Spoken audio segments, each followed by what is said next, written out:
So I'm going to open our meeting. Welcome everyone, thank you for attending and advise that we do have everyone present except Councillor Dudda's things are here, so he must be here. We don't have any apologies and we are recording this meeting. It is live on YouTube and it is being live streamed and recorded. And I ask that everyone is respectful to each other, to think about the language and conduct that might be perceived as offensive or defamatory or threatening to any person. Of course, I will pull you up on that if it's my judgment that that is happening, but also just ask all elected members to, and anyone here actually, to think about that as well. So there's no leave of absences. I'll start our meeting with an acknowledgement to country, as we always do, and this really is about recognising that the City of Hobart is built on the land of the Muwinina people, who were the owners and custodians of this part of Lutruwita, Tasmania for hundreds of generations. I just thought I'd also note that given it's June, it is actually the month that Tongolongata passed away. He died on the 20th of June, and he was a really significant figure. He wasn't a Muwinina person, but he was a major key warrior in the Black Wars, which raged right across the state between 1823 and 1831. So it was a very, very long and significant event in the early history of this place. And so Tongolongata died on the 20th of June after that very significant role in the war. He also lost his wife and son on their way to exile on Flinders Island, where he also died. Thank you. Confirmation of the minutes of our last meeting, which was on the 25th of May. Moved by the Deputy, seconded by Councillor Kitsos. All those in favour of the minutes say aye. Aye. Against say no. It's carried unanimously. Item 3 is the transfer of agenda items. Are there any items anyone would like transferred? There being none, move on now to notification of council workshops.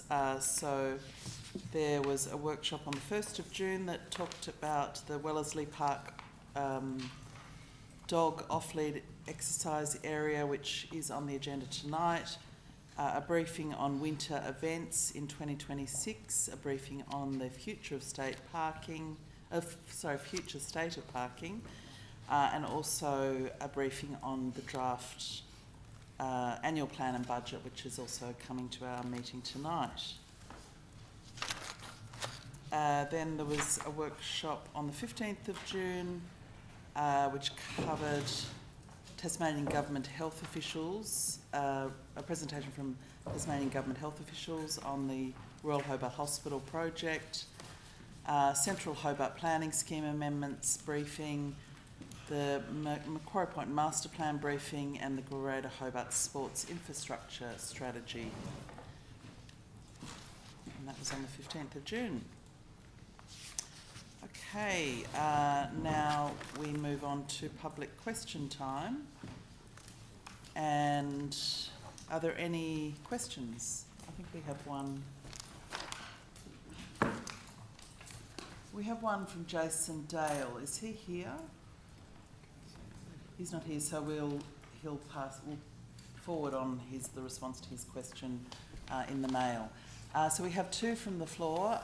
Would you like to come forward on the left and just introduce yourself, please, before you ask your question? Hello, my name is Dave Wan, and I have a few questions. First question is about the Transforming Collins Street trial. Can Council advise what specific measurable criteria will be used to determine whether the trial has succeeded or failed? Will the Council publish the full baseline data from the start of the trial, including critical data on the proportion of bikes versus cars, pedestrian counts, business feedback, and impacts on nearby streets before any final decision is made? My second question is about small business. Council often talks about supporting small businesses, local traders, and having a vibrant CBD. My question is simple. What measurable changes have Council made in the last 12 months to make it faster, cheaper, and easier for a small business to open, expand, use outdoor space, put up signage, or host activity in the city? And will Council commit to publishing those measures so businesses can judge for themselves the results? My third question is safety and public order. Residents and workers and small businesses continue to raise concerns about antisocial behaviour, public disorder and property damage, and whether people feel safe in the city. What measurable outcomes is the Council using to judge whether its current safety approach is working, and what will these outcomes be publicly reported so residents and businesses can see whether the situation is actually improving? And my final question is around the stadium readiness and city transformation. But you're only entitled to ask 3 questions under our... You can come back next month and ask the next one. Mr. Wang, I can probably answer the first one because a lot of that information is basically online, and yes, all of that information that you've requested is being collected in terms of counts of pedestrians and cyclists and cars and accidents, and all of that certainly is being counted. There are reports and we can send you a link to that, and yes, all of that will be assessed as part of the end of the trial and the report to Council. So that's the question 1. As far as 2 and 3 go, because they are a little bit more detailed, all of the information I'm sure can be collated for you, but we'll collate that into a letter and get it back to you. Thank you. Mr. Merridew, you had a question as well?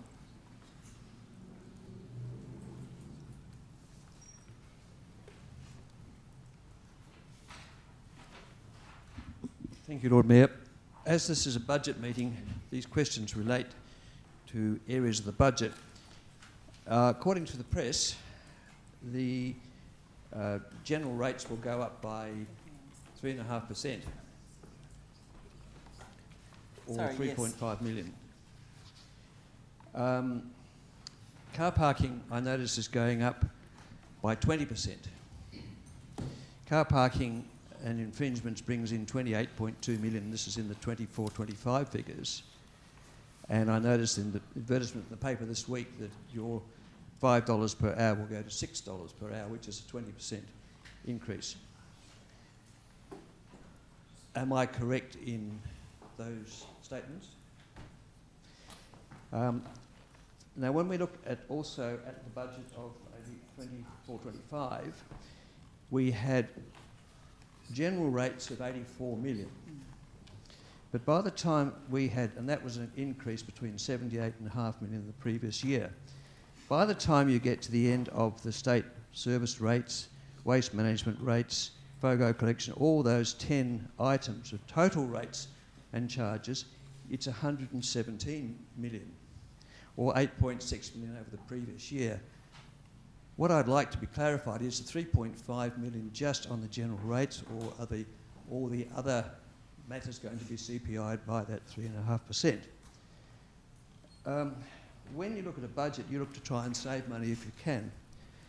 And looking at a report that came out in January 25, the Collins Street parking meters were going to produce a reduced income of $302,000. Now that's 45 metres. There are now, with the Royal Hobart Hospital, Argyle Street, Campbell Street, and proposed Gladstone Street, another 45 metres will cease to be producing income to the council. So that's a $750,000 with reduced infringements that the council is losing through not trading those parking meters. So my real question is, has the council really looked at how they can save money with their existing business enterprises, as opposed to saying, oh, we'll pick up another 5.6 million from the motorists, for whatever reason you don't want motorists in the town, and also by taking away amenity to people visiting the hospitals, the Repat, Collins Street businesses, you are losing 600,000 to 700,000 a year out of your trading operation. Thank you, Mr. Manager. That's my statements. Thank you. I think you've got a few questions in there. Now, because they are questions related to something on the agenda, under the rules of the Local Government Act and also our own rules around questions, public questions, they can't be answered tonight. They, however, might be something that are asked by elected members, because elected members can ask questions that are answered tonight. So otherwise those questions will either come out in the debate or your questions will be taken on notice and provided to you at a later date. Thank you. Thank you, Lord Mayor. I wanted them to be raised as issues to be considered by your council as it meets tonight on the budget. Mr. Thank you. Yes, Mr. Dale, you've got a question as well?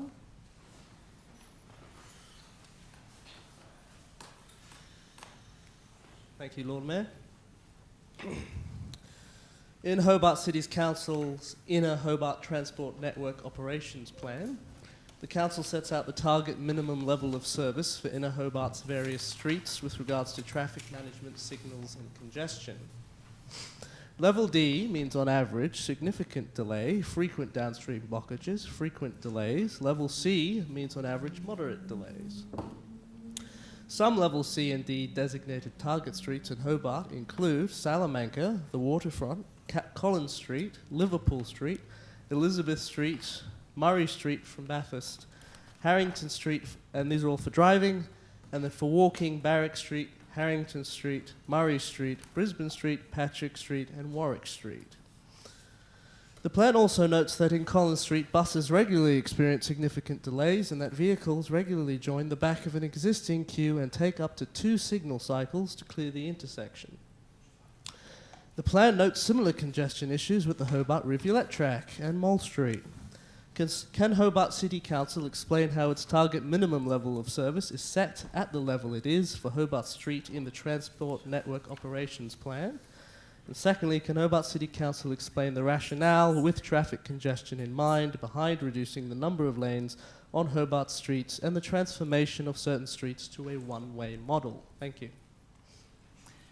Thank you, Mr. Dale. We've got because your question was provided with some notice, we have got a response, and I'm going to ask the CEO to read it out to you, and then it'll also be posted to you.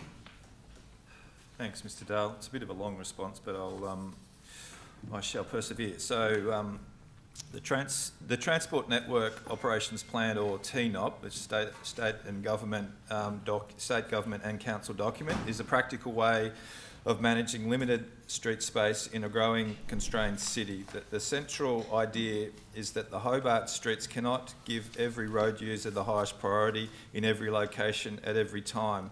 The plan therefore sets a target minimum level of service for different modes, say walking, cycling, public transport, general traffic and freight, so that each mode receives an appropriate level of provision based on the role of the street, the surrounding place, context and the strategic transport objectives for Inner Hobart. So while this is an important distinction, so the plan is not about making one group of road users win at the expense of all others. It's about recognising the different streets perform different functions and that a fair, safe and efficient transport network is not achieved by giving the same outcomes to every mode everywhere. Some streets need to prioritise movements of general traffic or freight, some need to prioritise buses, some need to prioritise walking, cycling and public life, and many need to accommodate a combination of these functions. So the TNOP provides a framework for making those choices consistently rather than reactively, and the document states that the strategic objectives, road user hierarchies and place values are combined to generate target minimum service levels for each travel mode on each part of the network. So the target minimum levels of service is set by combining 3 inputs, which are 1, the strategic objectives, 2 is the road user hierarchies, and 3 is the place value, so the degree to which the street functions as a designation or public place, not just a movement corridor. So in answer to your second question relating to the traffic congestion and reducing the number of lanes in Hobart Street, so The response is that decisions regarding the number of traffic lanes and transforming some streets to one-way operation are also made within the Transport Network Operations Plan framework. So lane reductions, reallocations of road spaces or one-way arrangements may be appropriate where they help achieve the target minimum level of service for the priority user of that corridor while still maintaining an acceptable level of service for other modes. So this can include creating safer pedestrian crossings, reducing conflict between the turning vehicles and people walking or cycling, improving cycling continuity, supporting bus reliability, simplifying signal phasing and managing curbside activity, or improving the quality of streets as places. So whilst where general traffic has a lower target at the particular location, some reduction in traffic performance may be acceptable if it enables the plan's broader strategic objectives to be met. So Hobart's congestion will not be solved simply by trying to preserve and add traffic lanes in the city centre. In a compact city, movement efficiency depends on giving people realistic and reliable choices, so walking for short trips, safe cycling and micro-mobility corridors, reliable buses, appropriate freight access and clear traffic routes for those trips that need to be made by car. So reducing lanes, reallocating space, changing signal operations or using one-way arrangements may sometimes be reasonable where those changes help the street perform its intended role and support the whole network. So the outcome is not that every user receives the same level of priority everywhere. The outcome is that each user group is considered, each street's role is understood, and decisions can be explained in terms of the broader public benefit. So, as we say, those responses will also be provided in writing. Thank you. Do you have time for a short follow-up question? Yes, I think a quick one we've probably got time for. Just one question, because you've had two. In Council's 2024 transport strategy, it breaks down the share of transportation use in Hobart, which I submit will have changed quite a bit by now. 30% walking, 4% public transport, 2% bikes and micromobility, and 63% cars. The strategy also notes that personal vehicles, cars, also amount to 77% of all weekday trips and 84% of all work trips. It further notes that 90% of Hobart households own one or more cars, and that we're expecting about another 30,000 over the next 30 years. Given the figures provided by Council's own strategic documents, can the Council please inform the public as to what it is doing to prepare for that future scenario, to develop the necessary infrastructure to support the expected increase in car utilisation, as it seems unlikely that the 65% of Hobart's workers who travel from outside Hobart are likely to switch to bikes in any considerable majority, let alone having freight networks switch to bikes. Thank you. Thank you. Thanks, Mr. Dale. Well, hopefully some of that information is laid out in the transport strategy, but a significant part of the strategy is to get modal shift and to certainly see better services, particularly for those commuter journeys provided by better public transport services in particularly for people that live further away. And we are doing work around, as much as work as we can, liaising with the state government, but we can put some more detail about specific plans in a response in writing to you. Thank you. All right, so we'll move on from public questions now if there's no more public questions, and move on to 5.2, which is responses to public questions taken on notice. So these were from our last meeting. Would someone like to move those responses? Moved by Councillor Posselt, seconded by Deputy Lord Mayor. All those in favour say aye. Aye. Against say no. Carried unanimously. Item 6 is supplementary items. We do not have any. No. Item 7 is any indications of pecuniary or conflicts of interest that any elected member would like to declare for any item on our open agenda. There being none, we'll move on now to petitions. We have no petitions. And item 9 is communications from the Chair, which I would like to make a statement, because I'll just take a moment to frame the first item on our agenda, which is the 26-27 budget estimates. And we'll be considering this, and it is an opportunity just to outline in a little bit of detail, because it is of significant public interest. So this budget has been developed carefully over a number of months.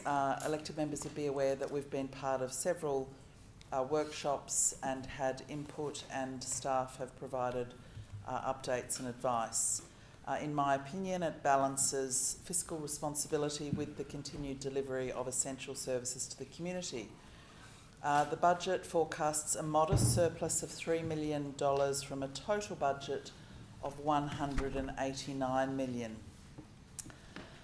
We are acutely aware of cost of living pressures facing the community, and this has been front of mind, and I'm pleased to note that the proposed increase in the budget represents one of the lowest average rate rises across all councils in Tasmania, and it certainly is the lowest out of the Greater Hobart councils.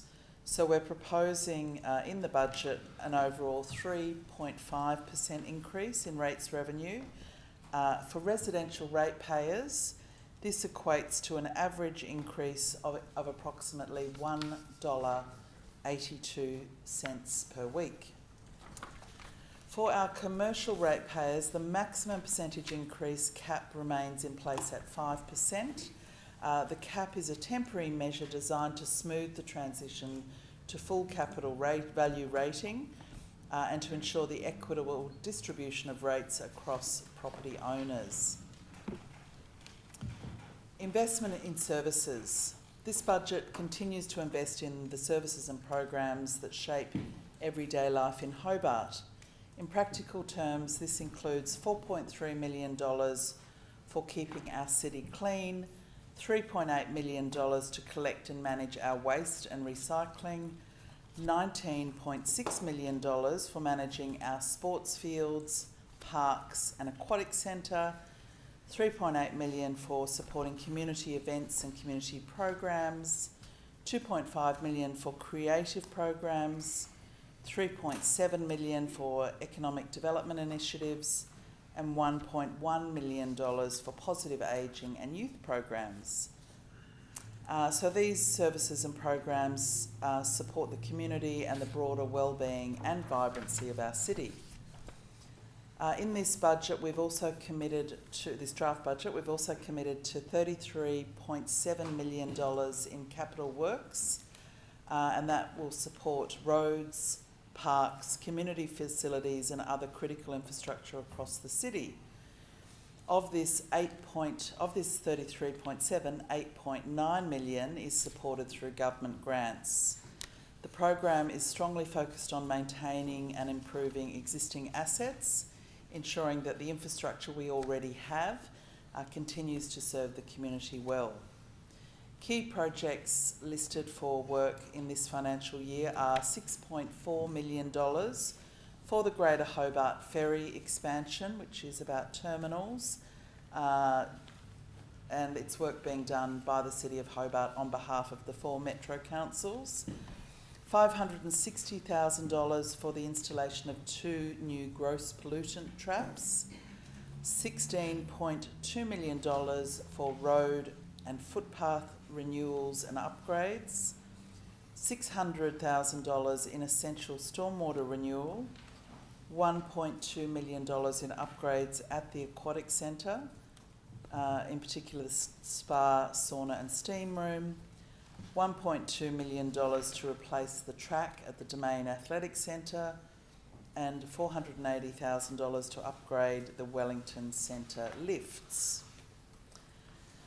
Council will maintain a modest and sustainable debt position of $32.7 million.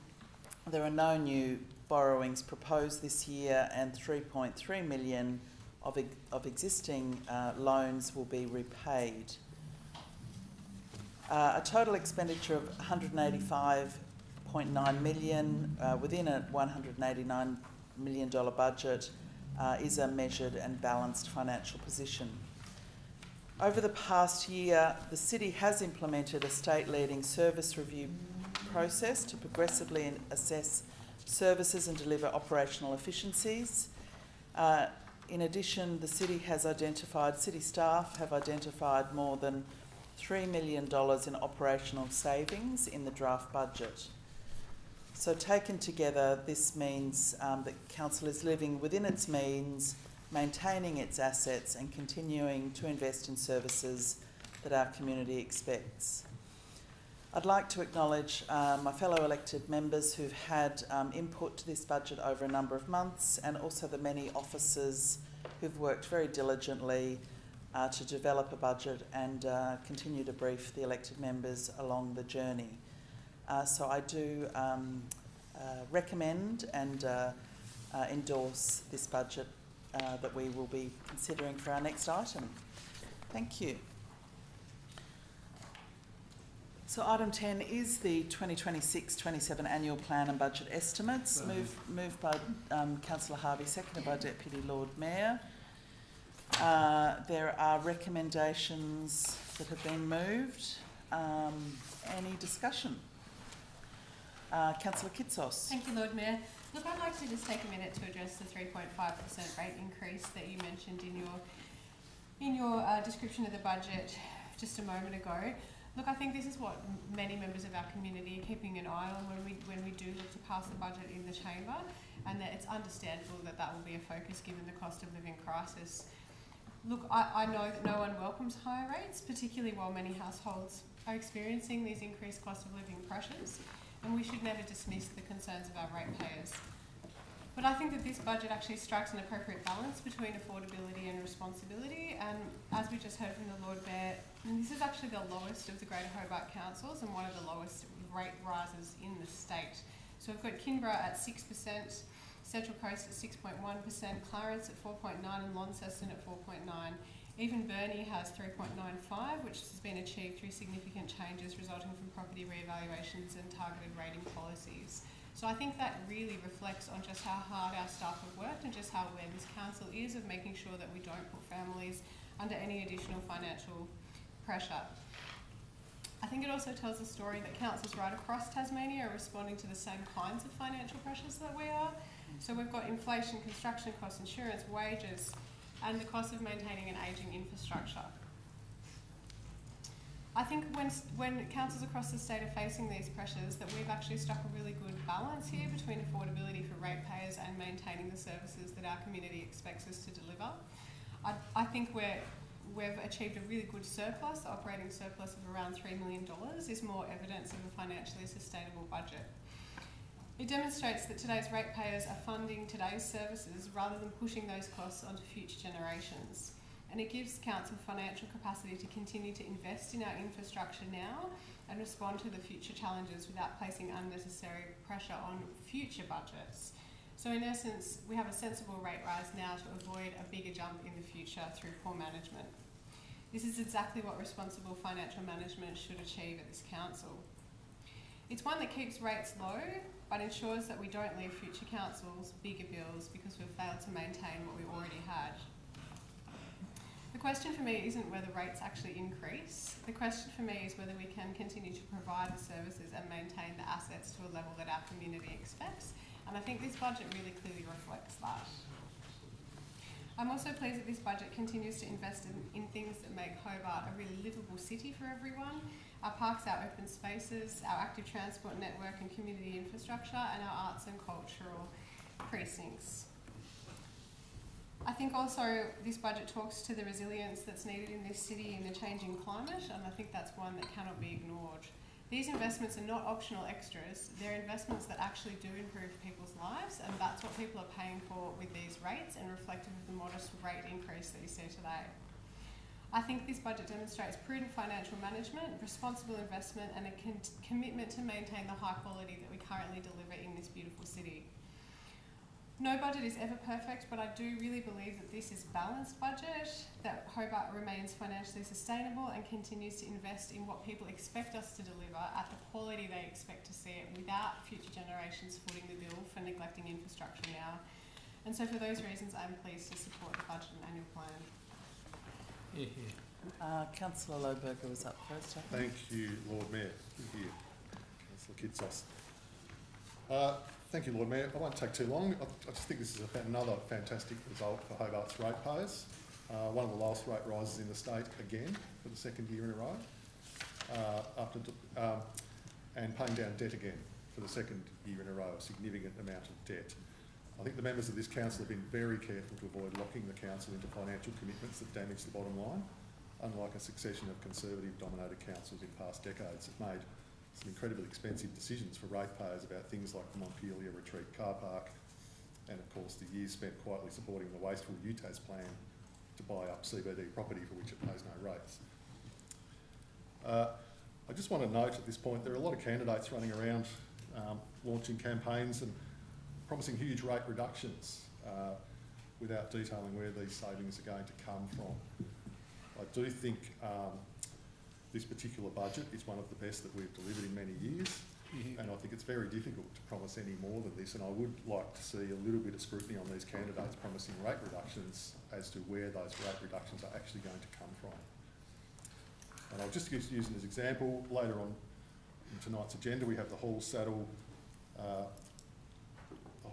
item coming before us. Hall Saddle Visitor Hub provides an opportunity for this council to finally save some money that we are currently spending to maintain what is effectively a national park on Mount Wellington. It really should be a state government responsibility. We're paying $5 million a year. It's the single biggest potential cost saving for this council, and yet a lot of the councillors running around promising massive rate reductions voted against the motions that have come to this council to progress that Hall Saddle proposal. So I do think there needs to be a bit more scrutiny on what people are saying about budgets, because it is a very important issue. We have a very good regime in place at the moment. We're doing very well financially, and I think it should continue, and I do hope it is not upset in any way by some outlandish promises made at the coming election. Thank you, Lord Mayor. Alderman Bloomfield. I just wanted to keep it very simple. I am grateful to see 3.5% as a rate rise, simply because it is modest and it is understanding of the community who is struggling at the moment to afford what they have.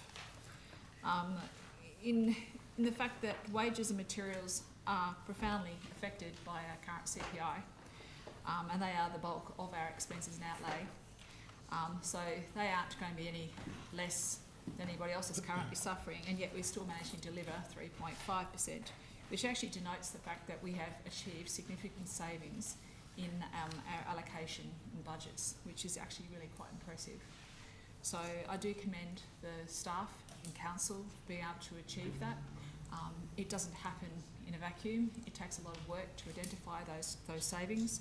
One of them was, I believe, in part the Doonkenny Aquatic Centre, where we identified a cost saving there of $1 million alone in itself. And I think that we will be surprised to see what else we can achieve going forwards. Things don't change overnight, they take time, and the fact that we've had 2 good outcomes in 2 years will suggest that we are reining things in. It simply doesn't happen instantly, it will happen, and I very much commend this budget. Thank you. Councillor Posselt. Yeah, thank you, Lord Mayor. Just to echo the sentiment of yourself and my colleagues around the table, I want to take a moment just to say a big and warm thank you to our staff, to Michelle and Lara, their teams, but also our asset management teams, as Alderman Bloomfield mentioned, and our CEO, the effort that has been undertaken by staff to find cost savings, efficiency savings, while still delivering incredible services for our city can't be underestimated. And while we make the strategic decisions around this table to assist them in the work they do, it is the staff that are delivering the hard graft and getting the job done. And so it's a big thank you to all of the Hobart City staff, and a genuine thank you, because I could not do your job. But what we see in this budget is a responsible budget, as we've heard from our colleagues, a moderate rate rise, which is in fact a relative rate cut. And that's really important for people to recognise. This rate rise is below CPI, it's below Hobart and national CPI, it's below the council cost index, only marginally, but it is just below the council cost index, which means efficiency savings have been found in this organisation and in your city to deliver you a relative rate cut and ease the burden, the financial hardship that many of us are feeling and many of the people in our community are feeling right now, to deliver something that is responsible, doesn't set us up for failure in the future. It's my strong belief that anything less than this 3.5%, which is potentially the lowest in the state, Lord Mayor, anything less than the lowest in the state could lead to future pain. Whereas this is responsible, it's consistent with our long-term financial management plan, it's derived from an officer, expert-led recommendation, not something that's going to be attempted or tried around this table at the last minute. So I think this is a fantastic budget, and I do again commend the staff for their work. I look forward to passing it shortly. Thank you, Lord Mayor. Further discussion? If there's no further discussion, Councillor Alderman Zucker. Yes, Lord Mayor, I'd like to move an amendment and reserve my right to speak, but I'm going to speak to the amendment. I've passed it on to the respective people. Yeah, bring it up on the screen, please. Is there a second, or we need to see it first? Yeah, that's all right. It's okay. Councillor Elliott.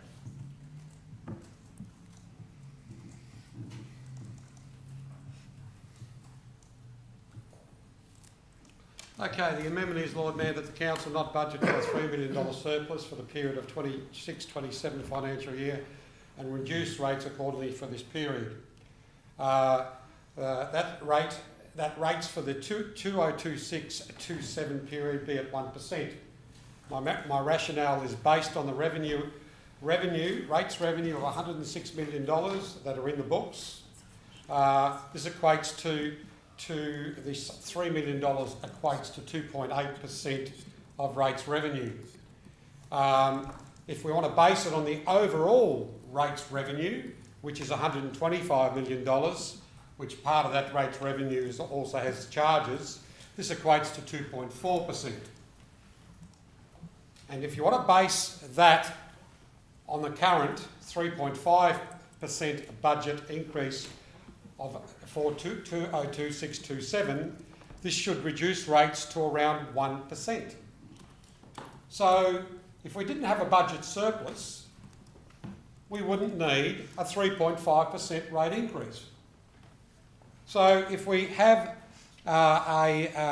if we decide to go down that pathway and support this amendment, we could provide our ratepayers a 1% rate increase without affecting our bottom line at all whatsoever, other than using a $3 million surplus for potentially items in the future, and potentially ensuring that a lot of the pet projects that we're proposing have to be funded in a different manner. So I'm moving that as an amendment, and as I stated, I'll reserve my right to speak to the main motion accordingly. Okay, so I'm just going to take any comments on the amendment before we vote on the amendment. Do you have a second? Seconded by Councillor Elliott. Oh, okay. Sorry, I didn't have a comment. I just had a question. Can we get some qualified advice around this? What particular? I just want to know, with reference to point 1 and point 2, based on rate revenue of the $106 million, this equates to 2.8 of the rates revenue. And based on the overall rates revenue and charges of $125 million, this equates to 2.4. How will that impact on our surplus? Is this a fair enough amendment?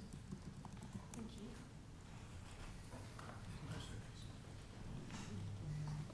Through you, Lord Mayor. So what it would actually do, so if we had a 1% rate increase, we'd end up with a surplus of $425,000. What that would actually do is not give us the ability to put away money to deal with our assets and infrastructure program that we're going to have coming down the pipeline. David will be bringing back a revised SAMP that will need to be funded. And if we, at the end of last year, our assets were worth about $1.3 billion. So if you think about $425,000 surplus in terms of being able to fund and maintain those assets, it does only equate to about a 0.2% of our asset value. So it's really critical that we start to build that so we can deal with our assets into the future. Councillor Harvey. Thanks, Lord Mayor. Look, I will commend Alderman Zuko for his consistency over 30 years plus in always trying to underfund the rates. Over the years, Alderman Zuko has attempted to always bring the rates down, and he would love us to break even at zero rate rises. And what that's meant over the years is we've never had a surplus. We've hardly ever had a surplus.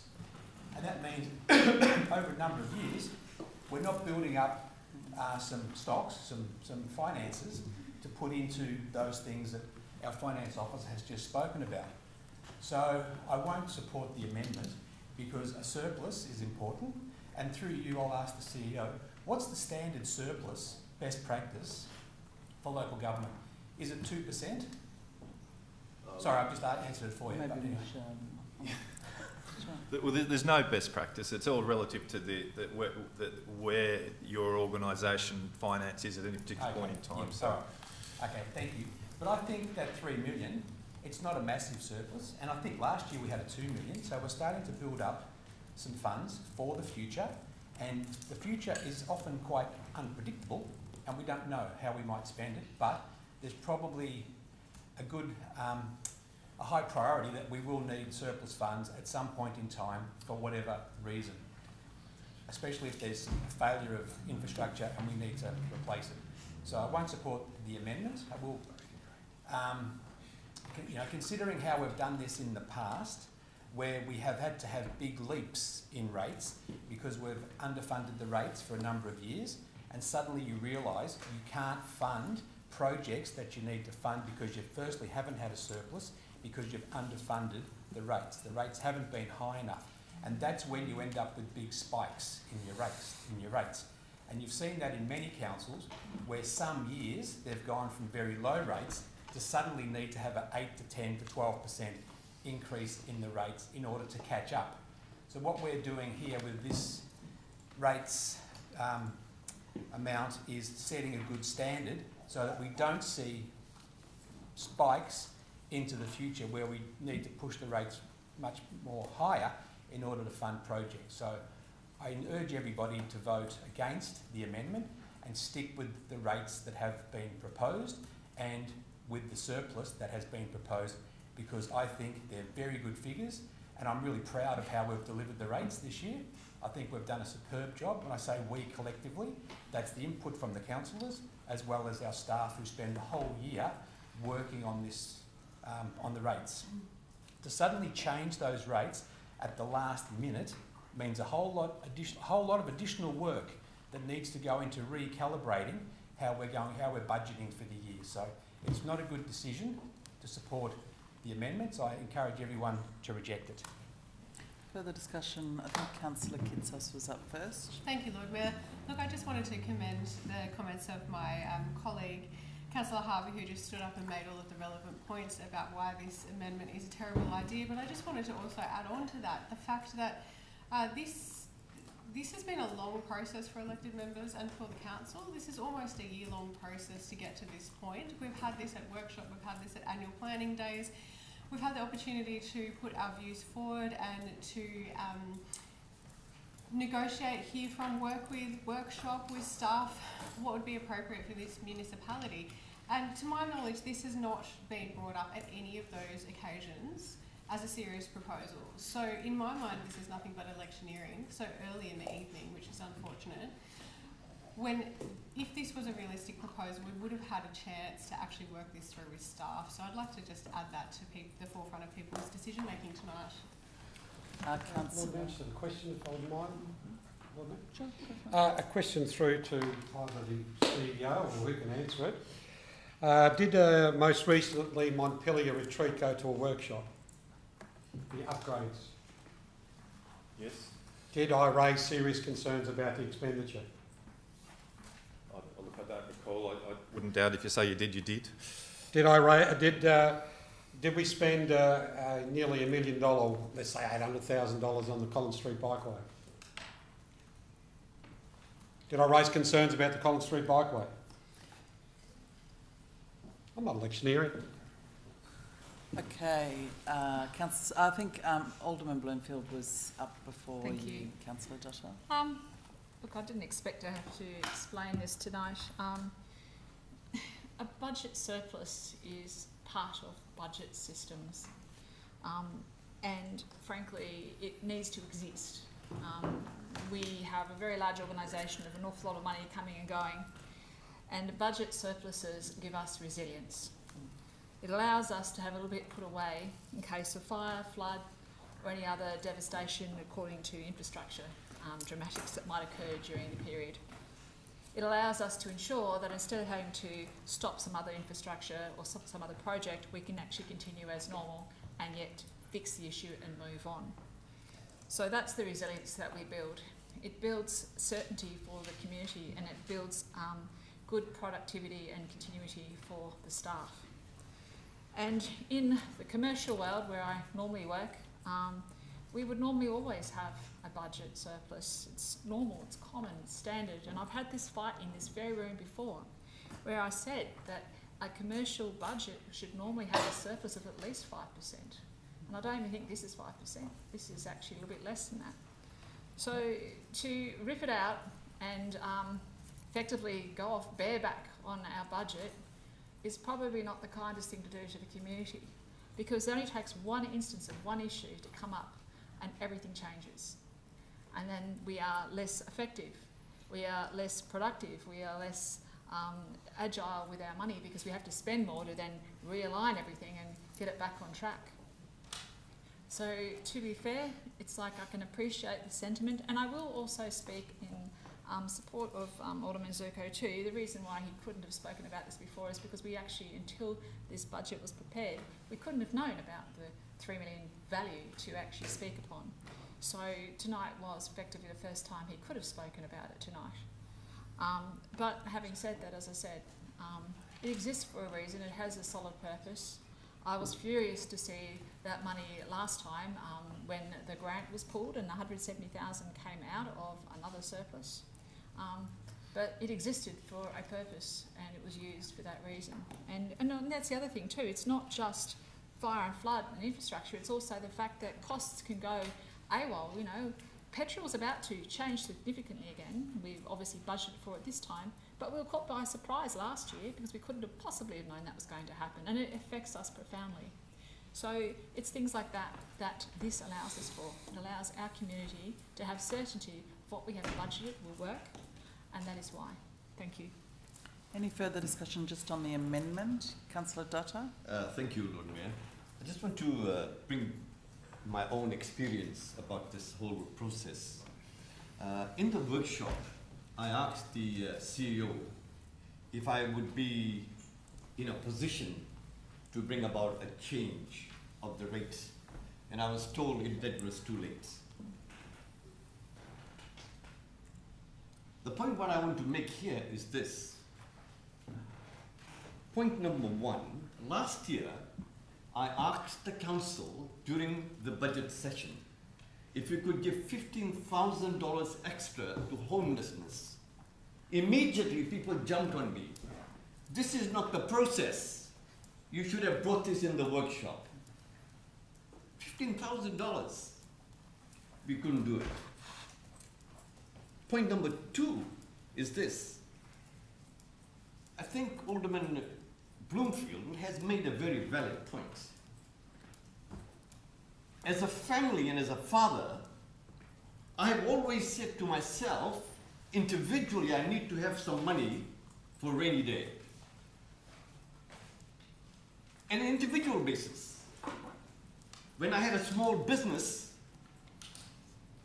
and I understand there are others who are business people here as well, but mine is very limited, I also had to plan for that. To say I've got to have a surplus of this in case I have a problem down the track where my coffee machine or the stove will not go and I have to spend $10,000. And those of us are in business, we understand that. This is not a coffee shop. This is an organization where we have close to 700 employees. We are running a city, and therefore the point made by Alderman Bloomfield is very valid, logical, and rational, and a sensible thing. We need to have surpluses. The audits, risk and audit committee that we have constantly reminded us that we need to have surplus. And when we had that flooding, remember, no one envisaged that.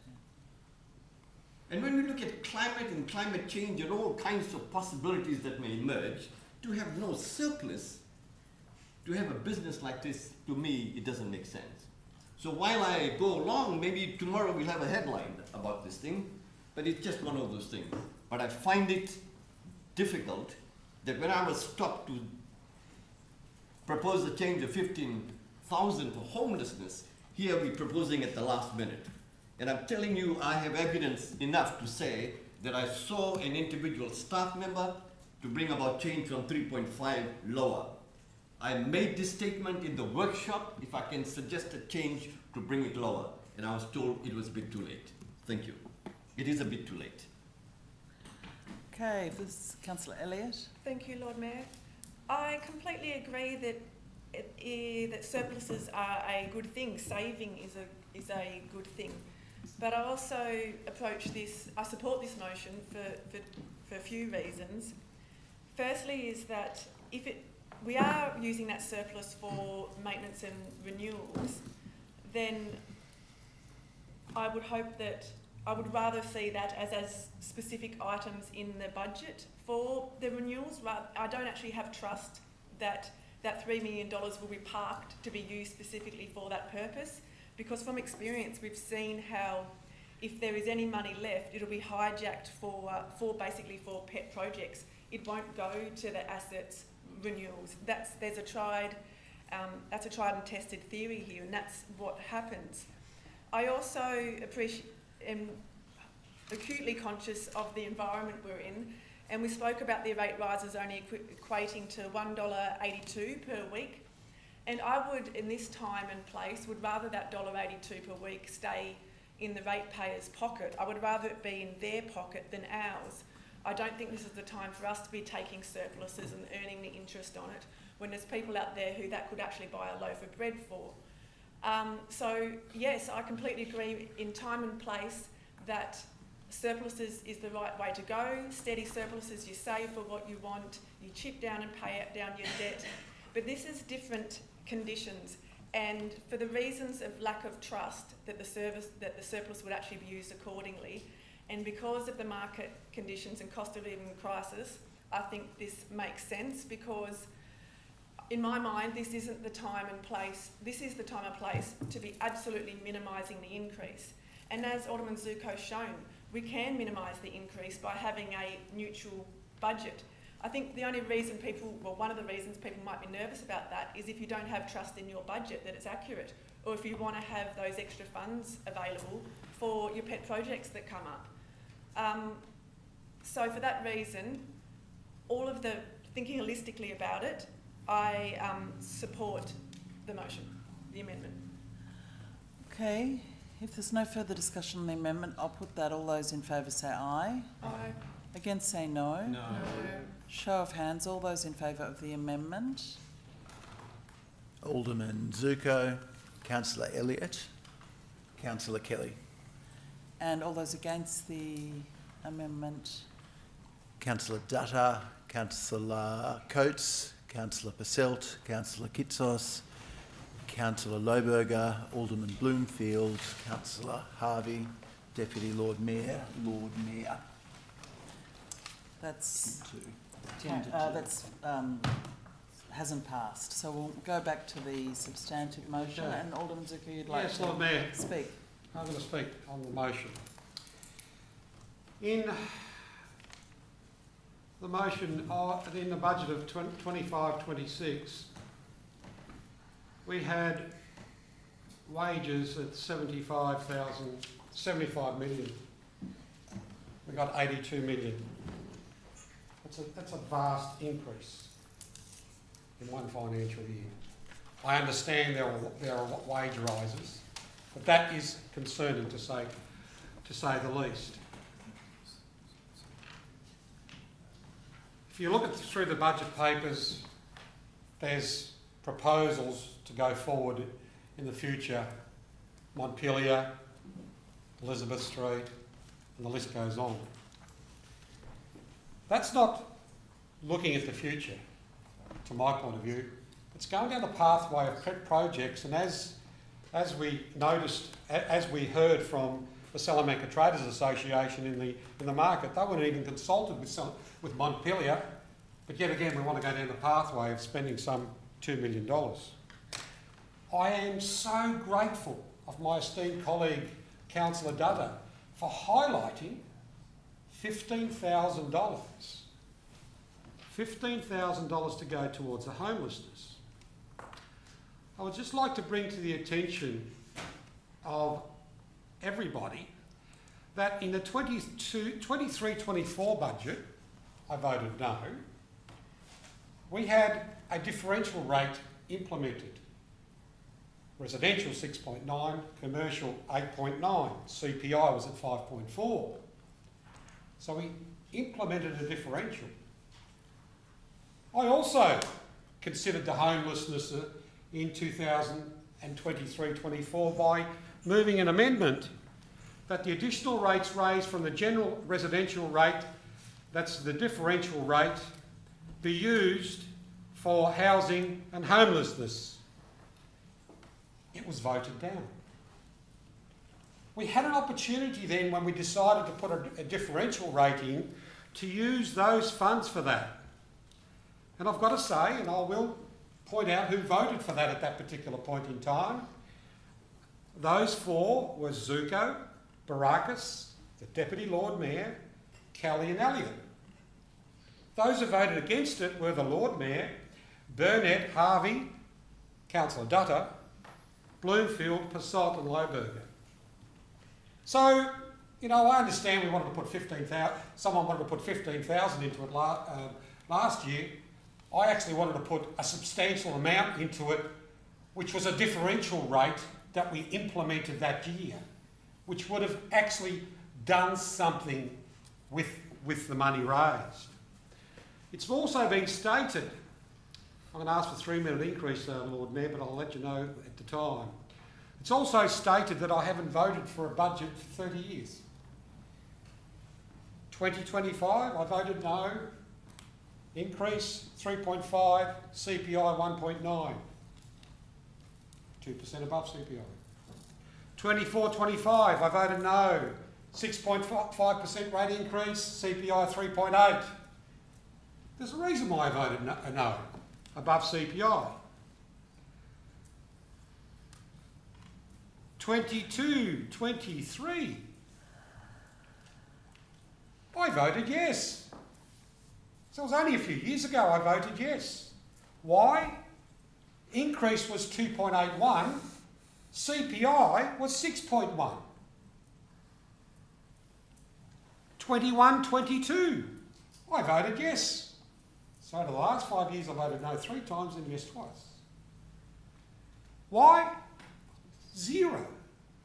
CPI was 3.8. I recall a number of years ago, under the Lord Mayoralship of Sue Hickey, during budget deliberations, we said to the then CEO, can I have an increase of 3 minutes, please? And I'll give you 3.5. Moved by Councillor Coates, seconded by Alderman Bloomfield. All those in favour say aye. Against say no. We asked the CEO at the time to come back and shave $6 million off the budget. What that would have done is, what happened at the time is we shaved a lot of the things that we don't really need. And especially at this time, when people are struggling, businesses are struggling. And I've got to say, the hospitality industry and small cafes are struggling to make 5%. And you look at the hours they've got to put into it, they really struggle. So, I spoke to one person who said to me, I'm working for $4 an hour. This is a cafe owner. So I do a little bit of work on the side to try and assist a lot of people in the industry.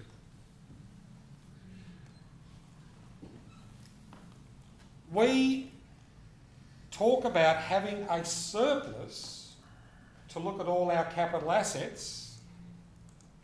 Now, either I cannot read this budget papers correctly.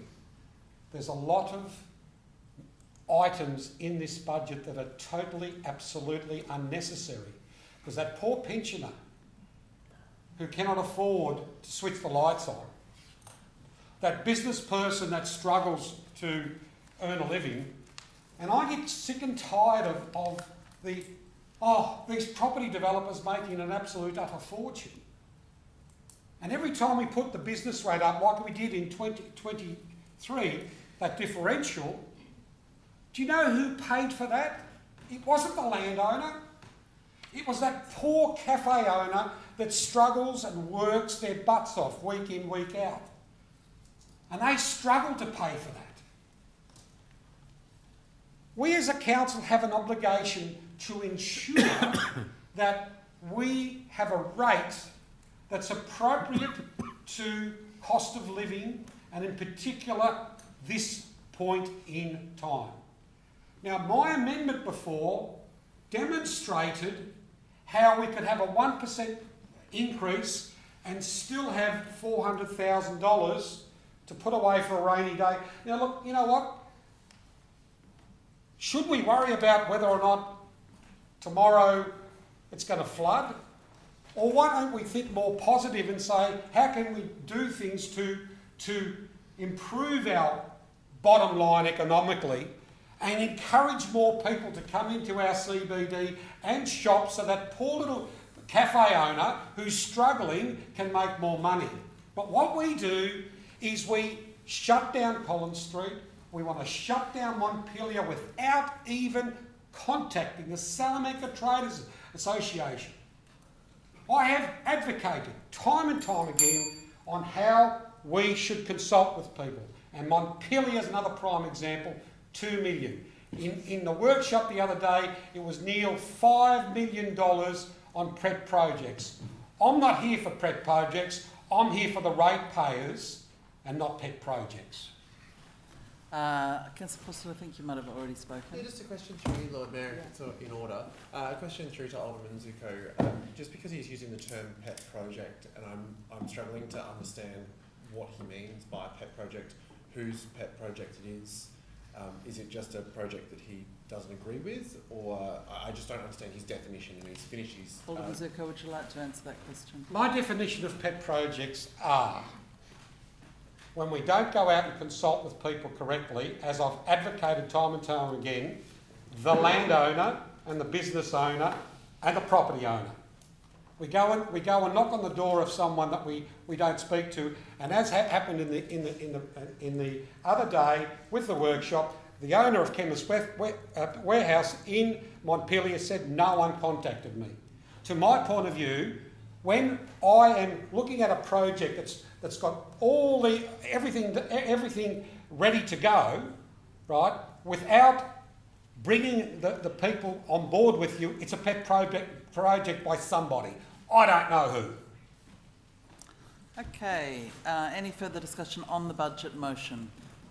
Councillor Elliott. Thank you, Lord Mayor. There are, as there always is, there are good parts in the budget. I like the paying down of debt, and there are good capital works mixed in there. But for me, I don't think the crowing we've had around having the lowest rate rise and it being a modest increase, let alone having the audacity to call it a relative rate cut, is actually being honest with ourselves, because we're not talking about the base figure that percentage is being applied to. And look, I worked in state government for a very long time, and I thought I'd seen waste, but coming into local government's been a real eye-opener, and because I know that there is a lot of fat that can be trimmed out of this place, and that would make a massive difference to the bottom line for the rates. And I can't support this budget because when you have an intuition and you look for the statistics to think, is it just me? Or is there a real problem here? And I've spent a lot of time looking through the local government dashboard, which talks about all of the Tasmanian councils. And in my my long service leave, I was able to do some analysis around different comparable places in Australia, and it just goes to show that something is wrong in Hobart. The way we're doing things is not delivering the best for our ratepayers. And a couple of examples, I was looking for comparable places, and okay, so Hobart, we've got, based on 24-25 is what I looked at, because most of the councils have their annual reports published for that period. So 24-25, Hobart brought in 117 million in rates for 56,000 people, and its rates per capita was around $2,000 a head. If you look at the city of Albury, its rates per capita is down to $1,400 per head, and they service the same number of people. They also only extract from their ratepayers 85 million. So there's a big difference in terms of the rates they pull from their ratepayers. But despite them bringing in less rates and therefore having a lower rates per capita, servicing the same population, Albury Council runs an airport, an entertainment centre, cemeteries, swim centre, library, art museum, children's centres, and they even provide after-school care and vacation care. And then if you look at Darwin, Darwin's rates per capita is down to $1,000 a head, half of ours. They bring in from their ratepayers 92 million. Their employee costs are significantly lower at ours. We're budgeting 67, actually I think it was 67 million that was the actual in 24-25. Darwin's able to serve 90,000 people for $39 million in employee costs. They're doing something right up there. So we have a ratio of one staff member to 106 community members. Darwin has one staff member to 235 community members. Darwin provides 3 swimming pools, 4 libraries, 6 childcare centres, a velodrome, 129 playgrounds, 2 entertainment venues, 19 sports grounds, and 475 kilometres of road, and it covers a bigger area than us. So the math ain't mathing, like it's just not sitting right. We're an outlier wherever we look. You can't compare us to Sydney and Melbourne, and I imagine if you did, there wouldn't be, you'd probably soon scrap those results anyway. But for me, the questions are, it's clear that our rates are a luxury good price, at a luxury good price point. Are we delivering exceptional value to warrant that luxury good price? And we're not. There's no way we are. Our buildings, our patchwork roofs, no, of course we're not. We can barely keep the aquatic centre roof on. We're out begging for money for that. And then another question for me, are people getting the value for the rates that they are paying? No, definitely not. And importantly, have we looked at our services we offer with a laser focus? And 3 minutes, please. Moved by Alderman Zuko, seconded by Deputy Lord Mayor. All those in favour say aye. Against say no, carried unanimously. Within 6 months of me being elected, I was asking for a list of our services. I'm still asking for it, and I was promised a service catalogue 2.5 years ago. Question through you, Chair, to the CEO. How far away is the service catalogue? CEO? So we've had a service catalogue complete for quite a period of time. I understood that you'd received a copy of it. If you haven't, we can certainly rectify that, but my understanding was that you did, but we can certainly sort that out. So we have a service catalogue complete now? Yes. Must have been the last couple of months. Right. Okay, well that's fantastic. So we still have 330 services that we offer? Look, I haven't got encyclopedic memory of it, but we've certainly got a lot of services, that's absolutely no doubt. And when you say that we have a service catalogue, is that the documenting of the existing services or a review of the services? No, so it's a full documentation of the existing services and the sub-services that are part of those. So. Okay, that's good. So we've at least got that captured, but that service review is not happening. We haven't, like I said, looked at the services we provide with a laser focus. And when I say laser focus, I mean bring it back to core council business, the real stuff, not the destruction of city streets like we've seen $1.2 million of Collins Street, not hundreds of thousands of dollars wasted on climate talk fests, not hundreds of thousands of dollars wasted on statue removals. That strategic direction, that level of wastage comes from this council, these elected members, and I can't vote for this because I don't see respect for ratepayers, and I certainly don't see value for ratepayers. And if you look at it objectively, nationally and locally, it's clear that we're an outlier, and that's why I can't put my support behind it. Notwithstanding that there are good parts in it, and notwithstanding the work done and the expertise of our great staff. Councillor Posselt. Thank you. Just a question through you that's prompted from Councillor Elliott. Are we conducting or in the process, CEO, of a service review and trying to find efficiencies within the organisation through that process? Yes, that's a program that we've certainly initiated in the last 12 months. Thank you. So, and a second follow-up question, Lord Mayor, through to the appropriate officer.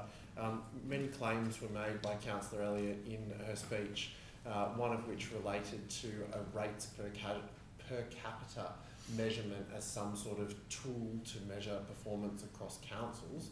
I was just wondering if any of the directors have expertise to be able to give us a bit of an idea if that's rates per capita is a good measure to use, if it takes into account commercial rate base, that type of thing.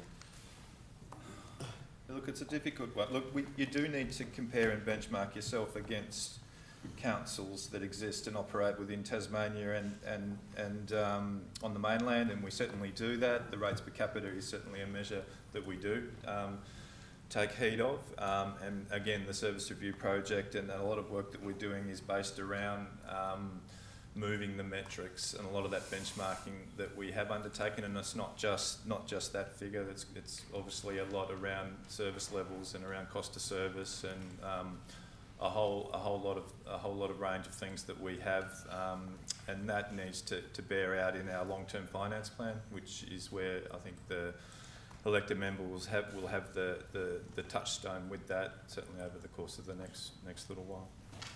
Lord Mayor, I've got a question for the CEO or the Chief Financial Officer. Yeah. Do grants affect the bottom line? The grants we receive, either federal or state, affect the bottom line and contribute to reducing the rates?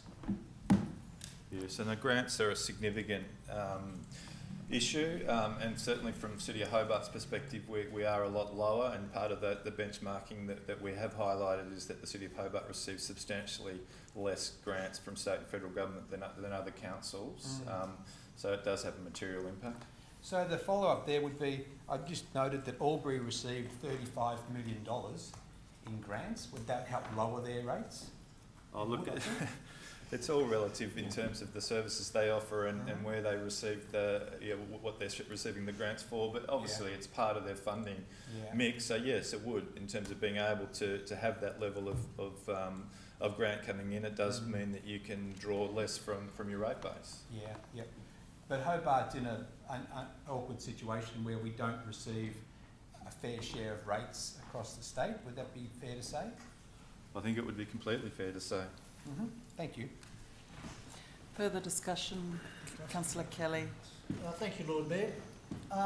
We all look at this through different lenses, I guess. Firstly, I'd like to congratulate Lara and Michelle and the CEO, particularly for the fantastic job that is with the rates and the budget all in all.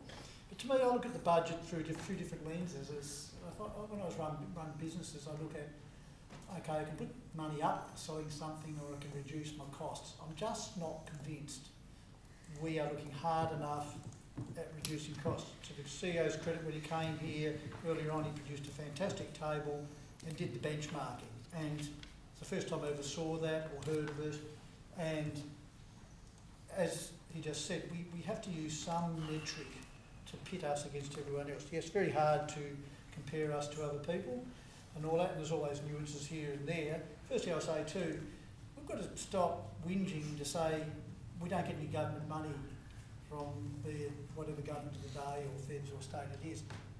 Let's just be big enough and ask ourselves some questions. Why isn't that happening? We can navel gaze and feel sorry for ourselves and all that, but you know, it goes a bit beyond that, and it's a bigger conversation for me to have that now, but I'm just saying that we just can't sit there and just say, oh, for 10 years, it's the first time now we've only just started hearing about this terrible situation, which is not good as far as our grants go, but why has it only just come up now? Why haven't we been talking about this for years? And why, where's the report to say why we think this has happened? Just to say we don't get enough, it's not fair, sorry, we've got to be a bit more inward looking than that and big enough as a business this big to say why that has happened. Now, I see these billboard things popping up around town from First Hobart, Hobart First they call themselves. So I did a bit of research there, and that one with Launceston, which is probably a very comparable place to us, I'm disturbed when I read there that, as they claim, per capita it's 40% less they have, they charge at Launceston. So it's easy for us to crow about, oh, we're only going up 3.5% when we're charging this much more.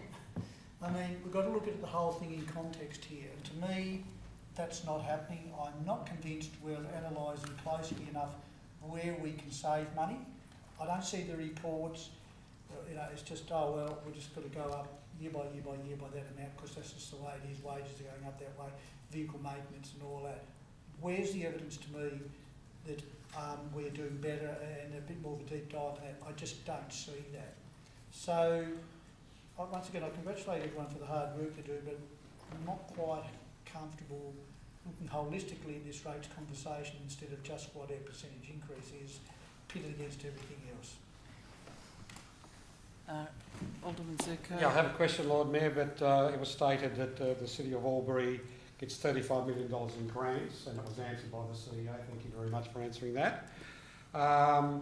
Does the City of Albury have nearly $24 million in parking revenue, car parking revenue? I haven't got the numbers in front of me in terms of what that council does. So. Well, to my esteemed colleague, Councillor Harvey, maybe you should check that out. Okay, is there any further discussion? Councillor Dutta. Thank you, Lord Mayor. I just want to begin with some introductory comments. Firstly, with regards to the budget, it is my understanding that we had a workshop, we had a day where people contributed and analysed and were able to make contributions. If we did not make those contributions in those workshops and now we come here and make those contributions, it's a bit too late. Some of us have been here for 8 years, some have been here for more than 8 years, some of us nearly 4 years. But the process that we follow is you bring these things up, present alternatives where all of us can debate, analyze and say, you have a good point, we will take it. But from my understanding, these things don't happen. And we come and attack the staff, as it were, that there is wastage. Really, point of order, Lord Mayor. What's the point of order? That's an attack on me. I didn't attack the staff at all whatsoever. No, it's not. I don't consider that a point of order. Thank you. Thank you, Lord Mayor. The point I'm making is very clear. It's a matter of process. Remember, I was told about the $15,000. The point there was process. I should have brought that in the workshop and not in this council chamber. It was a process matter. Some of us were reminded that we voted against a motion and others voted for when there was this housing and homelessness issue that was brought up.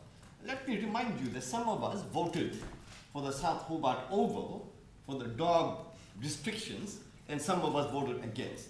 Now, just because we read the names doesn't mean anything. We voted for that or they voted for that, yes or no. We need to understand what the motion was, what the reasons were for people to understand. Just plug it out to say this person voted yes and this person voted no really is limited information. Let me make 4 very simple points, or 5 maybe. Firstly, with regards to process when it comes to budget. The budget went through community process, it is my understanding. It went through elected members, workshop, critical analysis, put your alternatives, suggest, bring down the budget and tell the staff, this is wrong, this is wastage. Nothing happened. Risk and audit panel looked at it. On the 6th of June, they said, yes, this is good.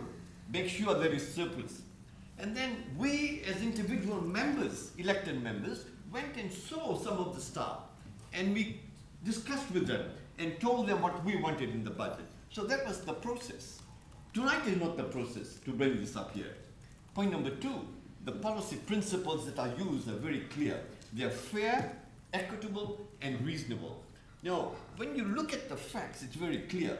The facts say that inflation in Australia is 4%.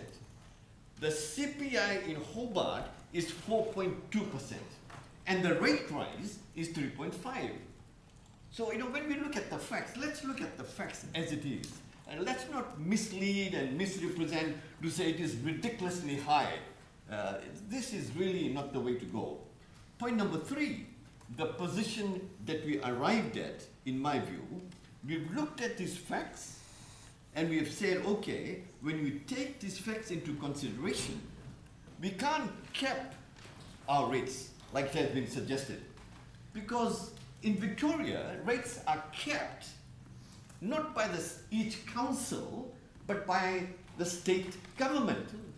Here, we don't have that. If you want to make the change, which I will do, I will bring a motion next month that we write to the government, ask them to see if they can change the legislation.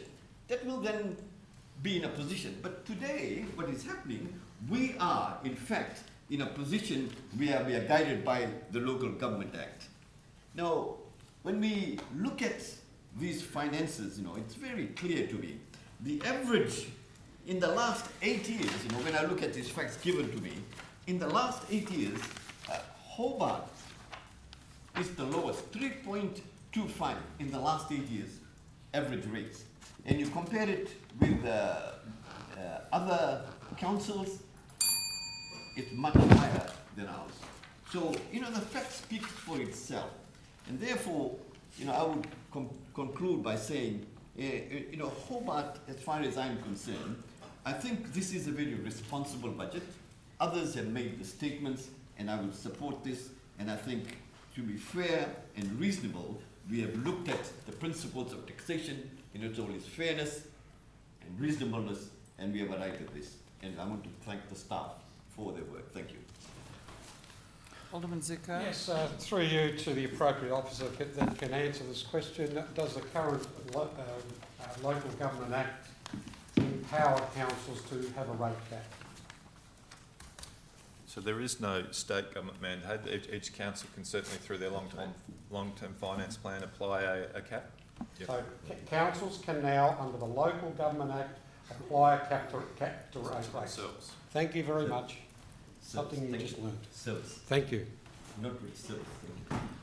Okay, Deputy Lord Mayor. Yeah, thank you very much, Lord Mayor. I'll be very brief, as everyone has managed to say what I wanted to say. But what I would like to say is thank you very much to our staff for the incredible effort that goes into producing such a document thoroughly in terms of the things that we as a council provide to our ratepayers. Over 300 or so services and the beautiful city that we get to live in as a result of the different services that we provide. I want to say thank you very much to my colleagues around the table for some of their comments. I do also want to say to my colleagues that some of the comments were definitely, some could validly argue, misinformation and disinformation. I do also want to highlight that some of the pet projects that were highlighted were things that had actually gone through in a different term, and they are now at a different stage in their process, and we find ourselves here as part of the budget process. They weren't made in this term solely. I want to once again thank our staff. I want to thank my colleagues as well, and I commend the budget that we have, and I think it's really wonderful. Thank you so much to the CEO as well for your incredible work and for the surplus that we have, because moving into the future, we understand and we know that there are so many different climate impacts that are going to be impacting our city around the country as well, and to be able to account for those different unforeseen circumstances is really quite crucial for us as a business. Also, the allowances that we need to make for the fact that we are a business We pay our staff. They too have cost of living issues. They too have to feed families. They too need those wages to be able to do that. So thank you very much. Okay, if there's no further discussion, Councillor Coates. Thank you, Lord Mayor. Look, I'll just keep it relatively brief. Yeah, the budget is the budget. It's been constructed in line with the priorities that this council has put towards it. I think in some ways the more interesting document is actually the annual plan, or draft annual plan. Yeah, we do need to be honest with ourselves. You know, you read that annual plan, and I've made this point before, we are the voice of the community represented here in this chamber. We also, that goes two ways, we are the voice of the decisions of this chamber back into the community. You know, if you go through the annual plan and you look at what we're intending on doing next year, we have not made a decision, and that's, I can accept that, that's the decision of this council as a totality, to seriously look at what are the things that we perhaps shouldn't be doing so that we can provide that cost of living rates relief. You know, it is interesting, it was 2 years ago now when, you know, as a council, we had the Arc Blue report, we had the KPMG report, and we'd asked the CEO to do the, you know, the organisational capacity review. And, you know, I'm actually just looking at my little summary email I sent back at the time, but, you know, back then we'd identified that we have 300 plus services managed by 650 FTE. You know, as KPMG made a point very clear in their advice to us, this was well beyond what was the norm.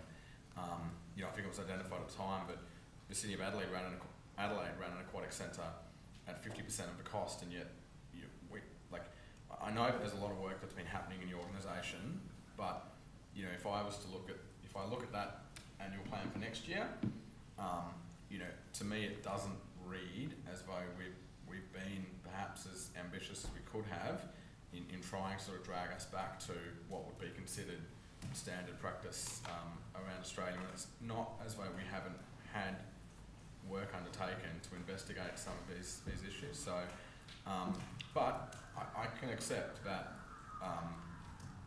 there has been little appetite. In a broad sense, there's been little appetite for that around this table, whether it's looking at benefits realisation for grants that we give out, whether it's looking at, you know, are we actually getting the best value for money on some projects, and, you know, to the extent even that, you know, if we have surplus as a cable, we use that surplus to fund a project that otherwise isn't receiving funding from partners because they have looked at it and decided not to fund it. And so, look, you know, it is ultimately a values decision, and I believe the budget does reflect the values that sit around this table. Even though I myself do have some concerns, but you know, I think one of the learnings going forward is, you know, perhaps we can go back and look at some of these issues that have been raised and raised tonight and have been raised in previous years, and have a good, honest think about what is the value we're providing, because ultimately that's what we're here to do as a local government authority.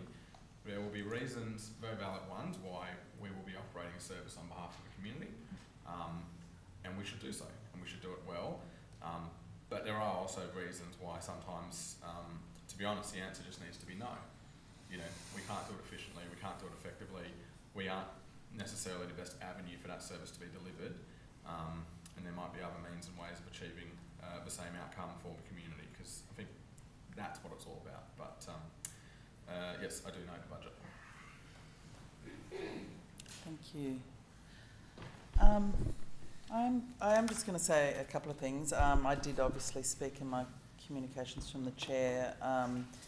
There's been a lot of contributions, and unsurprisingly, there's a mix of views about the budget. But I did just want to, I guess, say that, you know, we can all cherry pick information. I understand we all do that, but I do want to speak very passionately for local government. Local government across the board, across Australia, is struggling. Many councils have very dramatic rate increases because they are being left to hold and maintain assets for the community that state and federal governments are walking away from.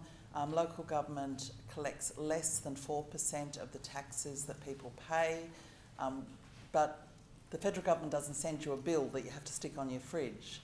You pay your taxes, and they're going up all the time.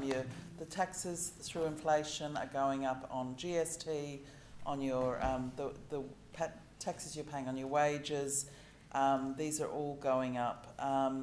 Local government is incredibly efficient and does an amazing amount of work. And I've got to say, in Tasmania, yes, we don't have rate capping, but where councils do have rate capping, they can apply to an independent agency to say, but we need these projects funded, and make a business case, and they get additional grants.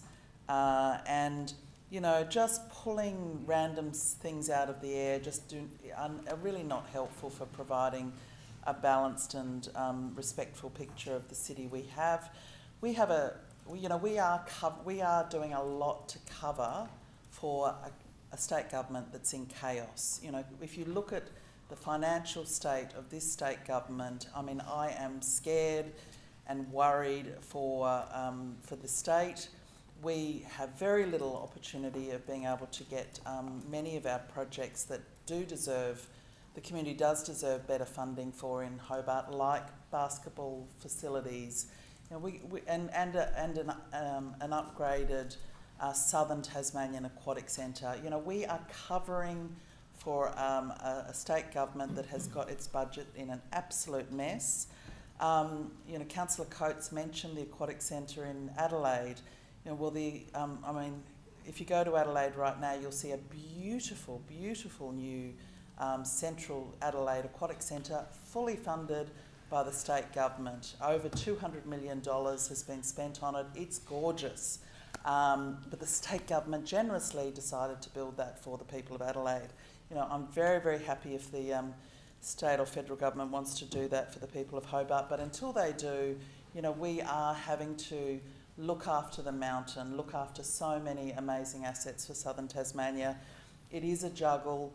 We could say that's not our responsibility, we could wash our hands of it, but we don't, because we want Hobart to be an amazing place, and so we do have to sort of cover a lot of bases with our budget.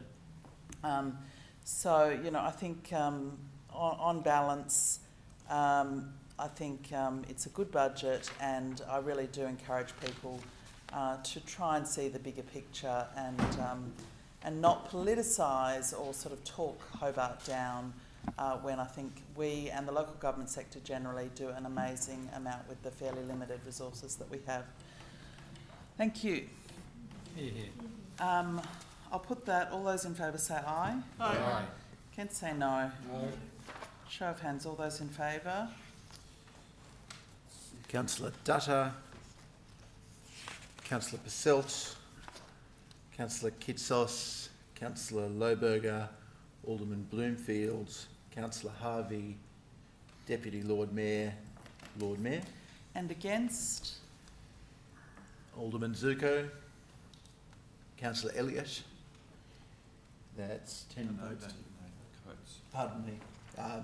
Councillor Coates. And also John. And Councillor Kelly. That's passed? Yes, Lord Mayor. Okay, we'll move on now to item 11, which is the Wellesley Park Dog Second, Lord Mayor. Off-lead exercise area. Moved by Deputy Lord Mayor, seconded by Councillor Harvey. There is a recommendation here. Would someone like to speak to that, Deputy Lord Mayor? I actually just have a question, if that's okay to start with, Lord Mayor. I note at point 5, we're talking about the absolute majority to remove from our previous decision. I was just wondering if the relevant officer could just explain, what does that mean in practice? Does that mean that the ban at South Hobart Oval will be postponed? Because obviously we made a decision based on that, so I'd just like to know what that means in practical terms. Thank you. Thanks, Lord Mayor. So look, that's dealt with at point 1.5 in the agenda item. I will read it just so that there is clarity around the matter. So, because there has been some uncertainty. So council determined the dog management policy and declared areas, dog exercise areas at its February and March meetings. The Lower Wellesley Park was maintained as an off-lead dog exercise area as part of the council's decisions.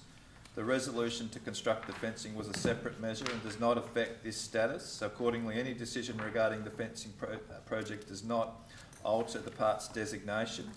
Similarly, so it doesn't alter the park's designation. Sorry, just to clarify, so yes, I get that around the fencing, but what does it mean for the ban from 1 July? That still stays in effect? Yeah, so it has no, it doesn't alter that.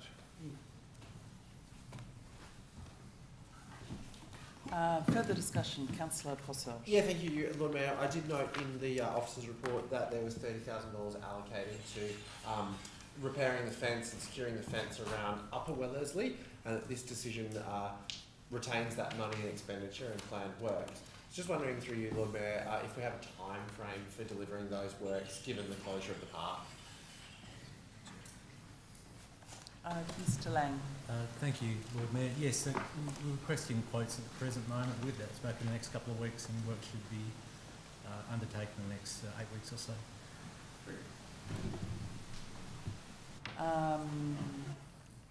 Councillor Lohberger. Thank you, Lord Mayor. Thank you to the CEO for explaining that. There has been quite a bit of confusion about this situation, given that the notes sort of say that the two decisions aren't linked, and then there's a section saying we have to vote with an absolute majority to fix the problem, which sort of suggests that they were. But thank you to Deputy Lord Mayor for asking that question, and to the CEO for clarifying. I'm actually unsure where this all leaves us. Again, I can just only apologise to South Hobart dog owners and their dogs for the situation. I remain supportive of a compromise that would allow limited sharing of the South Hobart Oval, or the rec ground as I know it.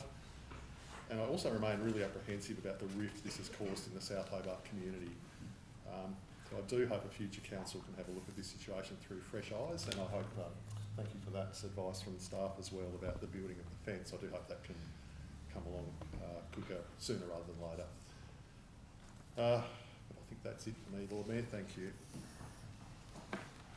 Alderman Bloomfield. I just also wanted to express my disappointment in the fact that we still don't really have a resolution that allowed something satisfactory for the actual residents of South Hobart.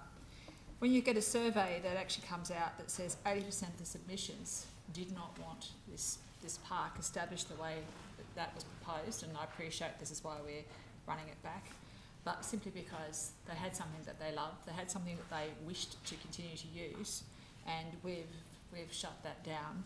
Disappoints me enormously, because it did actually support the community. It was for the very residents in that area, and anyone who actually attended the Easy Beats on the weekend would understand and appreciate the limiting amount of parking available for anyone wanting to use that area was substantial. In fact, just to hold the function on the weekend, the council themselves had to shut down an entire street, and we had to walk the length of it to get up to the park itself. Would really demonstrate amply just how limited that use of park for any individual is going to be, let alone people who have a disability.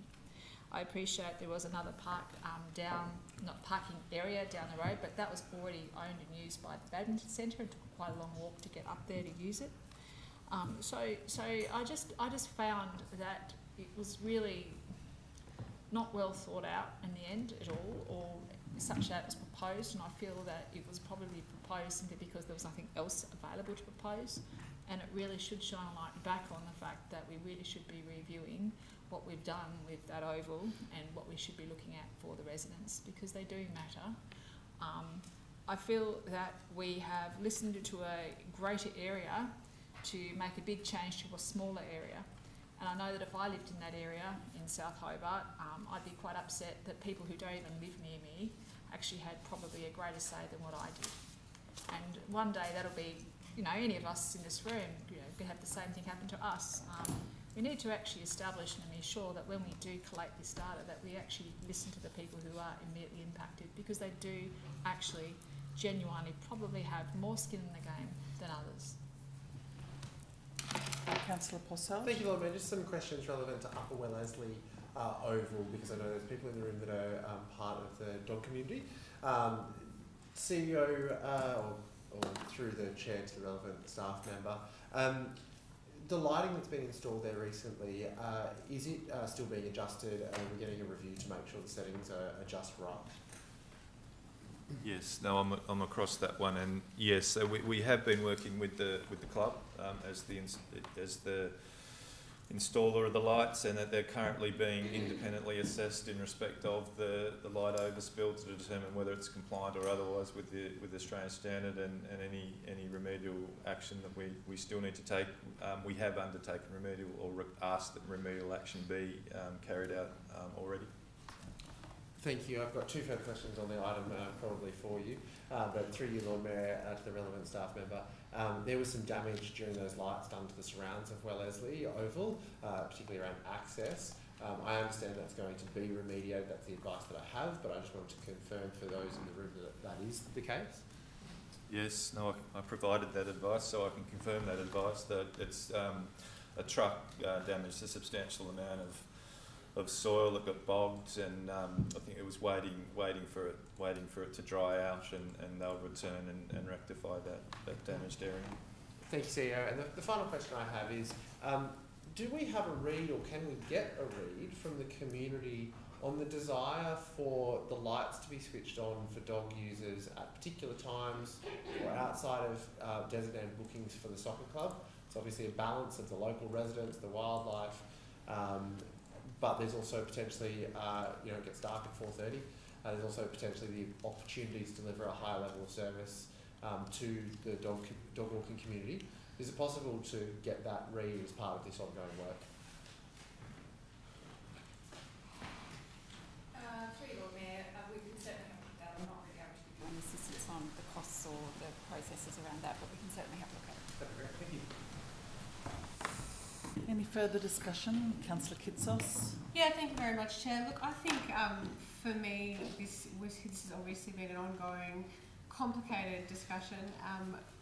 I really value the organisation's forthcoming to try to find a solution to provide an additional off-lead facility in South Hobart, and I believe that was done with great courage, with great transparency, and with the intention to offer a solution and offer another place for dog owners. But our job as councillors and as the council is to listen to the community, and we put a proposal out there, and the community loudly said it wasn't what they wanted. So I think this is a really kind of good news story. This is an example of us actually listening and changing course to show that we're not actually afraid to change the vote on something once we've done the engagement that's required. It's a pretty firm no, with 80% opposed, and I think that this, this has led to a really good outcome. Everyone saw how well that space was used yesterday with our Sweet Beats Council endorsed event that was held in this space, and I think this has resulted in having a little bit of a look at Upper Wellesley and how fencing that could encourage this to be the rehoming of the dog community to a different location, which I really welcome as well. You can even hear that council are moving on this really quickly, within 8 weeks, to make sure that this is fit for purpose, so it won't be too far off that ban on Darcy Street as well.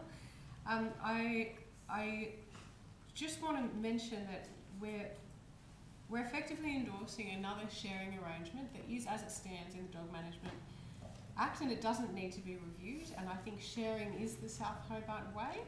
But 3 times in the last week, I've had dogs running amongst my child's soccer training and my child's games on the weekend. And that there is the example about how this whole discussion started, that the two things are not necessarily easily coexisting side by side, and that's basically because there's a small subset of people that do the wrong thing, and wherever those people exist, it's very difficult to open the conversation again. But I have heard that there is appetite to do that, and perhaps there will be appetite again with the new council come October. So I would welcome that discussion, and I welcome the sharing arrangement that we will see at Upper Wellesley, and I'm really glad that this is an example of where we've engaged with the community and we've been able to reflect on that and change our decisions. So I hope there's some satisfaction from the community tonight that they've been heard. Thank you. Councillor Dutta. Thank you, Lord Mayor. I just want to begin by saying that in this council, I read the reports, the advice given by staff, and after reading the report and their advice and their evidence and arguments, I then vote on the recommendations that they make. Now, based on that, some elected members, it is my view, and I may be totally wrong, but I'm entitled to hold this view, that on the February council meeting, the staff wrote the report and said, here are 3 options with regards to South Hobart Oval. Now, in page 44, point number 4.94, it stated this. It proposed that this restriction, and in bold letters, would only come into effect when a fence of Leith Park at Lower Wesleyan Park, South Hobart is constructed. And then it goes on to say, as such, the restrictions are proposed to commence from 1st of July. Now, when you read that, I want to just make 4 points with regards to that. We, as elected members, were given the report. Here are the options. Now make your choice. The way I interpreted that was that it was going to go for consultation, and if the consultation said no, then this would not proceed. Now, here are the words for me. It proposed that this restriction would only come into effect. Now, the word only is very important because this is a conditional trigger. It is not a contingent trigger. It is not saying that it is contingent on this, but it is conditional on this. For me, that is important, those wordings.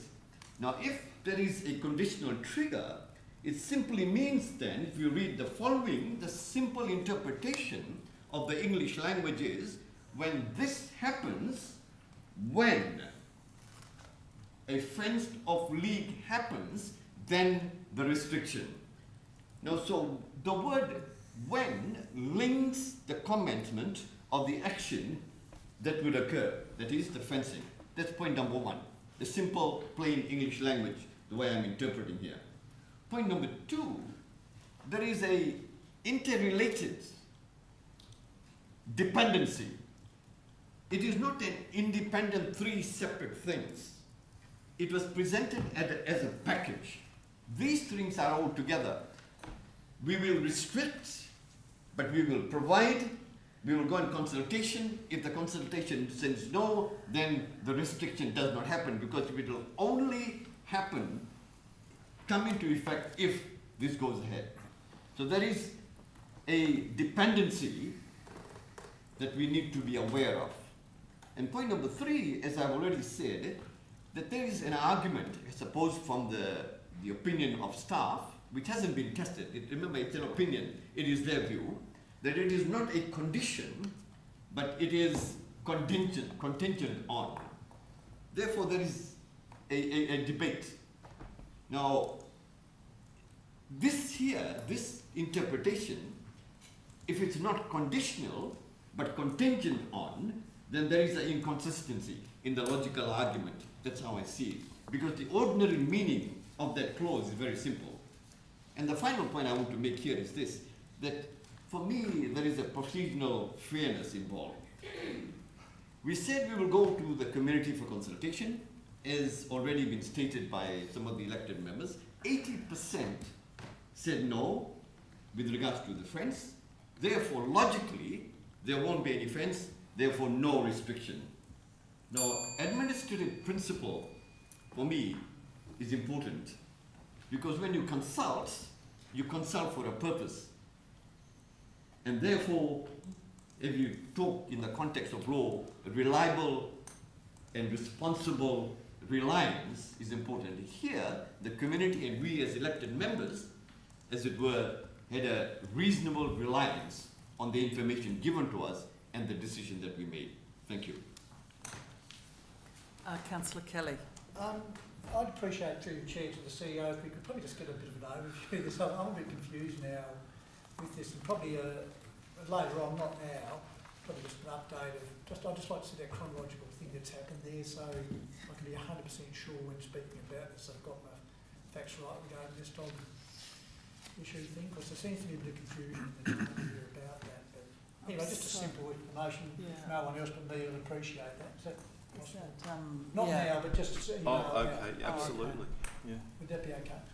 And just one other thing too. I went to the Sweet Beach thing yesterday up at South Hobart there, and I've got to say what an outstanding effort that was by council, and the work that was done there by the staff was just absolutely first class. I will make note, just not having a go at Councillor Bloomfield, but the street wasn't actually closed off. They, if you were there early enough, there was plenty of parking up the street, which I did park, found no problem getting there. The council did have some traffic management at the bottom to make sure there was no people having problems getting in and out the street going up to the park there. So the parking was adequate, and that wasn't being closed off for any particular reason. It was just to give guidance to the other cars. Thank you. Okay, if there's no further discussion on this item, Deputy Lord Mayor. Yeah, sorry, Lord Mayor. Yeah, look, I'm going. I find it really difficult, I think, to support what's been put in front of us, and the reason for me is that I supported the ban on South Hobart Oval for the reason that I thought we would have an alternative. And because we had an alternative that we thought we were going to do, I thought that would be okay. But there's such a great love for that particular rec ground. The community has obviously told us they don't want the fencing, and so we're, as has already been pointed out, we're doing a different alternative on Wellesley Park, and that's okay too. But the fact still remains, the ban still exists now. I still voted for that on the advice that I was given. And I know that some of the community feels deeply upset about that, and rightly so. And I'm feeling a little disappointed as well, because we now shift it to a completely different space and place away from what used to exist down at Darcy Street. So I thank the officers for what they've tried to do, what they've tried to accommodate for within the circumstances that we find ourselves in. Just at a community level, I think I find it disappointing. Thank you. Lord Mayor, Councillor Harvey. in order to stop the construction of this fence, we need a majority. We need an absolute majority of 7. If we don't get an absolute majority, then we're going to build this fence. Is that the fact? Yeah. Mm-hmm. So we need an absolute majority. So if we don't support the recommendation, the fence will go ahead against the wishes of 80% of people. Darcy Street is done and dusted. We're not discussing Darcy Street. Dogs have been banned from Darcy Street, not people, just the dogs. So we need to approve this tonight if we want to do away and stop the fence at Lower Wellesley, as 80% of representatives or 80% of submissions have said. Is that correct? Through you to the CEO. Thanks, Lord Mayor. Yeah, so I mean there is a lawful decision from council on the books. Obviously, it's our responsibility as officers to enact that. Clearly, that would be not something we would like to see in terms of the engagement with having, but nonetheless, it is a decision of the council. Okay. So part 5 of the amendment, if we vote against that, we build the fence. So I recommend to everyone around the table, we need an absolute majority, which is 7 votes around the table, to overturn a previous council decision. If we don't have 7, then the fence goes ahead against the wishes of the community. It's not linked to Darcy Street at all. What happens there is already happening. So if you vote against this tonight, we build a $180,000 fence against the wishes of the majority people who put in submissions. So please support the officer's recommendation here, or we build a fence that no one wants. Okay, Councillor Alderman Zuko. Yeah, look, Lord Mayor, there's already been a number of concerns raised by elected members who are a bit confused. I understand what has just been said, that absolute majority, we have to do this because of X. This is one of those things that should go back to a workshop. Let's have a real good discussion on it. That's what I'd like to see. That way there takes the confusion. No, it's okay, I'll lose, that's fine. I'm just trying to get some, through you to the CEO, is this a matter of urgency? Yeah, well, it is a matter that we want to resolve, yes, I would say that it is. I'm not going to move a procedural. I see by the nods. I don't want to waste any more time for elected members. I'm still contemplating my navel. All right. If there's no Alderman Bloomfield. Am I able to move an amendment that could actually... No, you've spoken. I know I've spoken. That's No, what I was you can move an amendment, yeah. I can? Yeah. I just wanted to move an amendment to basically revert the banning of dogs on the initial park so that all of us actually are back on the same page. So sorry, this is that a... Can't think of the Latin word. No, that's against it. Sorry, Lord Mayor, I don't think that would be a foreshadowed motion, wouldn't it? Yes. It's completely against what this particular motion is saying. Well, it's just I that don't know what your one's motion contingent the is. other. I don't know what your amendment They're is, not. One's Alderman Bloomfield. What? Yeah. No, it's all right. It was just that if we all voted originally because we thought that the park would be developed. Now it's not going to be developed, so we've effectively not delivered what we promised. So I just do see that they're intertwined. I genuinely do see them intertwined. Hence, that's why I thought if we were to do this other element, that would actually fix the issue. We're going to stop this. It's going to stop part 2 because part 1 is now invalid, which is why I'm saying that we should revert part 1 being the banning of the dogs. But I can appreciate that it might not be necessarily the way it should be done. Yeah, so I mean... I'm just trying to point out that it's just such a... It's hard to, without something in writing, Alderman Bloomfield, it's hard to know whether it's a foreshadowed or an amendment. So I think you might need to have prepared something a bit earlier if we were going to consider it. No, could we? Okay, so if there's no further discussion, I'm going to... Just a question, I just want to make sure, through you to the CEO, if we vote for this motion as it stands, just want to get it clarified, as it stands, we are then voting for the fence to be implemented, correct or incorrect? No, so if you Okay, vote... fine.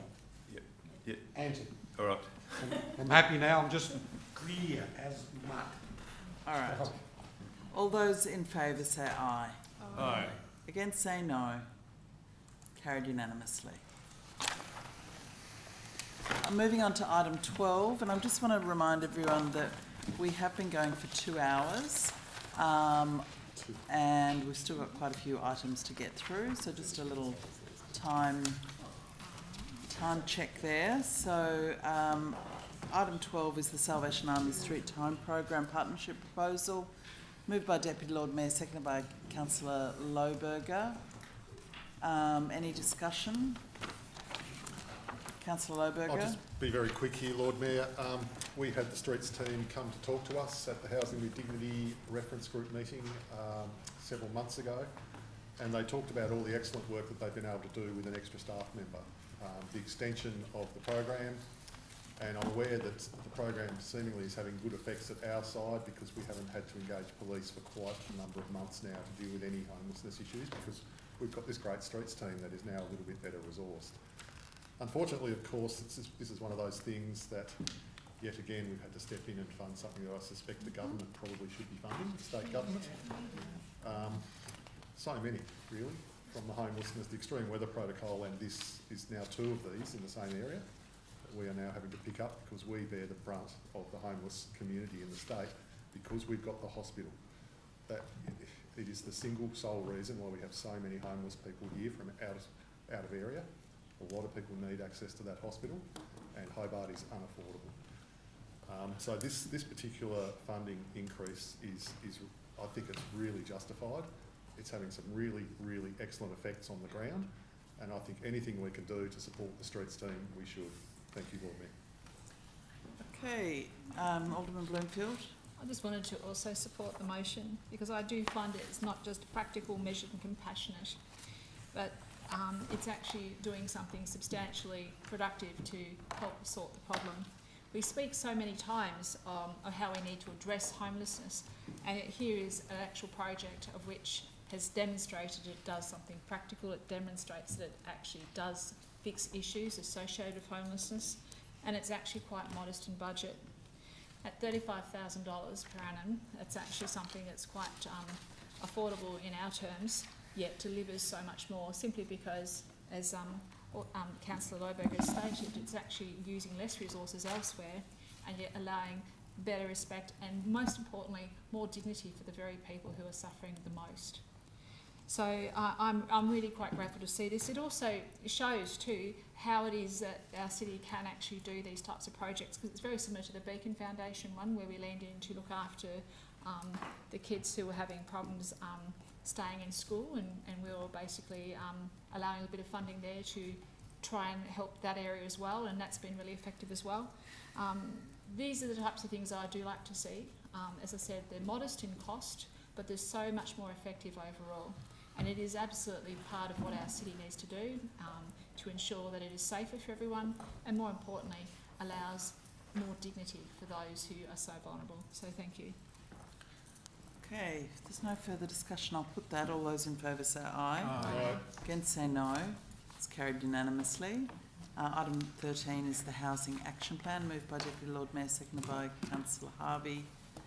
Any discussion on this item, Deputy Lord Mayor? I'll be really brief, and I'll just say thank you so much for this particular action plan. It's actually really wonderfully holistic in terms of the things that we can actually do. The background paper as well that's included. And I'd just like to read 1.5 from the initial assessment. The key summary and key issue is, given this, the focus of the Housing Action Plan is the identification of clear and deliverable actions within the purview of local government, including development controls and projects to stimulate housing development across the Hobart LGA. And I do want to just note on page 8, I think it was, no, page 10, just around the live polling feedback and the comments that came back from that, which was what's one change that you think could make housing development more viable in our city? And there's a few different things that have been there on the pie that you can see, but one of the biggest things, I do want to know what the other was, if somebody could explain it to me. Thanks. And it's 22.9%. Sorry, Councillor Sharp, through you, Lord Mayor, would you mind telling me which page you're talking? Yeah, sure. Page 10, the supporting document.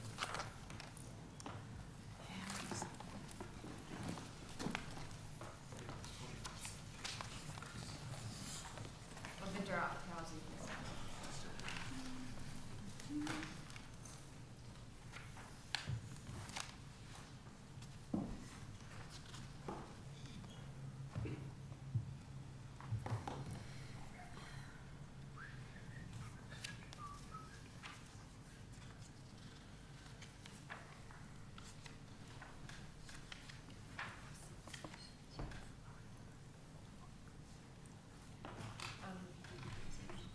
I apologise, Lord Mayor, would you mind re-asking the question? Sure, no worries. I just wondered, the 22.9% that is for other, what did that other include?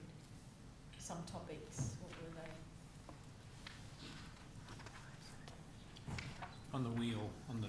Sorry, finally with you.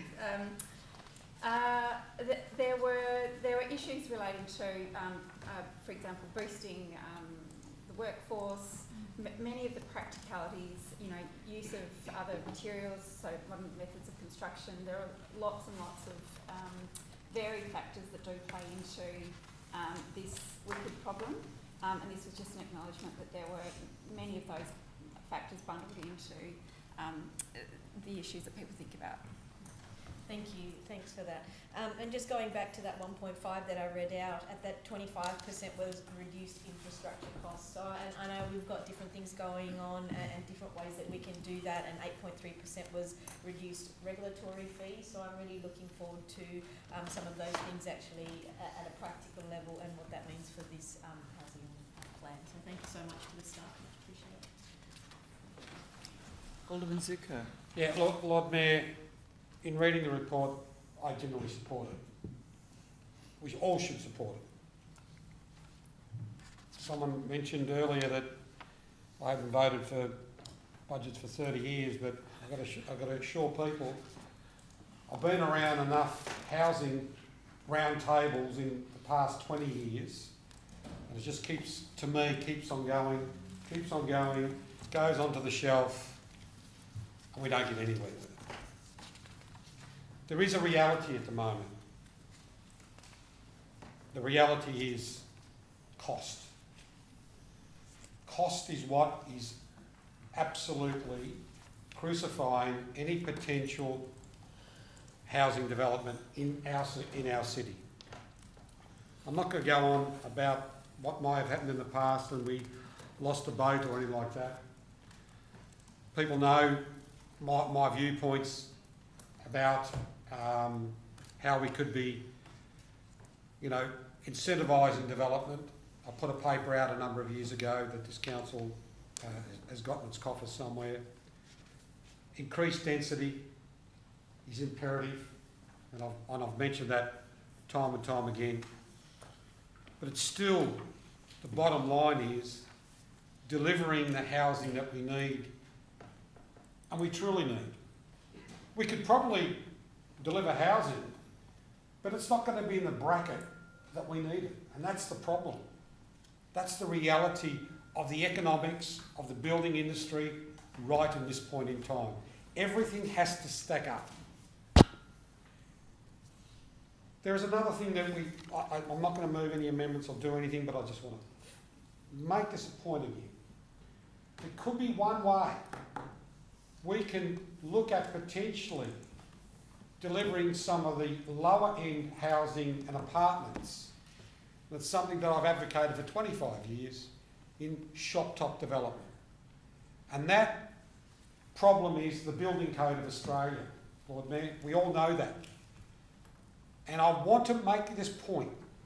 My property in North Hobart, had not that been a continued use for housing, I could not get that delivered today. Because the stairwell in one area is not up to the current building code standards. And that is what I find a little bit hypocritical, that there are properties around the city that don't meet the current building codes, but if someone wanted to build, they can't. Maybe the CEO might take this on board and bring it back for the next council, because I don't want to make it a big issue. I'd like to see us go down the pathway of seeing how we can look at assisting these developments. I understand the DDA laws. I'm not totally stupid. But what we could do with some of these first floor, second floor apartments is target younger people to live there, because they're struggling to find somewhere to live. Understandable, they might have to be able, but they are sitting there empty. And what we could do is, if we could develop something in under the building code that we can probably take to some bureaucrat sitting in Canberra. Sorry, no disrespect to bureaucrats, but that's where the code comes from, right? Insofar as to say is, look, we'd like to go down this pathway on utilising space that sits there and give the incentive to these landowners to say, okay, we're going to help you with the building code, but you've got to redevelop to ensure your redevelopment provides us with some affordable housing for this market. As I said, I'm not going to make it into an issue. Hopefully the CEO might take it on board and the CEO can bring a notice of motion in the new council. Thank you. Councillor Kelly? Oh, it was a noble suggestion by Alderman Zuko. And, but the fact of the matter is the Building Code of Australia, it's a Australia-wide thing. But as good as it is, I'd suggest you put forward a motion and do that, because the shop top thing is just so hard, such a tough nut to crack unless we get all states on board for this BCA. Ain't nothing going to happen. Perhaps we should be a little bit more dynamic. I was walking down the wharf the other day and see the big boat there. It's got 550 beds on it, completely empty, humming away. Showers, toilets, bars, you name it. Maybe we can start looking a bit more inward. There you go. I wish I could say something. It's not going to be used for another 4 months. I wish I could say something. No, Something to put up. Okay, any further discussion on the housing action plan? If there's none, I'll put that. All those in favour say aye. Aye. Against say no. No. A show of hands, all those in favour. Alderman Zuko, Councillor Dutta, Councillor Passelt, Councillor Kitsos, Councillor Lohberger, Alderman Bloomfield, Councillor Kelly, Councillor Harvey, Deputy Lord Mayor, and the Lord Mayor. And against? Councillor Elliott and Councillor Coates. That's carried. Okay, we'll move on to item 14, the Halls Saddle Visitor Hub. So moved by Councillor Lohberger, seconded by Deputy Lord Mayor. Councillor Lohberger. Again, I'll be very quick, Lord Mayor. I'm just so happy to see this proposed Hall Saddle Visitor Hub come back to Council in this much more advanced state. It looks excellent. The all-important geotechnical work has been done and it is passed. There is significant commercial interest in being part of this site from the private sector. The federal government has provided significant funding for the planning stages, and the council now has 4 concrete options to consider.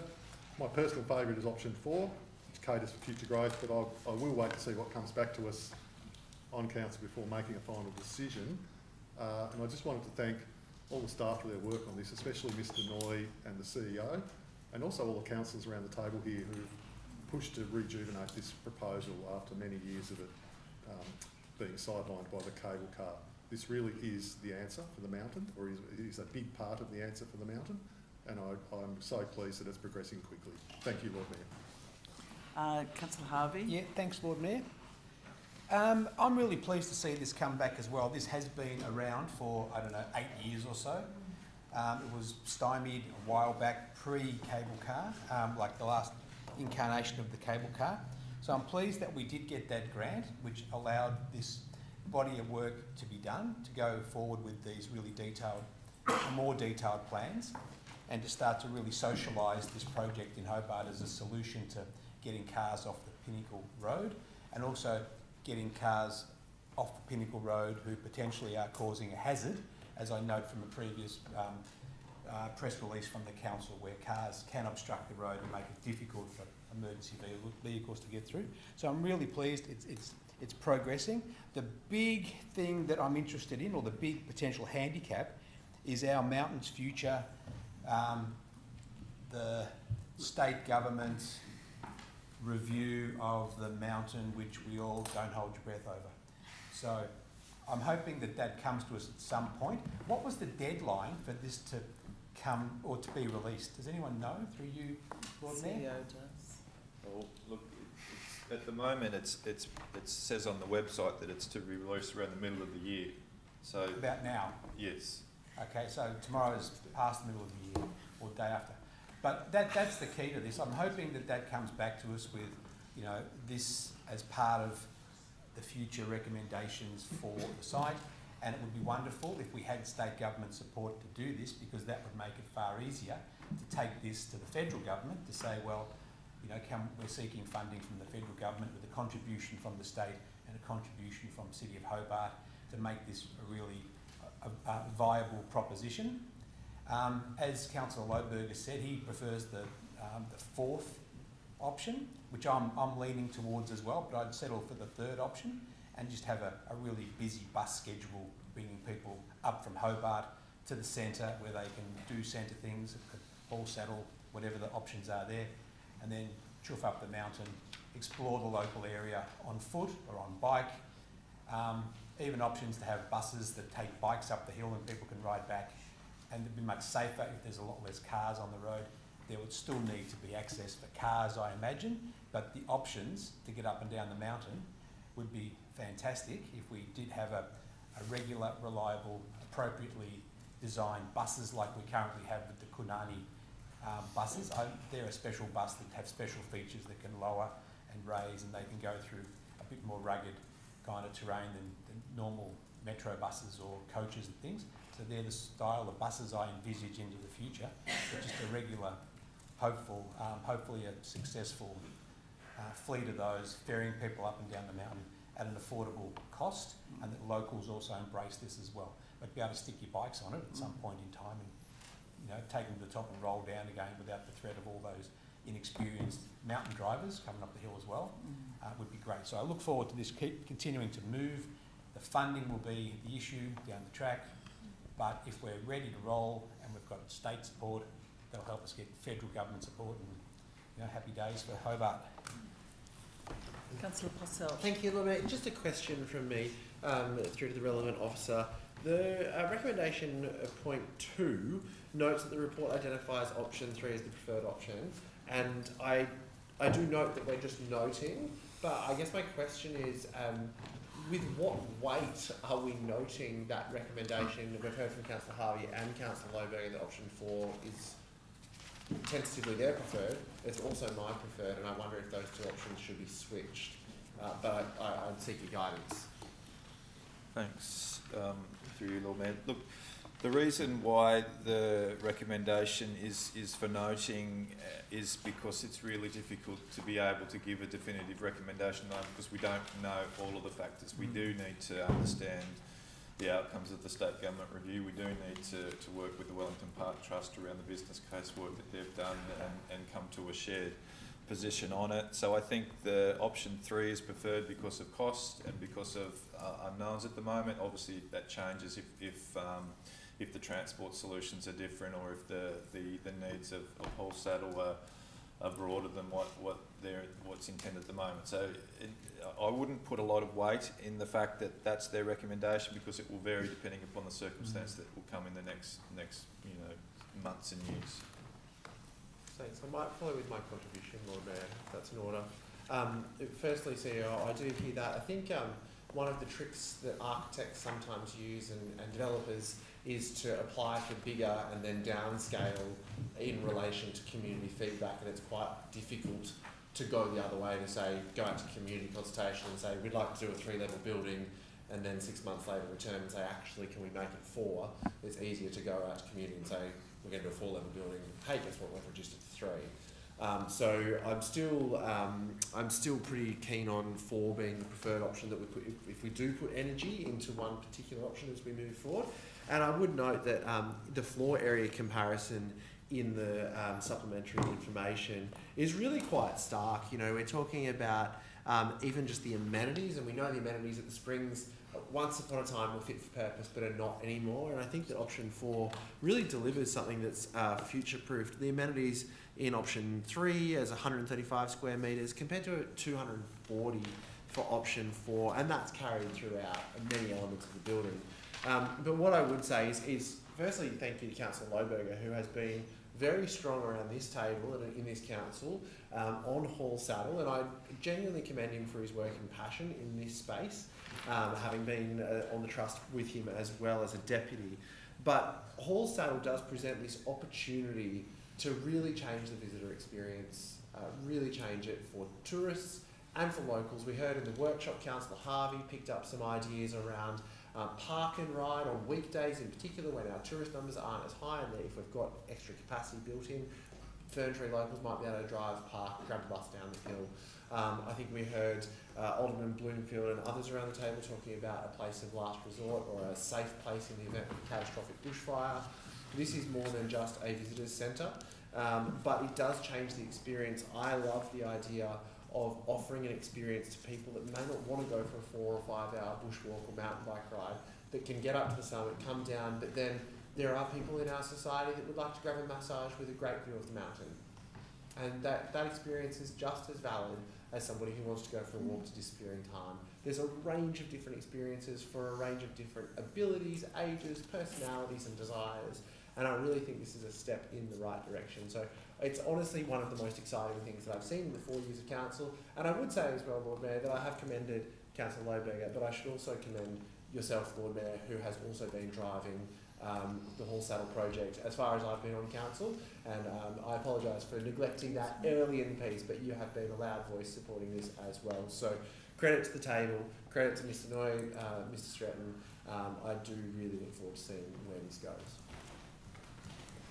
Alderman Zuko. Yeah, Lord Mayor, I'm supportive of this, but as I asked in the workshop, there's 3 partners in this. We're in it. There's 2 other partners that are not on the table. Now, it's great to go down the pathway of what we're doing, but unless the other 2 partners say to us, yes, that's a great idea, we'll jump on board. That's the Wellington Trust. They're not on board yet. Is that correct? Incorrect. The Wellington Trust on board with this proposal. Councillor Lohberger would like. No, I'm sorry. I can answer that question as the trust representative. Yes. I'll direct it to Councillor Lohberger. So can the CEO as trust representative. I'm sorry, the CEO is a trust representative. I'm sorry, this Councillor, predates the no CEO disrespect, but I'll take it from the CEO. Is the trust on board with this project? Have they written to us and said they're on board?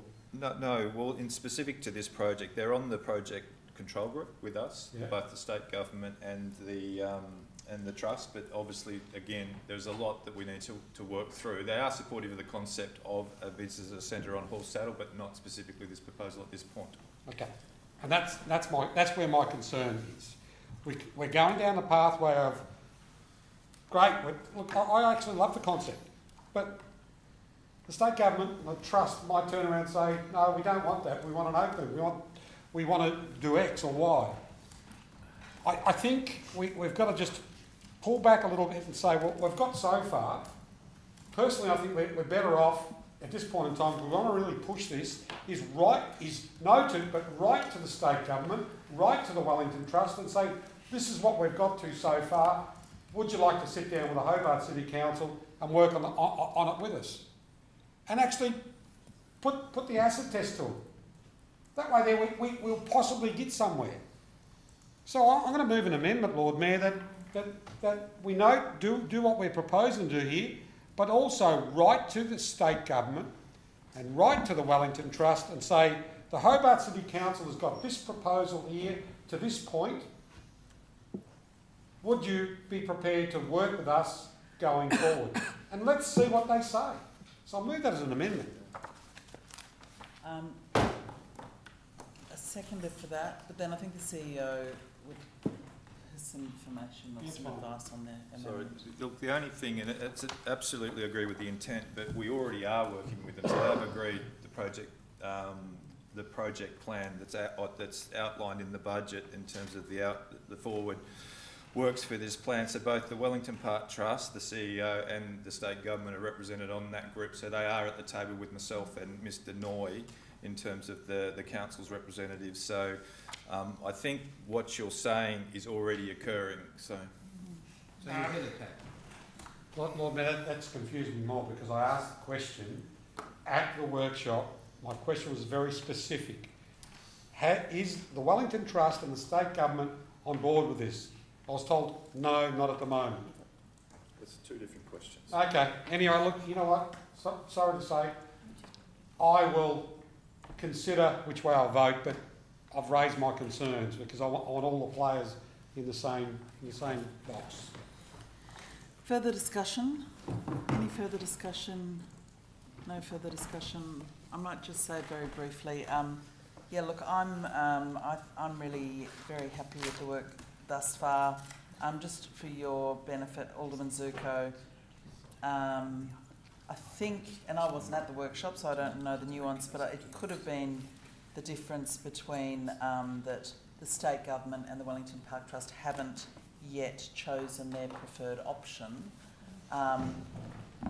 but someone has to move first in a sense, and it's our land and it's our project. But I'm sure those agencies will probably be interested in what we think is the preferred option. So I think the important thing is that there has been a good level of collaboration. The federal government provided the grant, but the grant is actually being administered by the state government on this occasion. So they're holding the funding for the project. We got lots of letters of support from state MPs and federal MPs in order to get this funding. So yeah, I think I'm very pleased after many years of the city really championing this on its own. I really do feel like now other levels of government do get it. That doesn't mean that other parts of other levels of government may not still say, oh, we've got our pet project that they think is better than this. But I think there's a huge amount of recognition that this is a underutilised site, strategically located, that has such enormous potential to create something really special, and I'm really pleased to see it taking the next step. Thank you. I'll put that. All those in favour say aye. Aye. Against say no. No. No. Show of hands. All those in favour. Councillor Dutta, Councillor Baselt, Councillor Kitsos, Councillor Lohberger, Alderman Bloomfield, Councillor Kelly, Councillor Harvey, Deputy Lord Mayor, and Lord Mayor. Oh, sorry. And against? Alderman Zuko, Councillor Elliott, Councillor Coates. That's carried. Okay. I'm proposing that we just do the two more main items of the agenda, and then we'll break for dinner before we come back for the motions. So item 15 is school access travel plans. So moved by Councillor Harvey, seconded by Alderman Bloomfield. Any discussion? Question please, in regards to the previous tranche of active travel, school access travel plans, can we have an update as to how much of those plans we've actually succeeded in implementing to date? I feel that that's relevant to me making my decision tonight on how these might move forward. Mr Bedell, implementation. Through you, Lord Mayor, yes, as far as specific projects, not each of those plans have had projects being delivered. As far as how many, so they range from, I think, operational projects, capital works projects, so there's so many varied. Some are ongoing, some are partnerships with the schools themselves. So to give you a definitive answer as to how many, not sure, but all of those school access travel plans have had projects that we've been successful in delivering. I think all of them we have had grant funding for as well, which is encouraging. So yes, they are well under the way. They were only endorsed by council 12 months ago as well. Thank you. And just to follow up on those, will we have baseline analysis versus after the development on what the changes of behaviour are in the area? Through you, Lord Mayor, yeah, we do collect data around active transport and things like that, also through the census, so we certainly understand journeys to school data, and we are collecting that. That's both, we collect that data as well through our own sort of sensors, as well as census, state of our state dashboards and things like that. So collectively, yes, and we can do some analysis on that if required. Great. Thank you, Lord Mayor. Look, I'm really happy with those answers, so I will contribute now. I think these are really wonderful things that we need to keep pushing ahead and rolling out. You can hear that these are not just on paper tick boxy exercises. We are actually making a difference to these areas, and I've seen firsthand this year the difference between a school that has access to micromobility and active transport options and one that does not, and it makes a really big difference to the roads, to congestion, to the children, to the families, to stress levels, all sorts of flow-on effects, not to mention the health benefits as well. So I think that these are absolute no-brainers for so many reasons, for climate resilience, for healthy communities, and for decongesting our roadways as well. So I'm really happy to see another tranche of these in front of us tonight, and I'm very happy to support it. Further discussion, Councillor Harvey. Lord Mayor, in amongst all the work that's done on these travel plans, do we do an analysis of where kids come from? Like, I know now lots of kids don't go to their local school. They drive across the city to drop their kids off somewhere and then head back and then have to do that. So there's a lot of energy being used, a lot of time consumed with taking kids where the parents choose to take them to school rather than having to let them walk to school in their local catchment. Is there a regulation that says you should go to your local school, or is it open to parents to decide where their kids go to school? I think it's open to kids. Through you? It's open to parents where they... So there's no requirement to go to your local school? There's no requirement. But Mr Vidal can say that that you are collecting data though, aren't you? Yeah, we certainly are. So through you, Lord Mayor, there are catchments obviously for local schools. The private schools are completely different, and that's, we obviously note that private schools, people travel from all around the city, and that is the general cross-city pattern. What we found through the data is the local schools, you do get the majority of, because that's the requirement under the department. The kids have to attend their local schools. There are exceptions to that. Okay, no, that's what I want to hear. We are also, though, collecting where, so within the catchment itself, and I think in some of the plans you'll see that we do know where current students are, but also the future students. So we try to get an understanding of 3, 4, 5, 6-year-olds as well, because that's obviously important not just now, but in 4 or 5 years' time when we've delivered on most of these projects. We've got an understanding as to where those kids will come from. So the South Hobart one, I know there was a big shift over the next 3 years where those students were actually going to come from, which we found through some of the census data.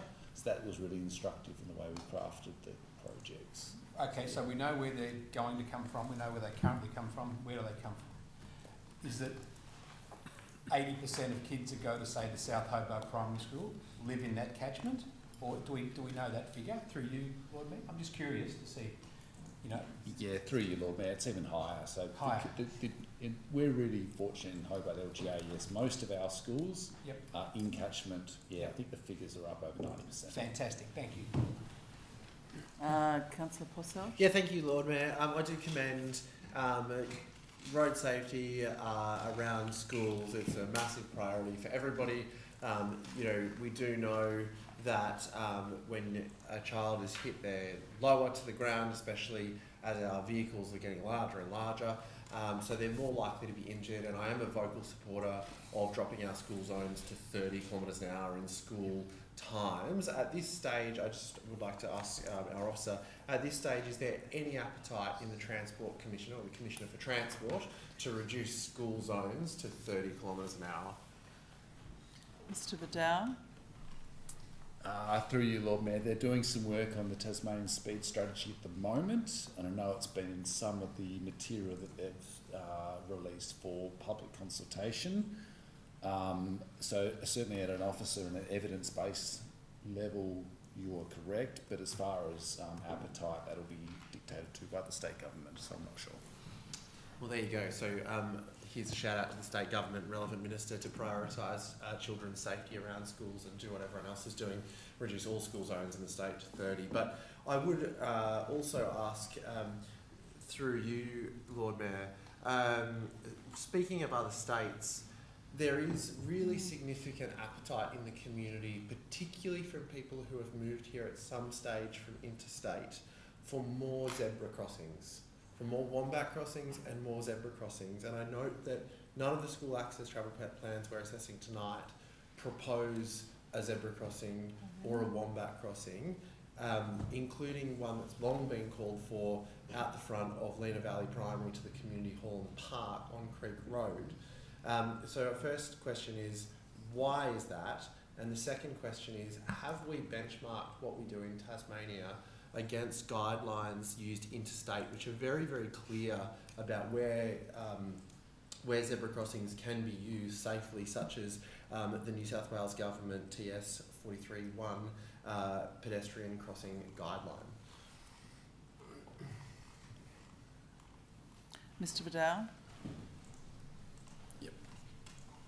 Through you, Lord Mayor. So with regards to the first question then of Valley, I'll go specific. The first question on Lenna Valley Primary School and on Creek Road, there is currently a zebra crossing at the front of the school.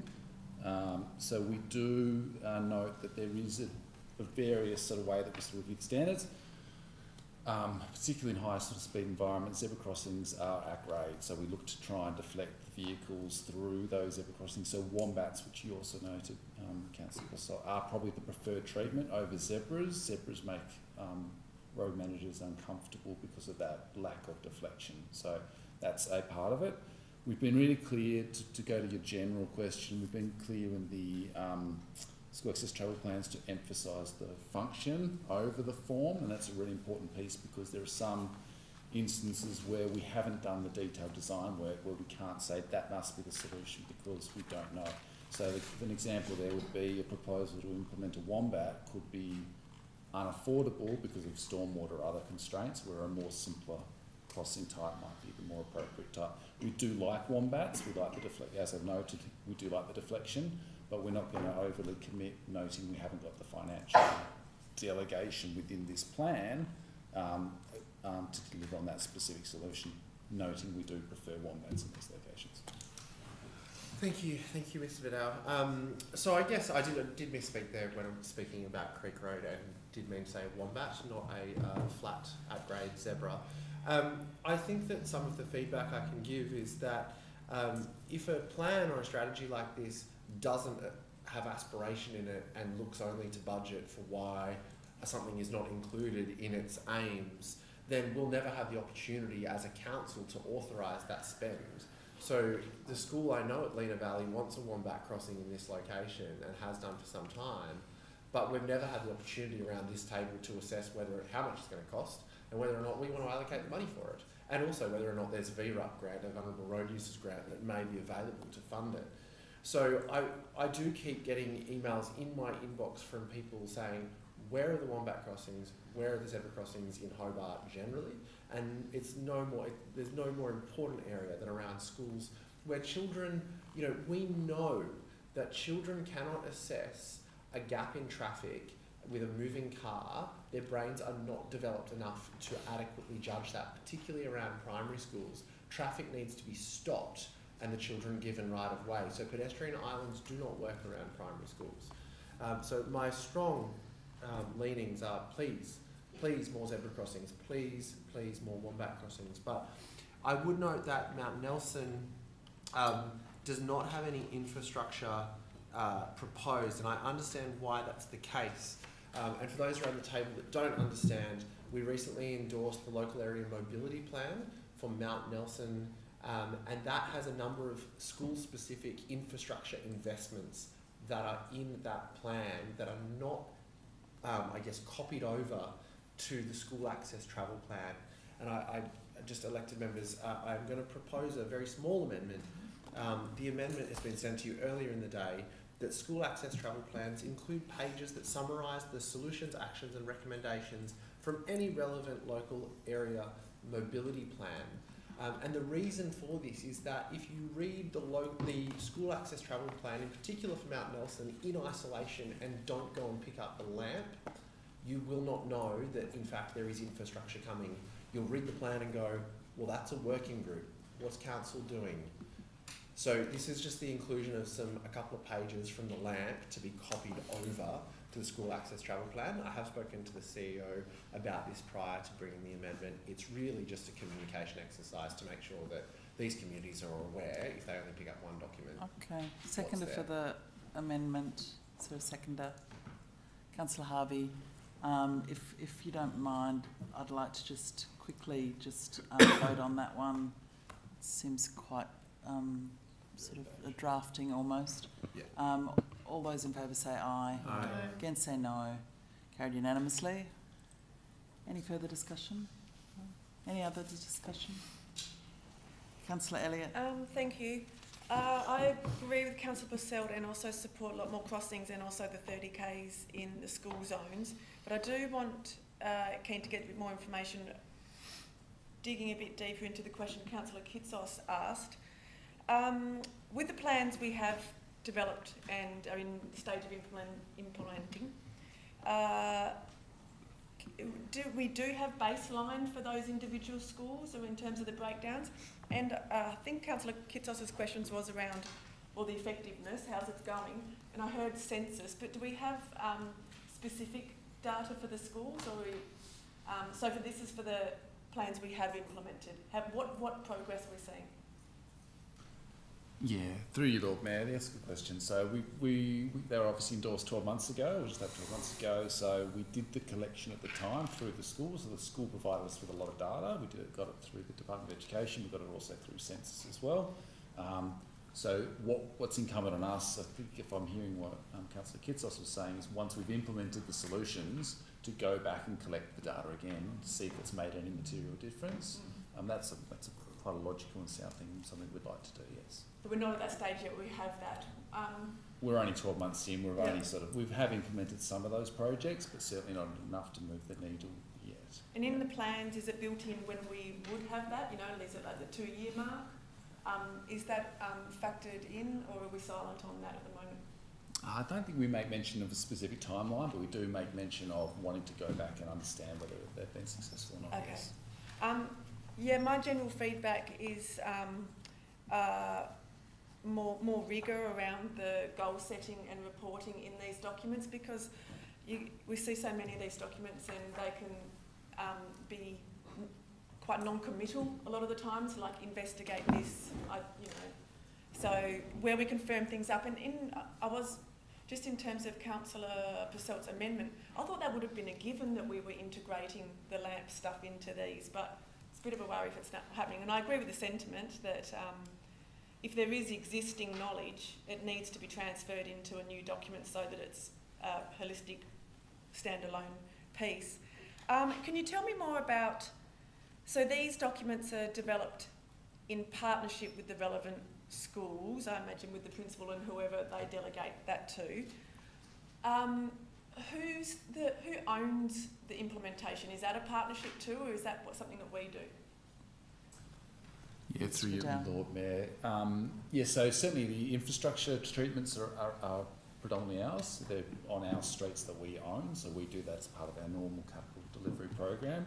Some of the programs, if they're around sort of, encouraging or school bus, or some of the Mount Nelson is a good example where there's a working group to try and talk about encouraging, kids to use active modes, where there's discussions around things like gamification, so rewarding classes for the most kids that walk to school. And things. The school takes a bit of a lead on those ones, and we do talk to that in the plan. So, but certainly the infrastructure treatments, we own those, and we own the plan as the council. And can I just get an idea of, so for example, the Abura Street plan, and these are quite long documents, what sort of officer work is involved in, what sort of volume of hours are we looking at to produce one of these for council staff? It's a good question. So we've been working on it over this last 12 months. I'd say we've certainly had one officer sort of dedicated to that for probably 4 to 5 months, and that's all 3. So working in partnership certainly with the LAMP process, we had a consultant work on that with us. But yeah, so 4 to 5 months. They're doing other work as well, but it's 4 to 5 months we've been working on it in earnest. Okay, thank you. I'm very keen, happy to support these ones, but very keen to see what actual impact they're making, because producing documents takes a lot of time, and even if it is, 4 or 5 months, and that might add up to 50,000 before we know it, maybe these aren't, and if it turns out they're not as effective, if we're not actually seeing the change, I would rather divert that money into the local area plan and actually into the actual infrastructure that makes common sense, rather than documents that might prove to not actually deliver tangible results. But happy to keep going for the moment. Any further discussion? No.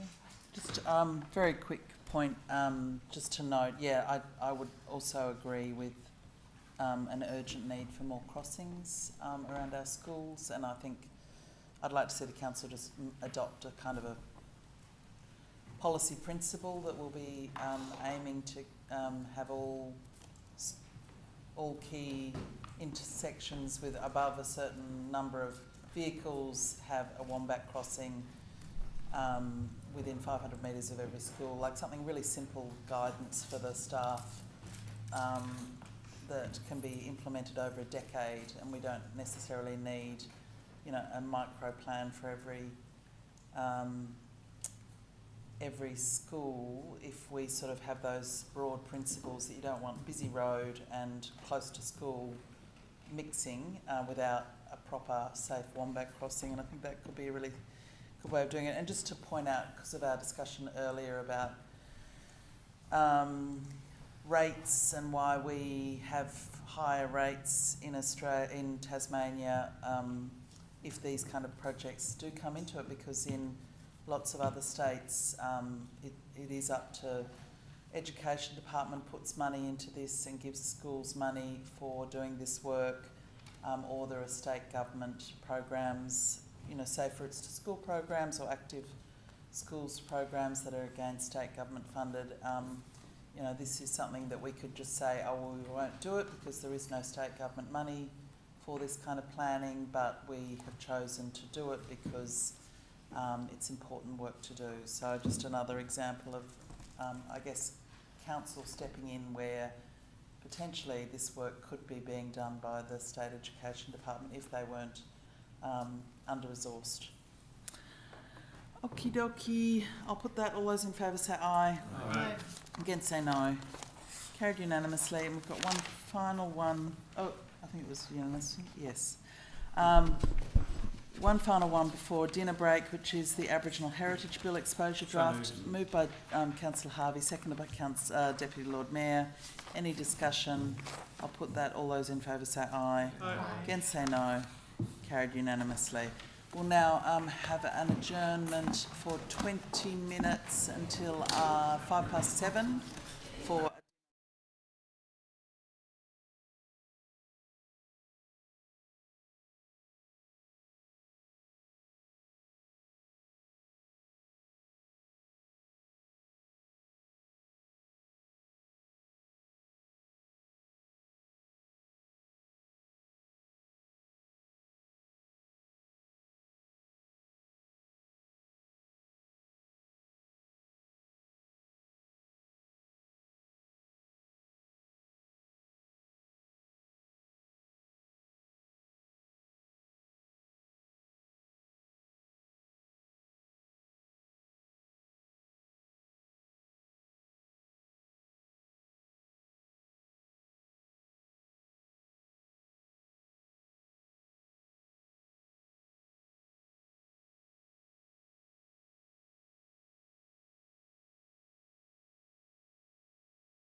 It's 6 minutes past 7 and we have a quorum, so I'm going to restart the meeting. We have item 17, the determination of a code of conduct. Someone like to move that we receive a note. Moved by Councillor Posselt, seconded by Councillor Coates. Alderman Zuko. Yeah, look, Lord Mayor, I don't really want to go on too much about this. I was actually at the last council meeting a little bit annoyed that we got up and decided to allow debate and discussion on code of conduct determinations, and I did mention that I've never seen it happen before in the time I've been here. Nor personally I want to see it happen again going forward. But I just want to make these points, and this is not, I'm not going to attack any particular person or anyone or get up and read the determination. But to be called a racist, Lord Mayor, was actually quite hurtful to me. I grew up being called a wog in my younger days. And if it wasn't for my mates who I played Aussie rules football for, I probably would have got bashed a few times. My partner of 14 years is of Thai nationality. Son lives with me as well. His girlfriend lives with me. I've got tenants of all nationalities. I've employed people from homeless to Aboriginal. My best mate, and I've mentioned it many times, of 58 years, is a descendant of Dolly Dalrymple. It's hurtful. It's happened to me twice in this chamber, Lord Mayor. If those people that go around advocating that about racism and go down those paths to advocate to other people, I think they should look at people like myself that, yes, I've got an opinion, yes, I've got a voice, but what did I do wrong? And I got taken to the code. I praised an Aboriginal person in this country and respected a person of an Aboriginal descent that does wonders for the Aboriginal community, and I'm called a racist. I think it's time that the whole world and the whole community and everybody just pulled back and said, hey, we shouldn't just go and call someone a racist because we feel like calling someone a racist. And please, I don't want people to get thin, but maybe if the colour of my skin was Sicilian, which would have been a darker skin, maybe I might not be called a racist. I don't know. But I think it's going on that as soon as someone has a differing opinion, they're called a racist. Let's just, you know what? We know people who are actual racists. You can feel a person that's a racist. You can hear a person that's a racist. But we're using that word too easily these days. Especially from people who were victims of it. But I don't try and make a big issue of it, but it's sad that I had to go through this process of a code of conduct. It was, you know, Lord Mayor, I've put one code of conduct complaint against someone for 10 years. And I've got a very close friend of mine who's a lawyer who often listens to these meetings. And he said to me, do you know you could have put a code of conduct? Yeah. I said, look, you know what? I could probably put a code of conduct in many, many times. I don't necessarily agree with everybody what they say. If someone highlights something, and you have with me a few times, Lord Mayor, I've tried to rectify it the best I can anyway. But we've got to stop using the word racist to people who are not. Because it's a word that's used too easily. So we talk about being respectful around this table. I think if I can send a message out there, let's be respectful to everybody and respect the rights of someone's opinion. But don't call them a racist because they have a differing opinion. I actually would love to move an amendment, Lord Mayor, but I just want to put this in the headspace of our CEO. Wouldn't it be good to have a policy in the future that when determinations like this come forward, the policy is receive a note and no debate? Something to consider maybe in a workshop later down the track. Thank you. Okay, if there's no further comment, Councillor Elliott. That's right. So this Alderman Zuko is understandably focused on the personal impact of being called a racist, which it is, I can relate to. It's very stressful, and how we as a community need to withdraw from that sort of conduct. And the same applies to other slurs, you know, bigot and Nazi, just for somebody having a different opinion. But I think this complaint goes to something it highlights the systemic issues with the actual whole code of conduct framework, and there's been a lot of talk around the financial impact of that, and it's very valid talk to have.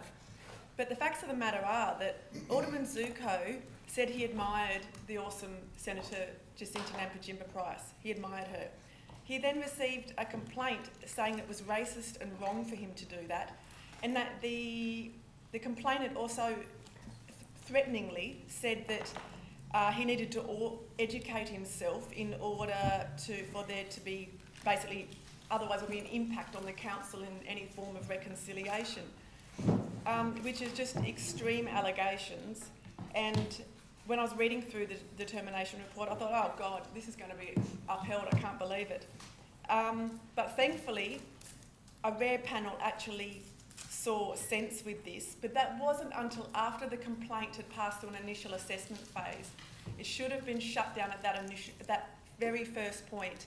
It should have been crystal clear to anyone on that panel or touching that complaint that Alderman Zuko did nothing wrong.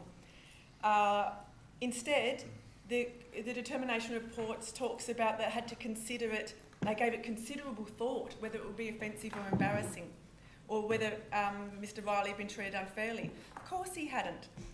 And then we get a bill for $3,700 when Alderman Zuko did nothing wrong. I am pleased that this complaint was dismissed, because too often the panels are used for punishing wrongthink, which comes back to the original point around name calling just because someone has a different political opinion to you. But I hope that as we see more decisions from panels rejecting the complaints, dismissing the complaints, but it needs to happen much earlier in the process so that it doesn't cost ratepayers nearly $4,000 when Alderman Zuko did nothing wrong. Councillor Kelly. Question through you, Chair, to Alderman Zuko. Alderman Zuko, you mentioned about commentary relating to Code of Conduct determination reports. Is that, in your time here in Council, have you seen these issues discussed and debated previous, or just been noted? Can you just give me a background there? Look, as I said earlier, look, I got a bit irate at the last meeting. I think the Lord Mayor even told me off for it, for allowing discussion on a note of a determination. I'd never seen that before here, and I don't want to see it again. And hopefully tonight might be the last time it's discussed prior to the election, and hopefully we can get a policy up that we don't go down the pathway, because I think it's personally totally ridiculous that I could sit here and read that determination and attack the other person. I haven't even mentioned the person's name, and attack the other person. There's no need for it. You know, it happened to me. The code's the problem, which I hope that we can also try and fix and make it better. That's all. Yeah, thank you, Alderman Zuko. Yes, well, I was at the receiving end of that 9-minute lecture of the Deputy Lord Mayor reading out to me a report verbatim, nothing but to publicly try to humiliate me as to... Sorry, what was the point? A point of order on relevance. We're talking about the debate that was held last time about a different code of conduct finding. We're not talking about tonight's code of conduct findings. And I'd ask you to point the mentioned the speaker twice. I've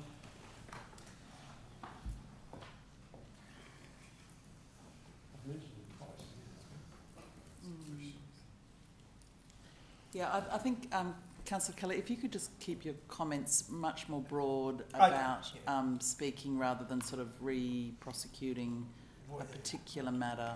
Well, I just find this a little bit ironical how one person can do that for almost 10 minutes and I'm being told now, don't mention it. Absolutely breathtakingly hypocritical.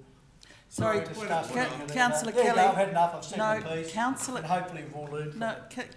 Councillor Kelly, I found that comment was suggesting that I was being unfair to you as chair. I consider them to be quite different situations. If you get a chance to speak to a code of conduct about your matter, I'm not going to stop you doing that. I appreciate Alderman Zuko's desire for there to be no discussion about codes of conduct determinations, and he is right, that hasn't been the practice.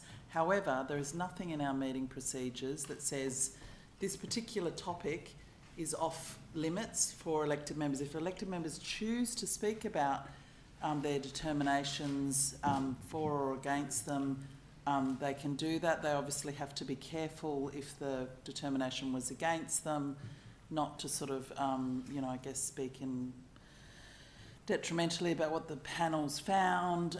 So there are probably some judgment calls there, but it would be, I think, quite difficult for the council to determine that a whole section of subject matter could not be spoken about because it may be challenged. Elected members are entitled to speak about all items that are on agendas, and so that's my position as chair. And I appreciate what Alderman Zuko is saying, that people haven't chosen normally to, but I think there's been a couple of examples where they have. But yeah, but that's what I was suggesting from the perspective of the chair. Okay, any further discussion on this matter? Councillor Dutta. Lord Mayor, this is my second term, and in my first term I did speak about these reports. There's evidence, I'm sure, if people want to see it. I did comment about these reports when they came, so it wasn't unusual in my practice. Point number two, this particular person is not here to defend himself or have a right to reply. Therefore, I think people have different understanding. This is one individual, and all of us know, I have so many people who have told me many things. But the point for me here is that this particular individual may have been naive, he took it that way, and he found out that this really had no basis. And I'm very glad that it has come out that way, because when I read it, I put my eyes on it and I say, poor guy, he doesn't have the understanding. So all what they do, they go down this particular path. And for the panel then to make the decision, sometimes we don't accept the decision, we think it's wrong, and other times we say, yeah, that's fine. So this is that occasion where we are pleased with the decision. But there are times when they'll go against us, we'll say, oh no, this is terrible, the system is bad. The independent empire makes the decision, we just have to go with it and see what happens. Thank you. Okay, is there any further discussion? I'll put that. All those in favour say aye. Aye. Against say no. Carried unanimously. Item 18 is another Code of Conduct Determination Report. Would someone like to move that? Moved by Councillor Coates, seconded by Councillor Lohberger. Any discussion? No discussion? Okay, I will just make, because there is no discussion, I am just going to make a comment about commenting on Code of Conduct's determinations.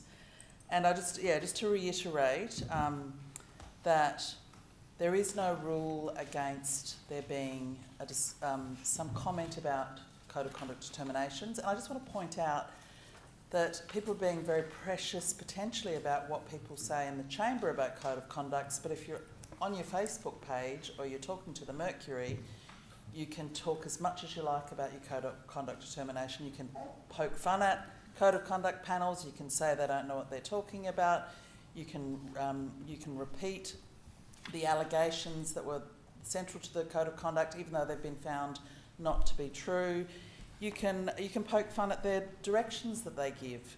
So, you know, that can all happen outside the chamber, but somehow in the chamber where, you know, we can't comment on them. So I want us to have respectful debate. Code of conduct should not be re-prosecuted in the chamber, but to be fair, I don't think they should be re-prosecuted on our Facebook pages, in the media, in the public generally. It's meant to be a disciplined, independent umpire process. You know, it's not perfect, we all know that, but, you know, what is the alternative is the question. And so let's try and respect panel decisions and let's try and accept umpires' decisions without sort of having too much debate about them. As I said, I don't have the right as a chair to say that you can't speak about the code of conduct determination. However, if you're criticising a code of conduct determination in the chamber, you are. It is risky, but you shouldn't really be criticising it outside the chamber. The fact that panels don't sort of pull people up on that is not my business. That's the business of the panel. But I just want to make those comments. Okay. Sorry. Yeah, just a Councillor question, Elliott. please, Lord Mayor. You said we shouldn't be criticising in or outside of the chamber. Is that your personal opinion, or is that provided based on legal advice? That's my personal opinion. Okay, thank you. Okay. We'll vote on that item 18. All those in favour say aye. Aye. Against say no. Carried unanimously. Okay, at item 19 is live sites. Moved by Deputy Lord Mayor, seconded by Councillor Posselt. Other way around. Moved by me, seconded Moved by Councillor Posselt, seconded by Deputy Lord Mayor. Very good. Thank you, Lord Mayor and colleagues. I know we've got many motions to get through this evening. I will keep this brief. Going back to the Women's World Cup with Matildas in 2023, I think it was, I had some conversations with the then CEO and director about a direction for live sites when the women did an exceptional job and had a huge Australian following in the Women's World Cup. Subsequently, we arranged for 2 live sites to be held on Parliament lawns, which were both successful. There was a live site held for the Jack Jumpers final in 2024, which was a state initiative, and it was equally well attended. Throughout the last 2 weeks or so, the Socceroos have been doing very well in the World Cup, and once again, national interest has soared, with Rick Goddard on ABC Radio pushing very heavily for live sites to happen. He also raised that in some fly-throughs of the Parliament Square development, early fly-throughs, there was the concept of a Federation Square type live site screen for public viewings. What we know is that watch parties all around the country have the support of the state government, and there's many watch parties which are listed in the motion, held in Victoria, even in regional areas, Geelong, Bendigo, places like that. The community love coming together, and anyone who's been to the watch parties that the Odeon and Lee Carmichael and Dark Lab have assisted to put on will have seen how much joy it brings. The hush over the crowd in a suspenseful moment, the disappointment when a goal's scored against you, the come on ref when a call goes the wrong way. It's a really fun environment that brings us together like nothing else. And I know that one of the coffee shops that opened early to support the 5 a.m. viewing on Saturday morning, they said that they did double the ordinary trade for the time period when they opened up at 4 a.m. to get the punters on the way through. And that was just one experience of a vendor that wasn't attached to the venue itself. They were just in the periphery and got traffic that were passing by. So there's great economic activation, there's great community benefit that comes from having these watch parties and live sites. We've had them before, but we have no policy that governs how and when we deploy them, the threshold even. Do we put it on for a South Hobart soccer match? Probably not. Do we put it on when the Devils make the finals? Probably. But I'm not the person to make that judgment call. It's something that we need to work out and work through. And I know talking with staff, there was some scepticism about the group stages of the World Cup. Well, are people going to be interested? The games are at awkward times. It's only the group stages. And then the Dark Lab project came online, and for the match at lunchtime on a Friday, they had 2 venues that were full with sort of 1,500 Tasmanians that showed up to watch the soccer together. So this motion is really straightforward. It only asks for a policy to be developed so we can work out what events we're going to support, what the thresholds are, and allow officers to plan for that, rather than at the moment we're kind of flying by the seat of our pants and making decisions through sensible judgment calls, but without guidance from an endorsed policy. And the second element is a report that is agnostic on what the infrastructure is. Do we buy our own screen? Is it a mobile screen? Do we put up a permanent screen? I don't have these answers, and I don't think that anyone does until we go out to market and see what it costs to buy our own screen, whether or not hiring is a more efficient option, whether or not a permanent screen is a better choice. I don't know. It's a little bit of work, and it's on the back of the World Cup being such a profound success down here in Hobart, and the work of Dark Lab, ABC Radio, Rick Goddard, and the city getting involved as well. So, as I said, simple. I don't think it needs heaps of debate, given how many motions we've got. I think I've explained it well. So if you've got any questions, please send them my way or to the officers. Otherwise, I'd ask that you consider your support for this, for the policy and for a report. Thank you, Lord Mayor. Alderman Benfield. I'm quite supportive of this. I actually saw different elements too, like for instance Eurovision. Wouldn't that be fantastic? But it was interesting too that the staff report came back saying it's $15,000 per event. So we do have to be very judicious with this because, 4, 5, 6 events, how many are we going to be able to afford? It will require a budget line. So it'll be something where the policy will have to be a little bit broader, I think, in that it won't just be necessarily which types of sport events, but how many, and can we please make it a little bit broader and have things like Eurovision, because effectively this live site scenario can actually connect us to the world for world events on almost any premise, which is completely different. The other thing that I also wanted to be aware of as well is that the timing of them is, 4 o'clock in the morning, nothing else is open, I get that. But we need to make sure that we are sensitive to businesses in the area, such that if it could be held within a business, we shouldn't be stealing it from them. We should actually be encouraging them and supporting them, perhaps, rather than just saying, let's make it a live site and a few peripheries might get some money. But if it was a pub that typically does sport and is big enough, we should possibly be saying, well, look, let's encourage or support that way, because we should also be very, just aware of that impact as well. But other than that, I quite love it because we have demonstrated there is actually a need, really important. But I think also, as I said, Eurovision, can you imagine? Thank you. Councillor Kelly. Thank you. I support this motion. It's great to get topical ideas coming through and look at them as they happen. That's good in my, as far as I'm concerned. I've done outdoor screenings with the cinema land, and it can be extremely problematic. I would support Alderman Bloomfield's notion too that Dark Lab did with the Odeon and the Hanging Garden. They've got the toilets, the facilities and all that. The wet weather in Tasmania is the big killer. It's been tried at Botanical Gardens many times and failed, but mainly because of the weather. And we're just at the mercy of that. You've got to get licensing rights. The projection equipment is expensive. It does require specialists to use it. But hey, a good officer level report on this will be good to do. So it's great to see, and it's at the moment, and so let's have a look at it. Alderman Zuko. Yeah, well, Mayor, it does pay to be a person that's been around for quite a number of years, and I support the motion, so I might move a minor amendment which might enhance it a little bit.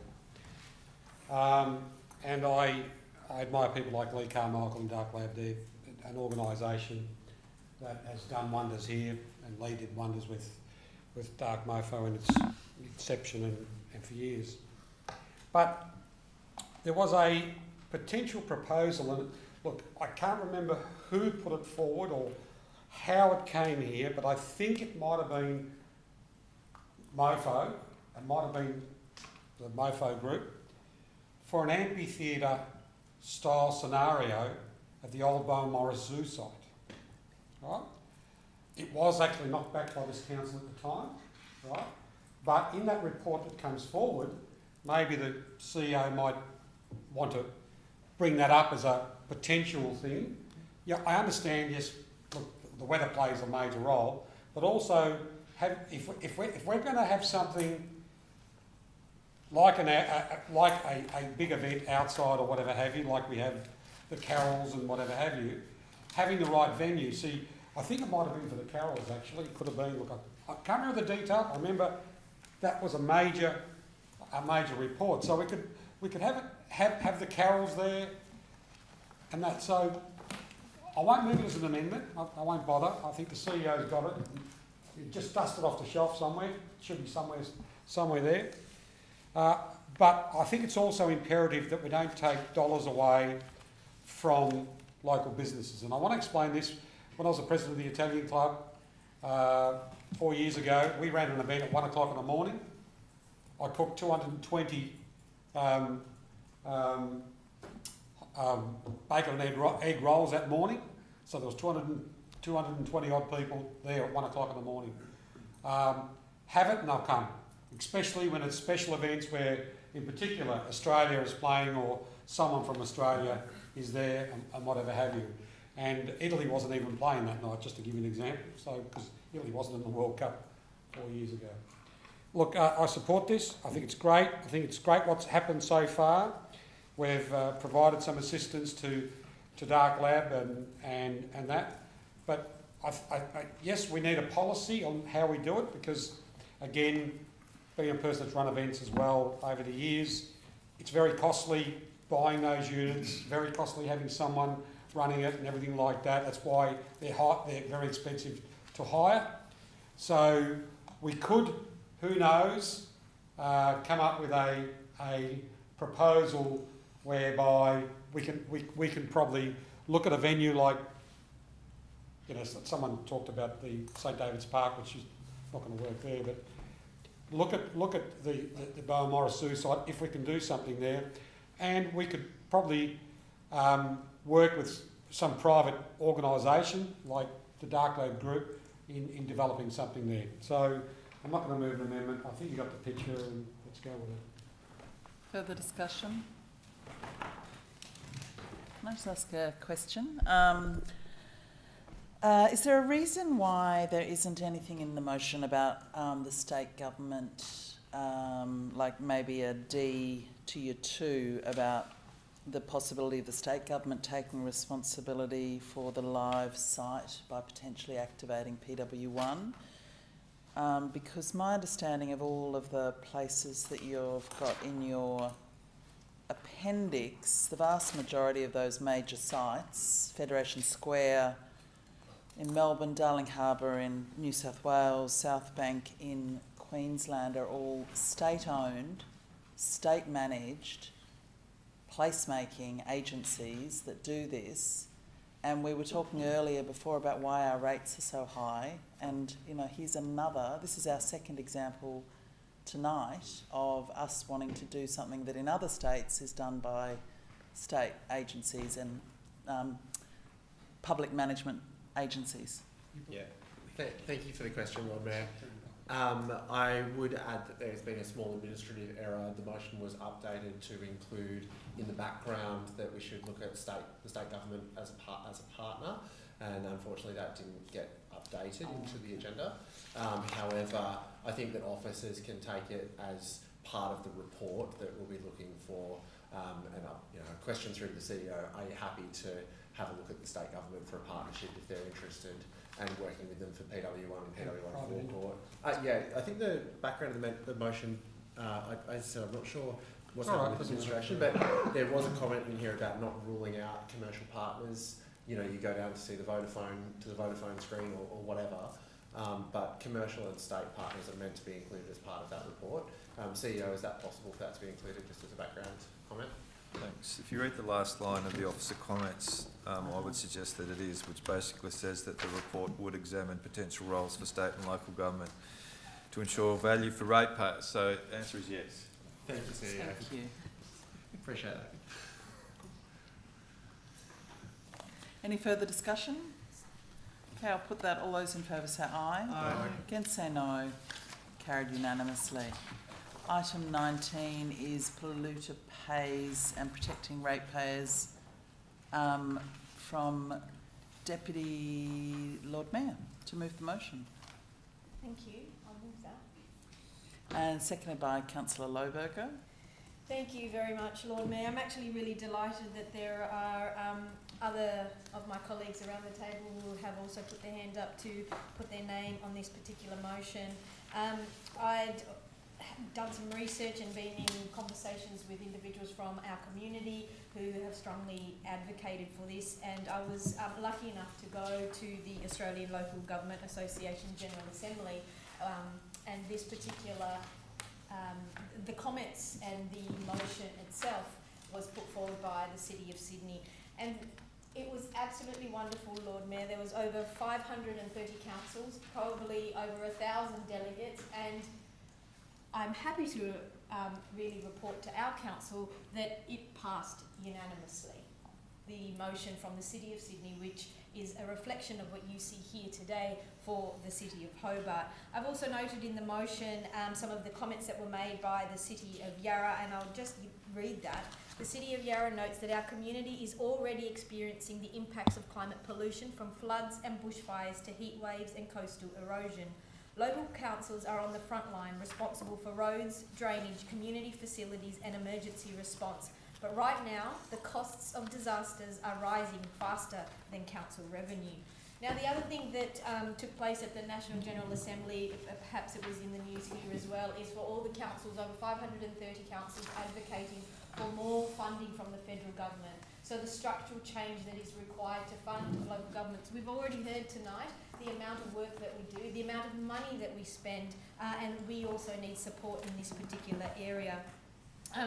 This particular motion that is before you, Lord Mayor, it recognises that we need help in this space. There is a growing financial pressure on council budgets, including costs associated with disaster response.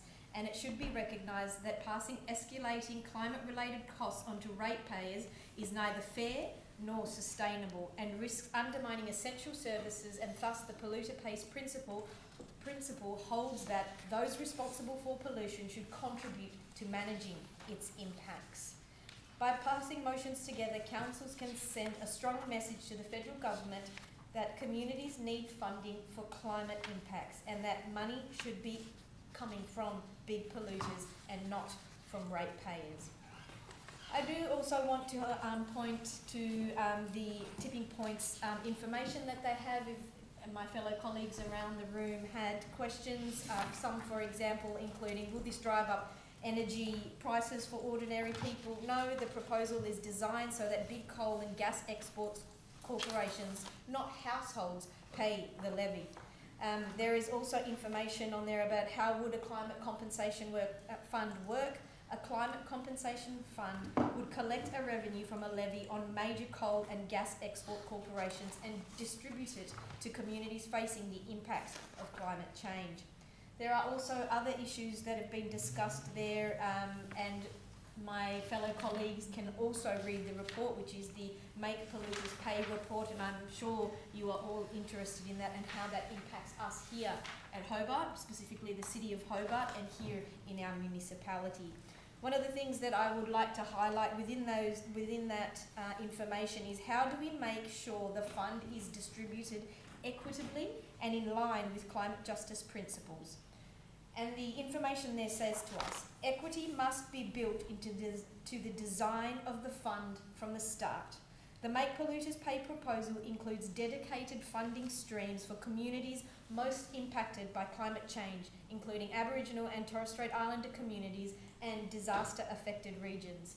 I sat in on various different conversations from our fellow colleagues around Australia who spoke about having to shift sand, about the various different impacts of climate on their communities, landslides as well as coastal erosions, and this particular motion that I'm putting forward for you today, my fellow colleagues, that I hope that you will support, is to advocate for the things that have been noted there in my motion. And I put the motion. Thank you, Lord Mayor. Further discussion, Councillor Lohberger. Thank you, Lord Mayor. I'll be quick again. Look, I just wanted to echo some of the things Councillor Sherlock, the Deputy Lord Mayor, was saying. In Hobart, we really are in a significantly bad position when it comes to climate change disasters. We have the estuary on one side, the potential for sea level rise on that side. We have the mountain on the other side with the potential for flooding rains to land on the mountain and flow through our city. This is what happened a few years ago when so much damage was done to South Hobart in particular and also to the waterfront. And on top of that, we are surrounded by bush. We are one of the most climate change exposed cities in the world, and as the Deputy Lord Mayor pointed out, it is completely unfair to expect our ratepayers to carry those costs. Now, there are significant examples of this happening already. You can go down to the beach at Nutgrove, go and have a look at the point at Nutgrove. There is a fence there where the wire is here. The bottom of the wire is at my chest level. It is clear that there has been a significant wash away of sand from that beach, and it's not coming back. The sea level is rising, the sand is diminishing.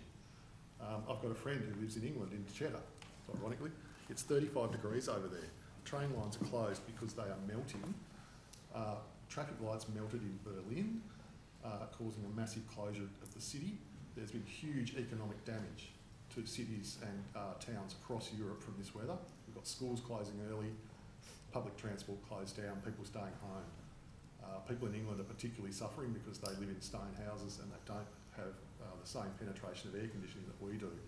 But we face much bigger, more existential threats here with fire and flood. And we do need the federal government to start taking responsibility for this. They are the level of government that has the power to do this.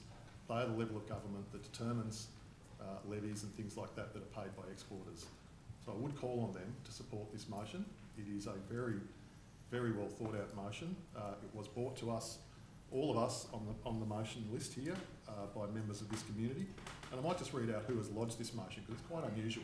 There are 7 of us. There is an absolute majority of councillors that actually lodged this motion together. And that's the Deputy Lord Mayor, Councillor Kitsos, Councillor Dutta, the Lord Mayor, Councillor Posselt, Councillor Harvey and myself. It is a significant number of people around this table who are clearly very worried about this and would like to see something put in place so that we can actually access some compensation when the inevitable occurs.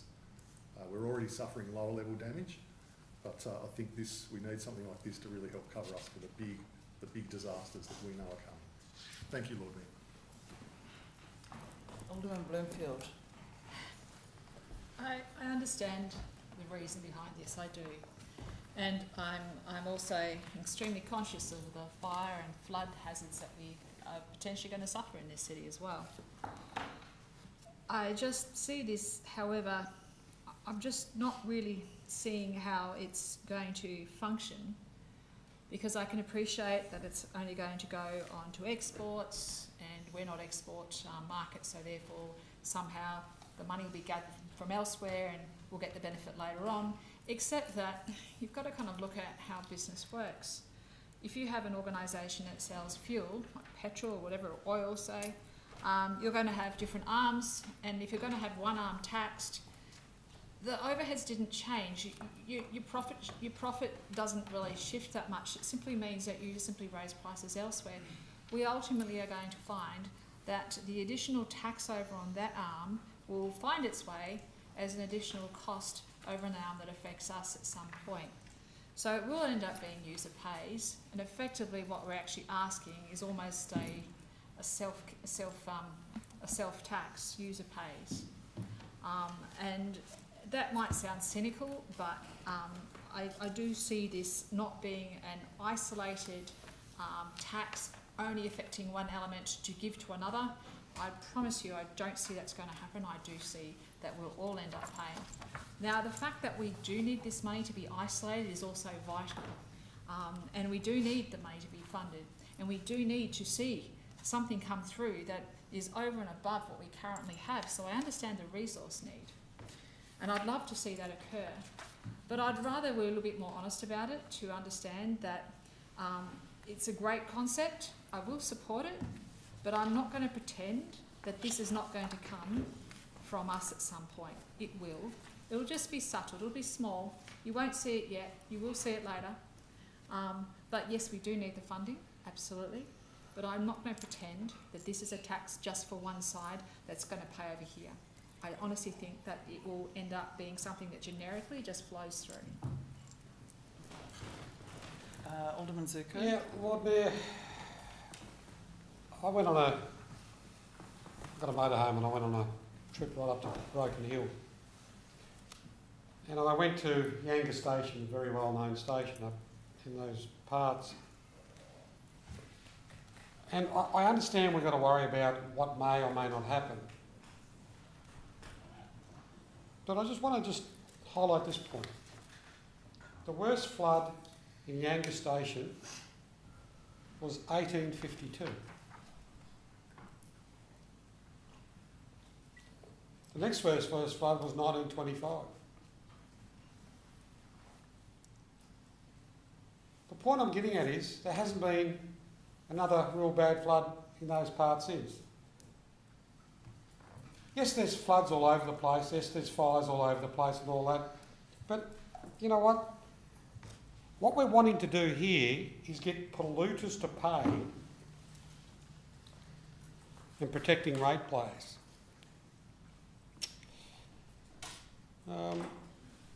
Last time is any coal mines in Hobart? Don't think so. Yes, we have some issues here, Lord Mayor, but I don't think it's our polluters in Hobart that are causing the problem. And sadly, I just want to let everybody know, I am a Hobart City Council alderman. I represent people of Hobart, and I don't believe that this is necessary for the ratepayers of Hobart. Further discussion? Councillor Coates. Look, thank you.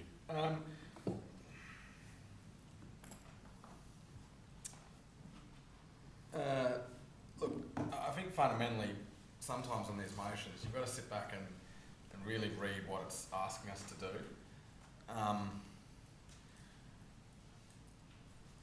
This motion is essentially a slap in the face of efforts the federal government is doing to try and address climate change and risks. I'd specifically point my fellow elected members to B4, where if we pass this tonight, we're calling on Parliament to do an inquiry into an adaptation plan that was only adopted in 2025. And saying that, oh, by the way, because they haven't given additional funding to local governments. Obviously on section C, it's saying, when did the federal government provide legislated sustained funding? And on section D, it's saying again, just give us more funding. Give us more money, give us more money, give us more money. We know best, we know best, we know best. Now, when you actually go to the National Adaptation Plan, right? Now this isn't my doing, obviously. This is a Department of Climate Change. It provides us the framework, right? How are we going to guide Australian government actions? We're going to be targeted.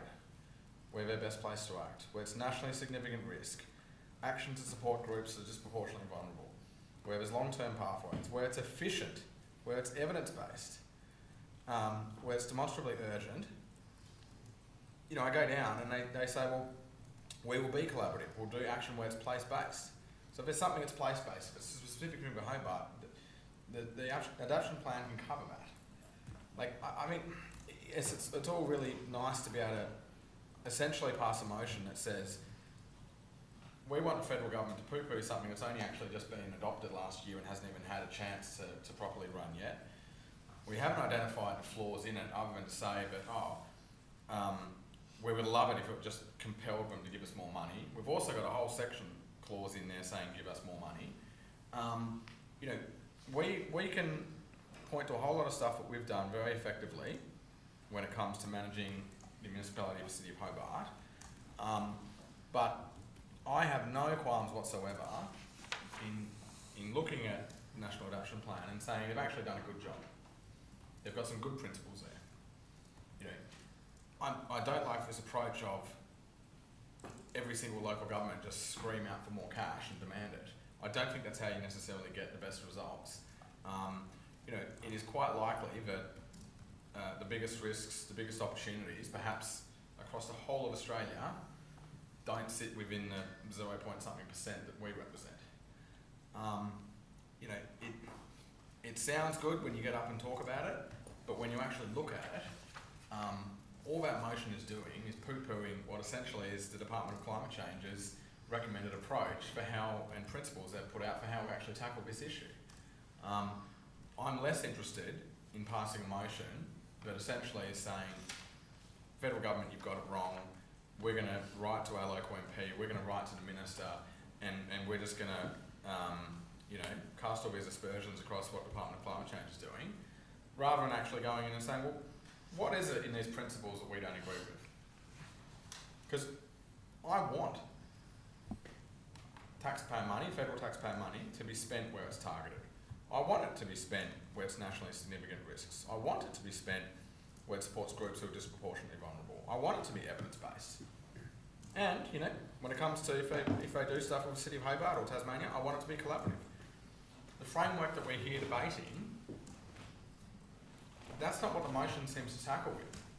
You know, the motion is just, like, they're calling for a parliamentary inquiry into something that's only just been established and set up. I mean, it's sort of madness. You haven't even let it have its place.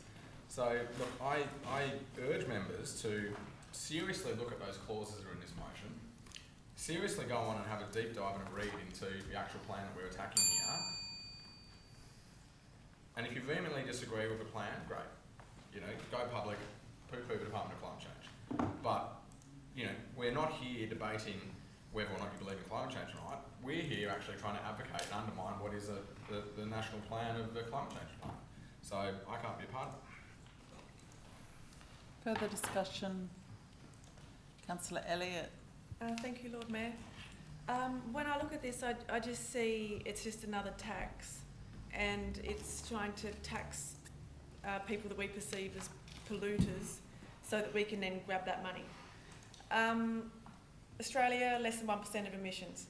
Let's just say we get this whole compensation fund, a pollution levy, we do a parliamentary inquiry, all that stuff. Let's just say all of that happens. It's not going to change anything. It won't change anything for the sea levels. It'll achieve nothing for the climate. What it will do, when you increase taxes for Australian companies, you kill jobs, you kill productivity. Something I'm particularly worried about is the loss of manufacturing in Australia and those low-skilled jobs, especially with the AI taking off, and obviously we had industrial revolution, and then now AI is coming. A disturbingly small amount of stuff is actually manufactured in our country. We've outsourced it. We now buy so many of our solar panels from China, which are largely unrecyclable. A massive case of greenwashing. So even if all this happens, it won't solve the problem it's meant to happen, that it's meant to apparently solve. Because China, Russia, US, India, they're still pumping it all out. We're 1%. So you can't validly say that this will do anything towards achieving the goal around the so-called climate change. But what it will do, if it miraculously happened, is further destroy our economy and therefore further erode our standard of living for the people who can afford it the least. Climate change, like this stuff, is a luxury belief. It's the people who are in a position to actually be worried about this. But the people that it impacts is the people who can't afford it, the people with those low-skilled jobs. So if it had any chance of being effective, I would consider it, but it's not going to help the climate. It's just another tax. Further discussion? Any further discussion? No? I might say a few things. I think it's great news to hear that ALGA got behind this motion. And I've been to ALGA before, several years, and I know that it's a very, very, very broad church. And, you know, conservative councils, progressive councils, mixed councils, but I know it's a group of it's a level of government that is absolutely on its knees dealing with disaster after disaster after disaster. And I appreciate Alderman Zuko's, the place that he mentioned may have missed out in recent decades, but you know, there is other data, and the data shows us that insurance costs are at record highs. I think we're now, our insurance bills from climate-fueled disasters is costing Australians $38 billion a year in higher insurance premiums. So we're paying through our insurance, we're paying through our taxes because governments are not preparing adequately and they're just having to, you know, go into places after the fact and fix. You throw a lot of money at a fire or a flood because they're not adequately planning. And this is a really neat solution. You know, a couple of aldermen were concerned that this might impact the manufacturing sector or low-skilled jobs. I mean, it's very clear that this motion is very focused on coal and gas exports. That's a very small part of our economy who I think there's been quite a lot of publicity about are currently not paying much tax at all. Gas earnings last year were $92 billion. Coal earnings were $40 billion. These are basically just a handful of companies that dig up the resources and send them to other parts of the world. So a very small levy on those exports could bring in a nice, reliable amount of resources to help local governments everywhere prepare for impacts of climate change. And, you know, I disagree that it won't make a difference. It'll make a huge difference. You know, this is the kind of money that would allow our city to actually have, you know, create bigger fuel breaks, which the scientists have advised us are needed. You know, we need to probably quadruple the size of our fuel breaks. We don't have that money to do that. That costs a lot of money to actually do, you know, incredibly detailed escape route fuel treatments. Again, we don't have the money to do that. That's not in our budget, and it's not going to turn up in our budget anytime soon. To help our most bushfire-prone communities maybe have ember proofing, so that we don't have the loss of thousands and thousands of homes when we have a big fire that will completely impact on our economy. So, you know, I think the fact that we can get behind a campaign that there's this broad agreement right across the local government sector, I think, you know, there's nothing to lose. It'll probably take 3 or 4 years before the idea gets traction, but, you know, I think one day it probably will get traction, and then those people that argued for it back in 2026, when it does eventually get introduced, I think will be able to pat themselves on the back that they played a positive role. Thank you. Did you want to sum up? I just probably really quickly, thank you, Lord Mayor. I did just want to point out that this is not just another carbon tax. The Climate Compensation Fund is funded by big coal and gas export corporations that you were talking about. And when we speak about won't lots of workers lose their jobs, as was mentioned before, the fund is actually designed to support workers and communities through the energy transition, not abandon them. I think it's really important for us to understand some of the issues, that it doesn't matter that it doesn't happen somewhere else in Australia, or we don't have these kinds of businesses and corporations and mining things here, but it impacts us still. And that's the reality of it. You know, a useful analogy is that fossil fuels have been like a powerful medicine.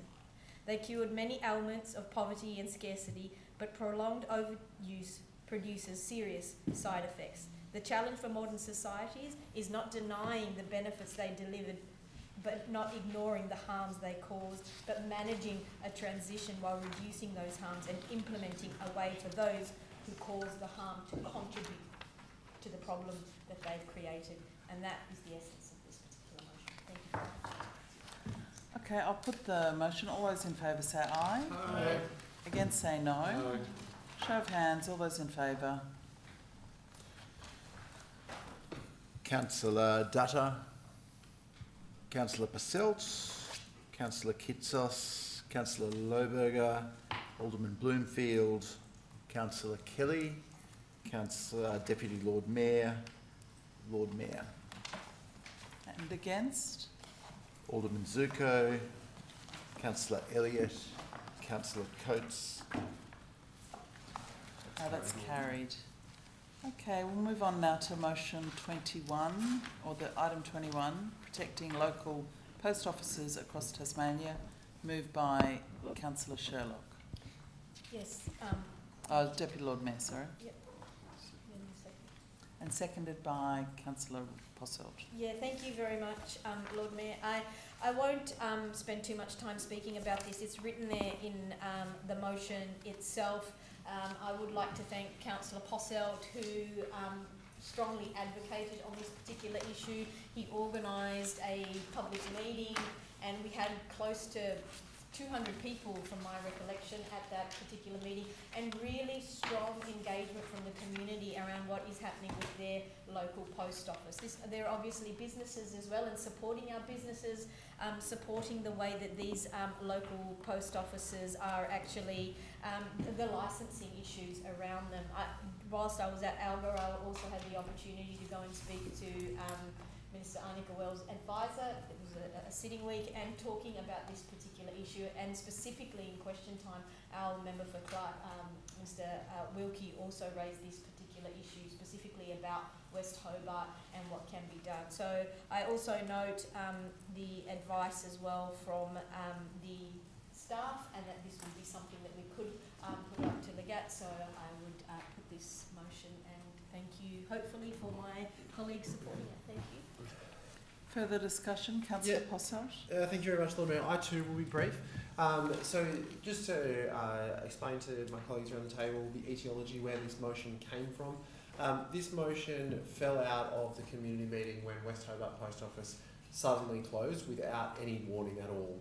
A public meeting was organised, and we had representatives from all parties. We had Marcus Vermey, we had our ex-esteemed colleague Helen Burnett, we had Ella Haddad, we had representatives of the Greens. So it was a broad church that was there, and this was one of the outcomes of the meeting was that we would put this motion through Hobart City Council to Legat. I did want to share with you that I have since heard that there are a number of LPOs, licensed post offices, that are under threat around Tasmania, including in Longford and Westbury, I believe. So this is not just us, it's not just a West Hobart kind of bubble issue. This is much broader than this.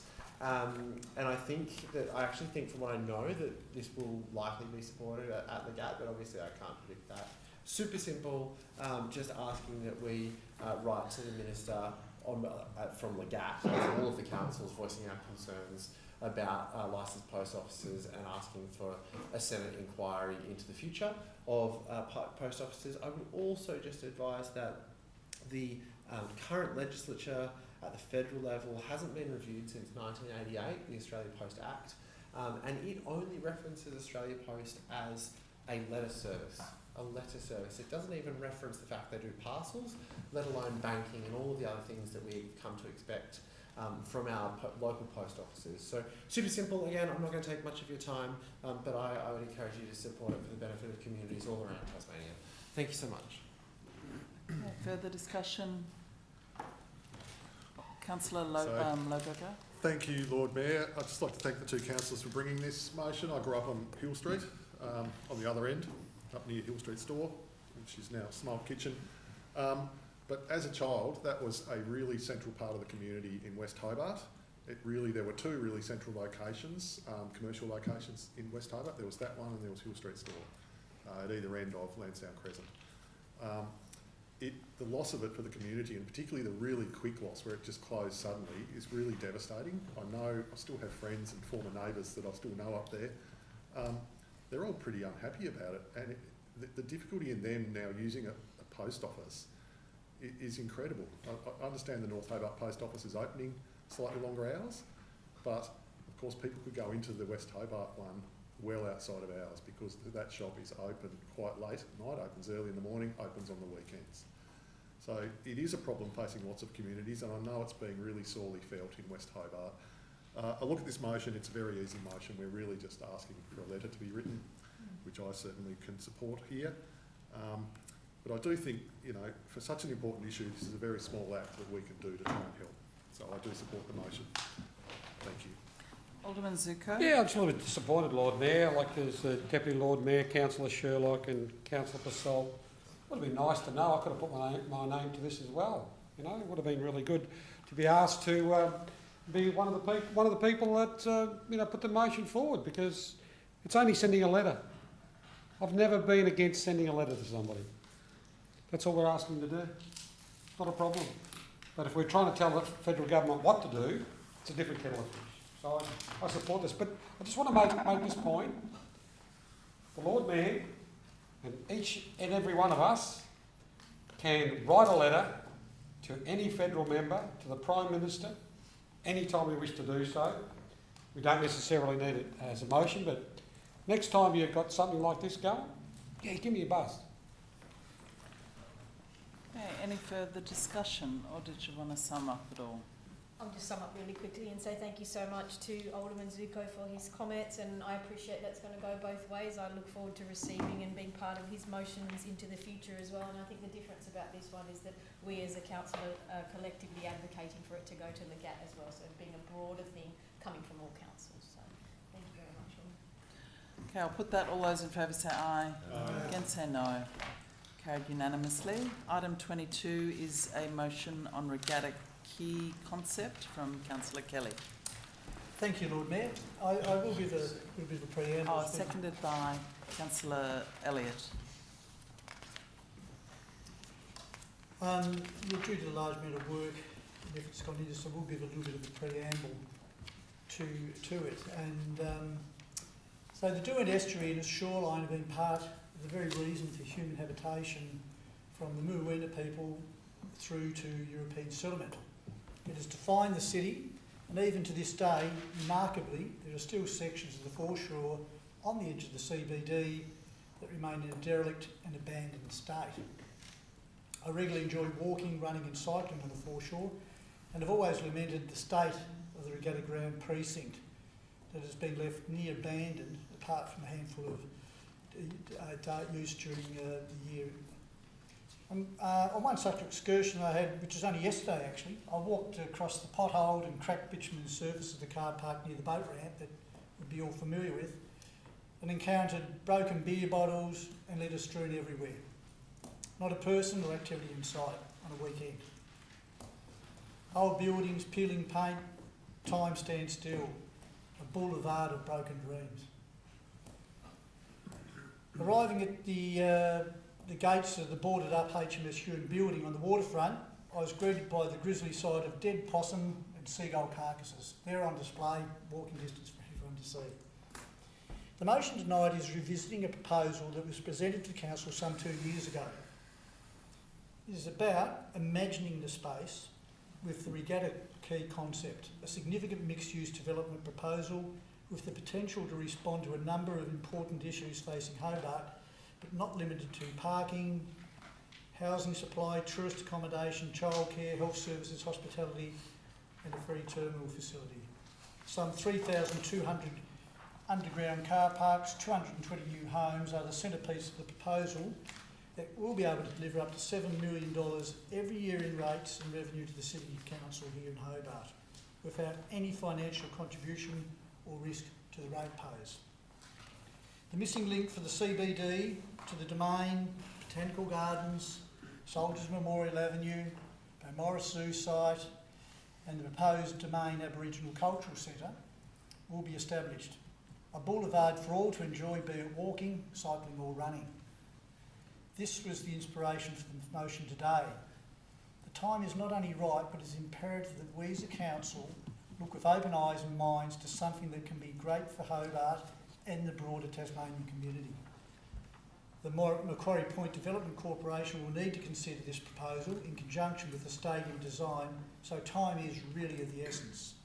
To be clear, I have no association, financially or otherwise, with the proponents of this project. All I've done is become a conduit to bring this here tonight. I do have a bigger interest as an elected member who sees an opportunity for the city to consider. an opportunity that will not be possible if it is not considered at this important juncture of time and in the design phase of Macquarie Point. This motion before us tonight very plainly and simply requests just two things. One, a briefing session be arranged for the proponent to present the regatta key concept to elected members in the next 30 days. And secondly, the council officers prepare a preliminary report, not a full report, a preliminary report on the regatta key concept by the August council meeting, which is still another 2 months away. The first request has an officer response saying that the presentation would be useful and possible to arrange. And the second request, the officer response is that the preparation of a preliminary report for the August meeting, which is still 2 months away, can be accommodated.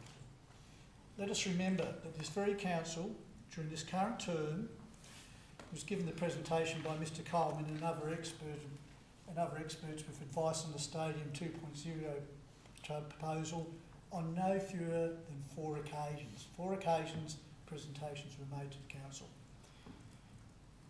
Council officers have studied the proposal in great detail previously and were presented multiple submissions including Aboriginal heritage, excavation, removal of rock, financial, traffic design studies. Another 3 minutes for me. Moved by Alderman Zuko, seconded by Councillor Posselt. All those in favour say aye. Aye. Against say no. Carry on. 3 minutes. Proposals including the multiple submissions including Aboriginal heritage, excavation, removal of rock, financial statements, traffic, design studies and importantly environmental reports, all of which were positively received. Following these presentations, together with saturation coverage by all forms of media, at the full council meeting which was held on the 29th of January 24, the unanimous decision was to provide in-principle support for Stadium 2.0 proposal and landowner consent. And to be clear once again, this proposal does not include a stadium, nor is it dependent on a stadium being built. It is ancillary to it. It can happen with or without a stadium. At a future presentation, the opponent is able to go further information to give to the elected members. The other stakeholders which have previously supported this proposal, the Regatta Association and the RSL, will both be briefed again, and if their support is the same as the other one, that will be coming through as well, hopefully. I encourage all elected members to remember that the motion requests nothing more than an updated presentation and an initial officer report, most of which has been previously studied and considered by this council. This will be one of the most comprehensive, studied and analysed precincts in Hobart's history. There is now a pathway with good checks and balances in place to move to the next step and what the officers have recommended to you tonight. Thank you for the chance to present that. Alderman Bloomfield. I rise to speak against this motion, and first let me be clear, I'm not against private investment, I'm not against ambition, and I'm not against people bringing great ideas forward for Hobart. And in fact, you might remember I have been asking for parking to be part of the project. That was massively important to me. I actually want a city where good ideas are welcomed, where business has confidence and where investors know that Hobart is open for opportunity. But opportunity has to come through the front door. And this motion doesn't do that. Back in November, we actually adopted an unsolicited proposals policy for exactly this type of application.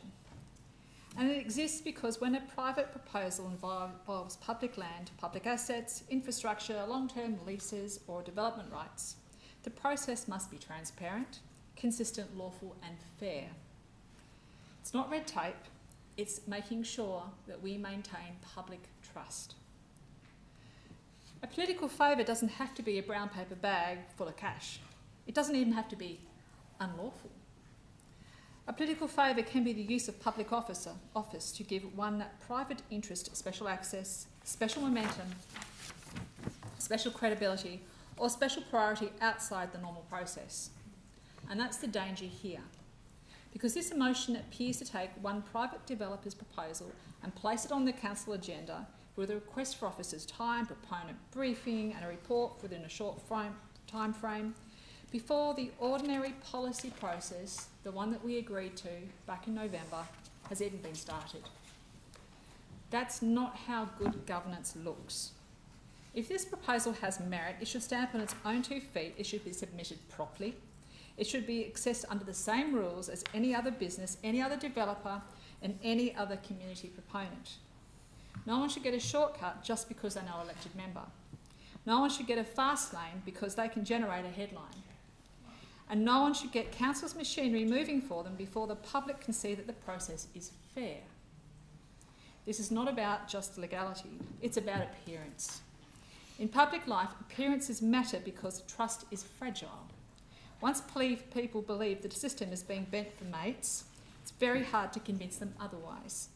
And frankly, our community expects better. They expect councillors and aldermen to protect the integrity of process, and they expect public land to be treated with care. They expect major proposals to be tested properly and not politically launched from the council floor. I'm also concerned about the message that this sends to serious developers and investors, because serious business does not need favours. Serious business needs certainty. Serious business needs clear rules, fair dealing, equal access and confidence that council will not pick winners through political means. If we want investment in Hobart, we must protect the integrity of the marketplace. And this motion risks doing the opposite. It risks saying, don't worry about the policy, don't worry about ordinary pathway, don't worry about the policy we actually just did in November, just find someone in the chamber and get your proposal elevated. Get a headline in the Mercury for free.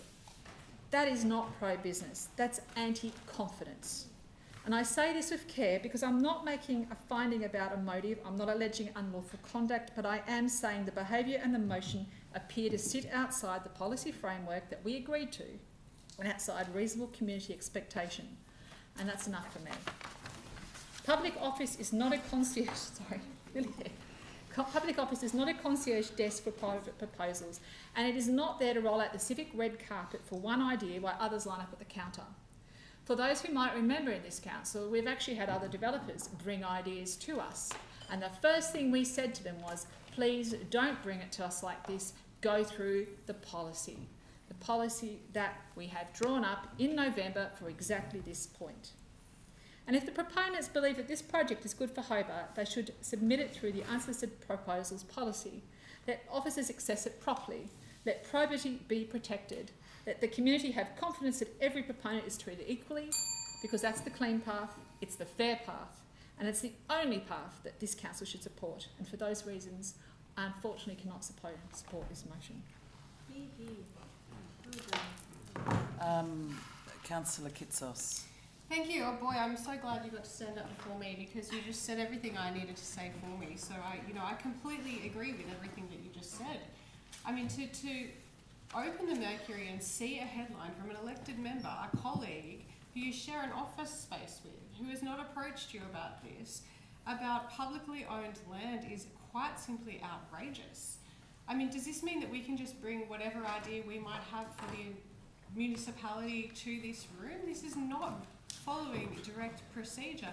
I can see Councillor Ellett nodding there. Yes, we can. Yes, we can. But there is actually a framework around that. We have an unsolicited proposals policy, and that is exactly where this should have been directed before it came to the chamber, and indeed before it appeared in the Mercury with what appears to be endorsement from an elected member prior to a council decision. Now, I feel like Councillor Kelly has backed up his strategy to bring it to the chamber today by saying that we've already heard about this development, but in my mind we absolutely haven't. What we heard was a Stadium 2.0, which had some elements to what I can see in the fancy renders that were displayed in the newspaper. Having not had a briefing from the proponent or seen the application, I can't even be sure that that is the case. So, I mean, I think this is possibly the most shocking thing that I've seen in my time on council, that someone would have the audacity to go through this back door when we have a process in place for this.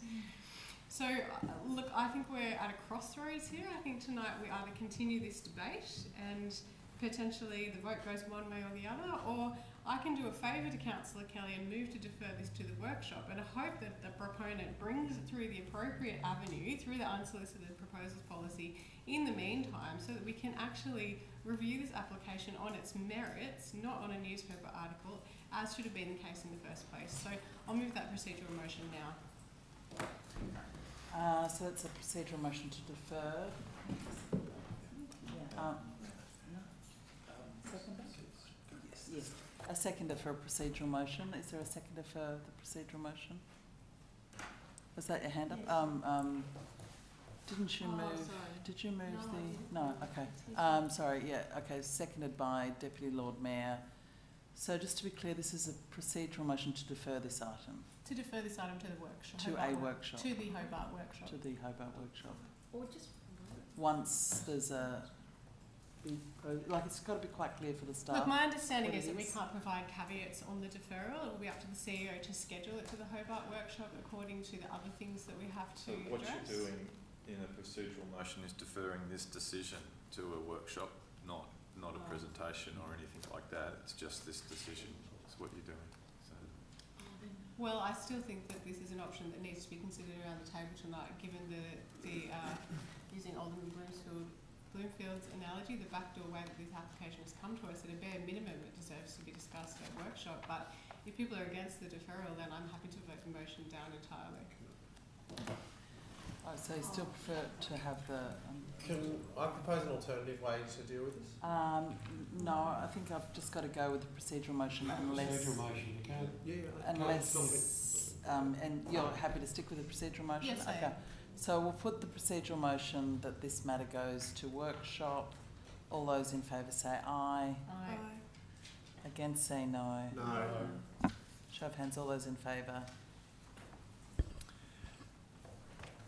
Alderman Zuko, Councillor Elliott, Councillor Coates, Councillor Kitsos, Councillor Kelly. And, sorry, against? Councillor Dutta, Councillor Passelt, Councillor Lohberger, Alderman Bloomfield, Lord Mayor, Deputy Lord Mayor, Lord Mayor. I think that's... That's okay. correct. I think Alderman Zuko was up next. Thank you, Lord Mayor. It concerns me. We talk about being respectful in debate, but the way I took that debate, the way I've taken the debate so far, it was down the line, the fine line of a character assassination of Councillor Kelly. I don't think Councillor Kelly was doing a favour for anybody. The thing is, we all receive requests from members of the public. I understand we talk about some policy that might be in place since November, but did any of us do any favours for Save UTAS? Did any of us do any favours for the people that were complaining about the post office? No, there's relevance there, because did I do favours for the hospitality industry when I contacted the CEO and said I've been contacted by members of the hospitality industry and I'd like to organise an urgent meeting in which the CEO's had? So what, am I doing favours for my mates? I'm not doing favours for my mates. I am proceeding down the pathway of performing my role to the best of my ability. Now, I've seen the proposal. It is most of it is part of what was proposed in the STRA 2. And the thought factor was, well, put it through a notice of motion, and all it was for the proponent to put a presentation to us. It's not the first time a proponent has put a presentation to us in this chamber and in our meeting room, in a workshop. There's nothing new. Now, let's look at it on the other side of the coin. If the proponent had written to the CEO would have probably put it through the workshop. Correct? So, whether it's the CEO, so if the CEO gets the letter from the proponent, I'm not, with all due respect, I'm not saying CEO's doing any favours for anyone, but if it's an elected member, all of a sudden, they're doing favours. And a brown paper bag, look, please, those types of comments, if you want respect from someone, don't make them. It's unjustified, and people wonder why we, as a council, are seen out there as a bunch of rabble. Because you throw it out, and then the victim gets up and starts complaining, and all of a sudden the victim is the one that's caused the problem. Now, this is simply, if you read what is being said here, for the proponent to put a presentation to council. CEO, what I'm going to do actually, because I'm going to write to the proponent tomorrow if this loses and say, look, just write to the CEO and we'll end up seeing it here anyway. Look, let's get it over and done with tonight and let the proponent come there and fast track it. This is what it's all about. We can fast track it. We are the elected members, we make decisions. Right? There's nothing wrong with what's been proposed. Look, I don't want to mention any other meetings that you're going to be having in the future because I know all about them. Because what we're doing, Lord Mayor, is making sure that our community gets... Point of order, Lord Mayor. I think it's a personal reflection. No, it's not. Excuse me, it's a personal reflection on the CEO. I apologise if it's taken as a personal reflection. All I'm trying to say, and I'll explain it. Alderman Zuko, can you just wait for a moment while I hear the point of order? Very important. I think it's a personal reflection on the CEO, and when it was made, I read an implication of corruption. So I want to be very clear and give the CEO an opportunity All right. to... Now, there's no corruption. Thank you, Councillor Posselt. I think Alderman Zuko was starting I write to the CEO and say these people want to meet with you. No, but I think, and you were already saying... Yeah, I said it earlier, an organisation. There's nothing corrupt, there's nothing untoward or anything like that. I do everything by the book. The CEO knows that. Right? And there's no reflection on the CEO. Okay, thank you. Okay, if there was going to be a reflection on the CEO, I would have said it. Thank you. Okay? You clear now? It's not for me. Thank you. Good. Right. Oh, no, I'm not clear. Sorry? I said, no, I'm not clear. Well, you don't have to be clear. No, it's my time, not yours. Thank you. Can I just... Okay, did I interrupt you? No, Alderman Zuko, can you just wait for one moment? Please sit down just for a moment. I'll just... so I just want to just clarify that we've stopped the clock for Alderman Zuko. He made a comment about the CEO. A concern was raised by one of the elected members, which I appreciated, and Alderman Zuko, I think, did clarify or apologise for that if that inference was being made. So I feel that's dealt with, and we should allow Alderman Zuko to now finish his intervention uninterrupted. Thank you. Well, thank you, Lord Mayor. All I'm trying to make the point is some ideas will come into this chamber. Some ideas will go through the CEO. Some ideas will go through the Lord Mayor. Ideas will come from different spheres, right? All Councillor Kelly has done here is brought a person's idea for the council to give consideration for the person who's got the idea to bring it forward for all of us to listen to. There's nothing corrupt about that. And I am really concerned on the inferences made to Councillor Kelly, and I think we should all not go down the pathway of thinking that's what the intent here was. And again, Lord Mayor, in regards to the CEO, there was no inference against the CEO. He knows how I operate. That's time. Councillor Posselt was next. Thank you. Thank you, Lord Mayor. So, in light of, I'll just close my email, which is very annoying. In light of the conversation that we're having around the table at the moment, I think it's important to bring it back to process. That there is an established procedure that is a policy that is endorsed by this council within the last 12 months for how to deal with these proposals. What's not being said here is that there may well be another proposal for that land. We don't know. And if there is another proposal and we give this one an advantage, that's not very fair, is it? It's not very equitable or transparent. And that therein lies the problem for how we deal with these. When someone comes back and says, well, hang on, I had a proposal ready to go and I got gazumped by Councillor Kelly's motion, that's a reasonable argument. When they come in and say, I had a proposal and I got gazumped by your established policies and procedures, it's not really an argument there in the court of law. So it's very important that we follow process and procedure, particularly when we're talking about, I don't know what this is worth, but I would suggest it's in the territory of $1 billion. When we're talking about this type of proposal, it's not the same as defending the post office from being closed. It's not, I mean, it's just not in the same ballpark. People are making serious cash out of this. And so in order to deal with this in a respectful manner to the proponent that says, you know what, everyone around the table is really open to hearing you, to hearing your process, your idea, your proposal.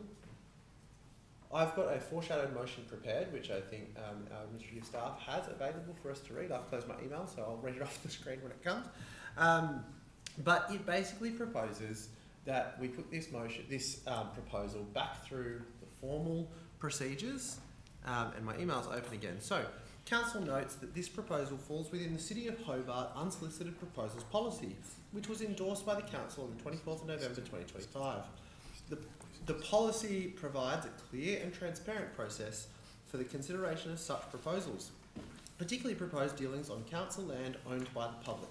It is recommended that this process is followed before any report is provided to the Council.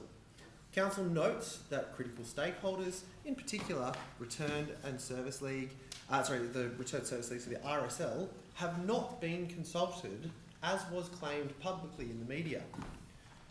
Number 3, that no further debate be heard on this matter, as it does not meet the current policy of the Council in relation to unsolicited proposals, and debate may provide the proponent with an unfair commercial advantage outside of the usual transparent policy steps. 4, that the matter is progressed in accordance with the Council's existing policy, and 5, a memo be prepared for elected members to advise them of the correct process when they receive contact from a developer regarding any development proposal and the appropriate transparent channels to direct them to.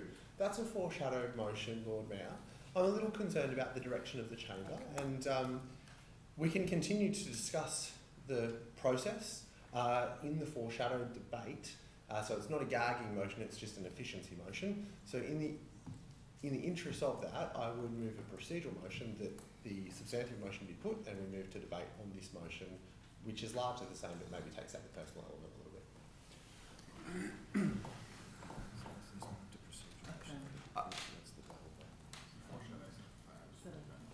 bit. Yeah. I've put motion put. Still needs, does it need a second? I'd need a seconder for the procedural motion. For the motion we put. Councillor Lohberger, so we're just now voting not on the motion, but just that we vote, the next vote we have is on the Councillor Kelly's motion. Okay. Yeah, motion put. Yeah, okay. All those in favour that the motion be put now, say aye. Aye. Against, say no. No. Show of hands, all those in favour. Councillor Posselt, Councillor Lohberger, Alderman Bloomfield, Lord Mayor. And against? Alderman Zuko, Councillor Dutta, Councillor Elliott, Councillor Coates, Councillor Kitsos, Councillor Kelly, Deputy Lord Mayor. Okay. The residual motions. Has lost. Okay, so we will continue debate on Councillor Kelly's motion. Deputy Lord Mayor. Yeah, thank you very much, Lord Mayor. And can we just pop the foreshadow motion down from the screens for now until it's something that may or may not be put later? Thank you, Lord Mayor. I'm a little bit flabbergasted, actually. I would like to say thank you to Alderman Bloomfield for the comments that she's made.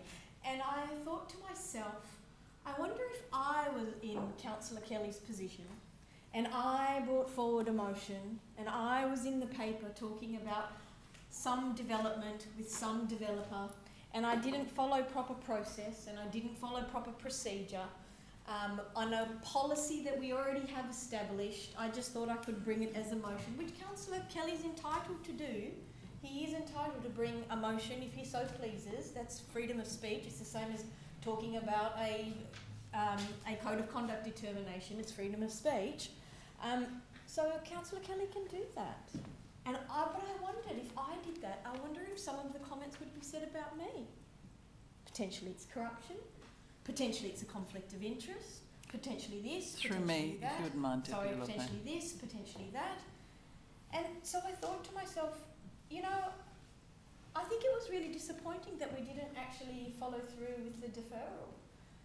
Because I would like to know, what are the specifics around this? What does the policy actually say? How does the policy impact on this particular motion that's come to us? A whole array of different things. I mean, we talked about a budget. We talked about a budget in a workshop and we had to workshop it because it impacts our city. It impacts our ratepayers. And something that's about as big as this is potentially going to be, and it impacts ratepayers, it's going to impact the way we move forward and that piece of land. I don't think we can just do, and I'll quote one of Alderman Zuko's favourite lines, it's two, it's the cart before the horse and this is planning on the run. Those are both of those things. And in light of that, Lord Mayor, I would like to put forward a deferral motion for it to be deferred to workshop and potentially the decision to go there at the workshop. Thank you, Lord Mayor. We have had that motion. But I'm allowed to say, I'm allowed to duplicate the same procedural motion. I think it's moving the same motion twice. But I was under the impression I was allowed to still do it. Yes. I can do it. Oh, yeah. I think I can not accept more than two motions on one motion. And we've had two procedural motions on this motion.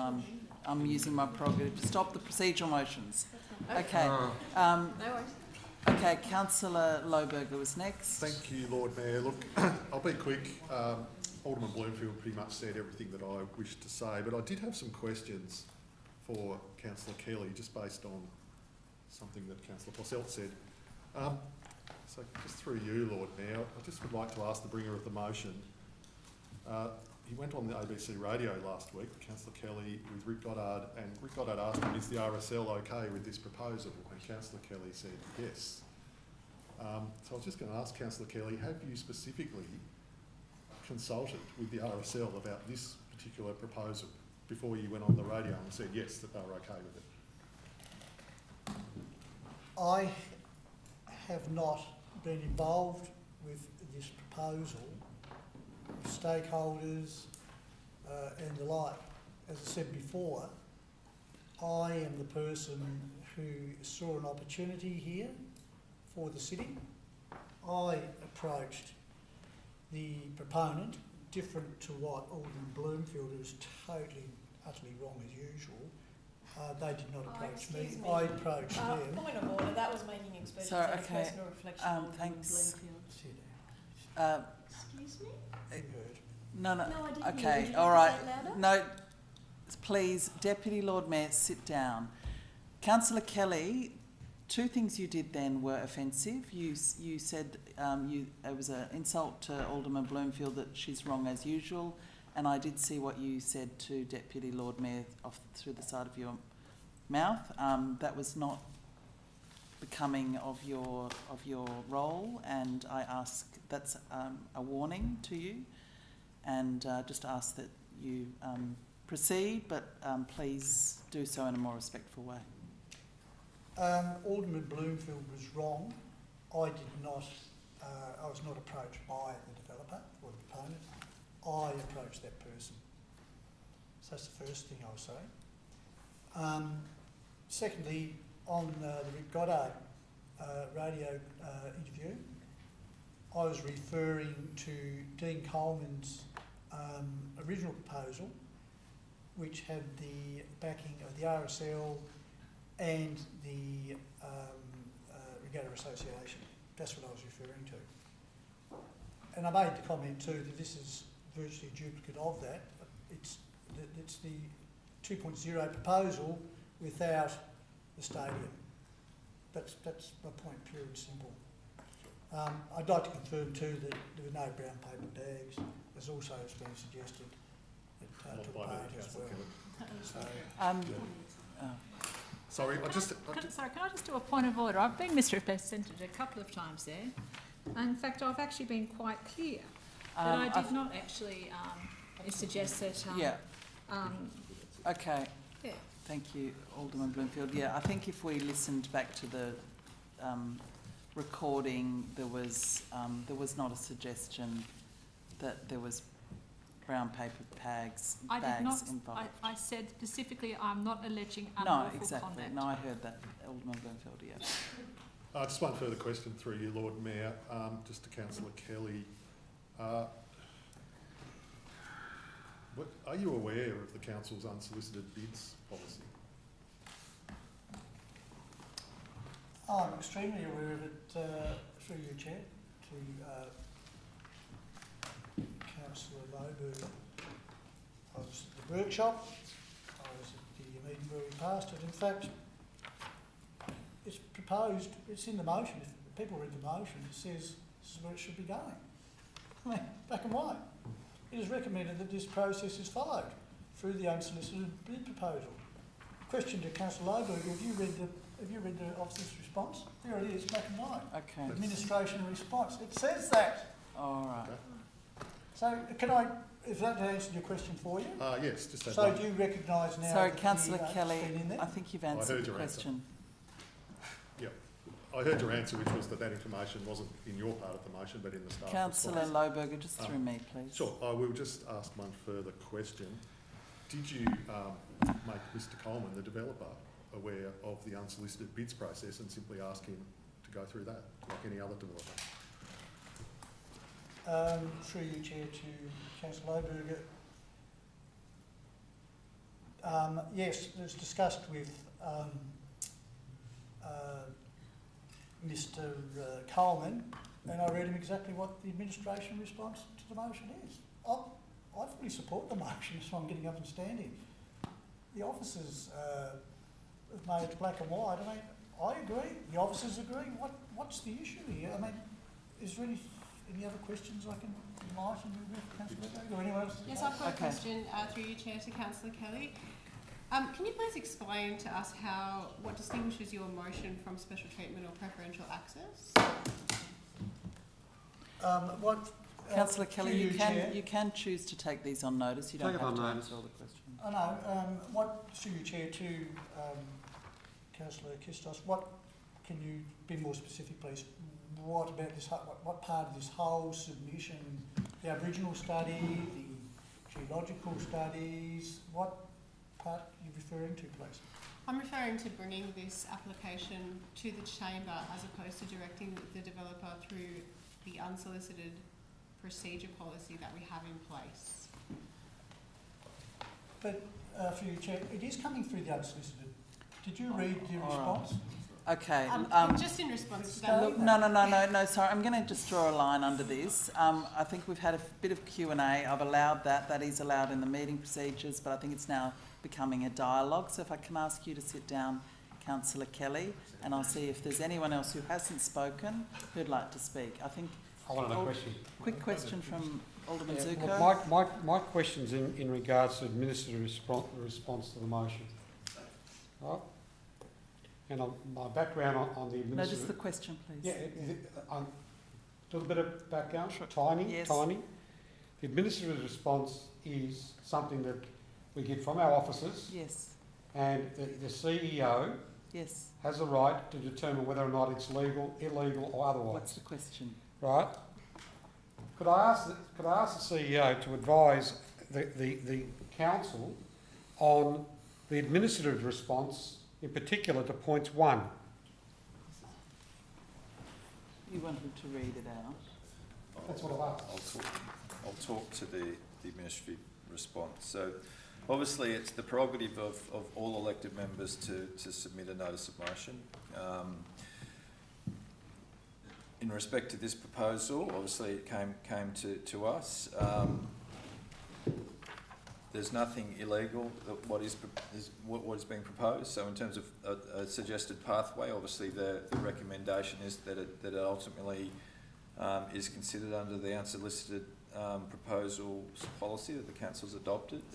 That policy doesn't preclude a briefing being received prior, nor does it preclude the preliminary report, which is why that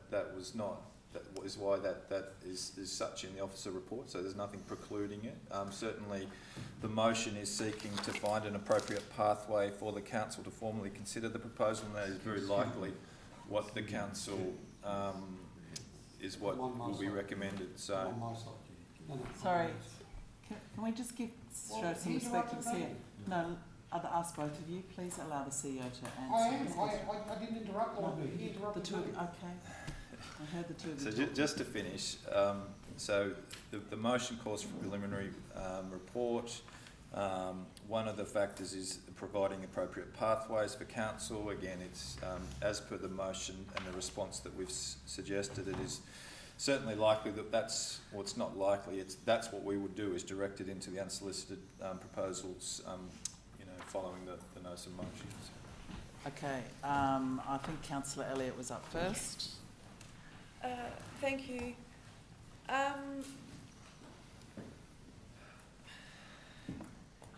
I think concerns people had could have been said a much more professional and not such a nasty way.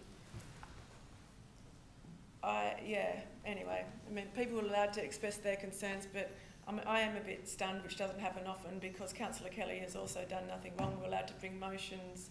It's completely transparent. Have a preliminary report, workshop on it, everyone involved. And yes, this is I think what's at the root of this problem is jealousy, because Councillor Kelly has brought a visionary motion, and Councillor Kelly has actually seen a serious problem for our city. This isn't a motion about swimming or about breastfeeding or about writing Russian oil letters. This is a motion about a serious, potential major project for our city that brings in private investment and alleviates pressure off the government's budget, state government budget, while delivering for our community. And I've spoken with Councillor Kelly at length about this throughout this process, and I know that the genesis of this was Councillor Kelly seeing a problem and thinking, okay, stadium's coming, what are we going to do for our city? Look at the wasteland down there, look at the opportunity cost. And he picked up the phone to Dean Coleman and said, hey, would you guys be interested if the stadium was off the table? Oh, yeah. Councillor Kelly has initiative, he has vision. He has literally delivered so much more for this city than any of us, especially the people criticising it. Like, honestly, this is political jealousy, and it's really sad to see, because, and the underhandedness trying to imply wrongdoing, let alone corruption, he's done nothing wrong. We're all allowed to bring motions. It's transparent asking for a workshop. It's transparent asking for a preliminary report. Bring in the unsolicited motions, the unsolicited projects, bids, policy, great. Go out for tender, fantastic. But Councillor Kelly has exercised initiative and actually taken steps And what we're seeing is a room full of jealous people who have delivered nothing. Hey, Councillor Elliott, Okay. you're now getting into that name Yeah, calling no that problem. is not. Noted, thank you. I won't go there. All this was asking was, here's a potential idea that could have merit for our city. We should explore it. And the explore it is through the unsolicited bids policy and a workshop. I'm bewildered.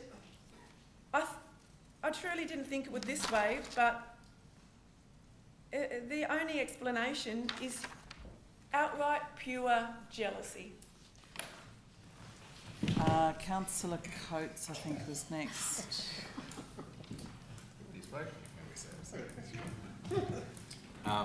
Look, thank you. Yeah,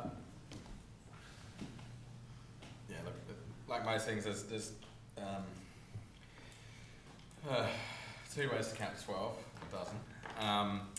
Look, it's interesting actually. I was contacted by one of the elected members to see if I wanted to be on a motion for tonight.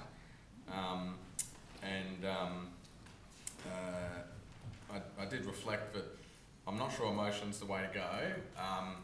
I'm very proud to be a co-chair of the Place and Wellbeing Committee. Perhaps if we're looking at doing something in regards to place and using place and sites, we should use the Place and Wellbeing Committee. And I reflect that we went through a process of the Hobart, that it was the 2026 place strategy, and they went to the community and all this, and life sites didn't come through it. But nevertheless, I voted for that motion, and yeah, it's every elected member's right to bring an idea forward and have it debated and tested in the chamber. You know, obviously, given the debate tonight, maybe in hindsight this wouldn't have been the way that it goes. But again, I'm being asked to look at a motion before us. Now, it is an interesting concept. A lot of work was done. I attended briefings. You know, obviously you know, if you're proposing a Stadium 2.0 and a lot of community facilities, there was a huge amount of work that went into that, and I imagine quite disappointing for that proponent when the 2.0 didn't go ahead. But you know, I must admit I didn't pick up the phone and make a call and sort of spot that opportunity. But you know, ultimately at the end of the day, I've got something in front of me that's calling on me to ask: should officers arrange a briefing? Should they take that step? And then also, should they do the preliminary report? You know, ironically, on the exact same agenda where we just had the talking about the Hobart's housing and homelessness, you know, and yet we've got something here that, you know, the Stadium 2.0 is never coming back in the way that it was proposed. But clearly there are parts of that proposal that do have merit and are potentially worth exploring. And whether it takes one of us, a community member, whoever, to reach out to the developer and say, look, please come and talk to us.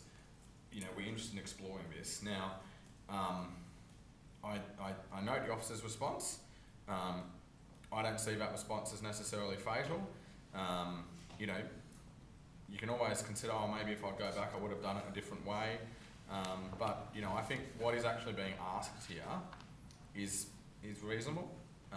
It definitely doesn't commit the council to any sort of decisions. You know, I think it is reasonable to suggest that because of all the work that was done on the Stadium 2.0 proposal, this can't be described as something that's starting from scratch in terms of us being a local government authority around it. And, you know, putting aside sort of all the different components to this, I think the specific asks here aren't extreme. It's for a briefing and a preliminary report. And even in the officer's recommendation when they assessed it, they said, oh, you know, resourcing is tight, it's a tight time frame, but so I'm not expecting the world's greatest sort of war and peace. But I think it does provide an opportunity for us as a council and us as a wider Hobart community and city to have those conversations, to begin to have that thinking about what do we think ultimately that part of the city should look like for the next 10, 20, 30, 40 years. Do we want, I think it was described as dead possum and a pigeon carcass, or potentially is that part of a solution to what we've heard tonight around housing and the need for services? Is it potentially a solution around expanding the rate base, so we don't need to continually put up rates on the existing rate base. You know, it is, I can definitely see the benefit in sort of what is being offered here. But again, you've sort of got to start this somewhere. I don't know, coming in and giving a briefing. I know last time when a briefing, all the questions went to the Stadium 2.0. What does that look like? Capacity, parking, da, da, da. It's potentially quite different when you sort of take the stadium out of it. And also potentially quite different when we consider that there is the stadium going into Macquarie Point precinct. So, look, I sort of feel like I'm saying the same comments as I did on the previous motion, but just look at the actual motion itself, the 1 and 2. That's the decision that's before me.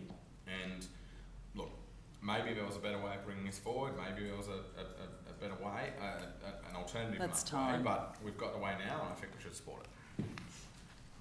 Councillor Dutta. Thank you, Lord Mayor. Now, it is unfortunate some of the terminologies that were used, and I do take note of that. And I think it would be wise for us to stick with the motion. And I want to just respond to this motion. And I thank Councillor Kelly for bringing it. I don't see anything wrong with it. It's his right to do that. There are 2 parts to this motion. And I would be happy if this is split for voting. I would support point 1, that we request an arrangement so that this can be presented to us as a briefing, but not 2. I think 2 is a commitment that is not in our particular jurisdiction. Therefore, I would support the first part of this. Thank you. Just a question, Lord Mayor. Yes, Alderman Zuko. No, I think Councillor Lohberger was up first. Go ahead, you were up now. It's getting late. No, Tony, you can Councillor Lohberger. I'll be quick, Alderman Zuko. I did just want to say that I'm not necessarily against what we've seen here tonight. It is an interesting proposal. There are a lot of car parking spaces involved, which are very handy and very needed in Hobart. It's just the method that it was brought on, and I do think the lack of consultation and sort of banding around. Councillor Lohberger, I think you might have spoken. I asked 3 questions and I didn't get to speak. I actually got interrupted and couldn't get back up again. Sorry. I've lost my train of thought now, Lord Mayor. Yes, it is. There are some valuable elements to this, like car parking, the accommodation, and potentially the use of the land. But it's not for us to make that decision without knowing who else is interested in that land, whether there are any better proposals, whether there are any proposals that might come in that the current developer of this proposal might look at favourably and maybe incorporate. There's quite a range of different things that could happen. So I can't support this motion tonight, but I would encourage the developer to please just go through the unsolicited bids process, because I would look forward to seeing this come through that process, but not this one. It just doesn't. I'm really uncomfortable with this particular process, and I can't be supporting it. Thank you. My question is for you to Councillor Kelly. Yes. Would Councillor Kelly give consideration to splitting the motion into parts 1, parts 2, so we can vote separately? Okay, he'll think about that. Okay. Oh. And my second question is through you to the CEO in regards to an unsolicited proposal. I understand we've got our policy, but if this proposal's been through an unsolicited proposal through state government, does that make it transparent? Look, it doesn't, because we're obviously not involved in that. That doesn't really change things from our perspective. Yeah, I don't think it would make a difference. The only reason why I asked that, Lord Mayor, is because these are public documents as they stand. Okay. Councillor Posselt. Thank you, Lord Mayor. You haven't spoken? I have spoken, yeah, but I've got a question. There's some transparency questions and references from Alderman Zuko just now, and also Councillor Lohberger raised a question about policy. So I just wanted to ask through you to Councillor Kelly, if he is aware of the property developer contact register. On ABC Radio, he said, I've been working on this for months with the developer, but there is only one reference to contact with the property developer in our transparent register. So I was wondering if he was aware of it, and if he is, why aren't those contacts logged? Councillor Kelly, you don't have to answer that No, now. If you don't want to. I'm getting an allegation made about... No, it's a question. You can take it on notice. Or No, I've fully open. Firstly, I'd like to answer that question. Since you've used CEO before answering, I need to ask the CEO question. sorry, Is no, that a public document, the unsolicited bids register? The conversations of I just want to have a little bit of order here. You've been asked a question. Yes, Please respond to that question. Then you can ask a question to the CEO. I've just got to keep a little bit of order. It's just otherwise Okay. it's just getting messy.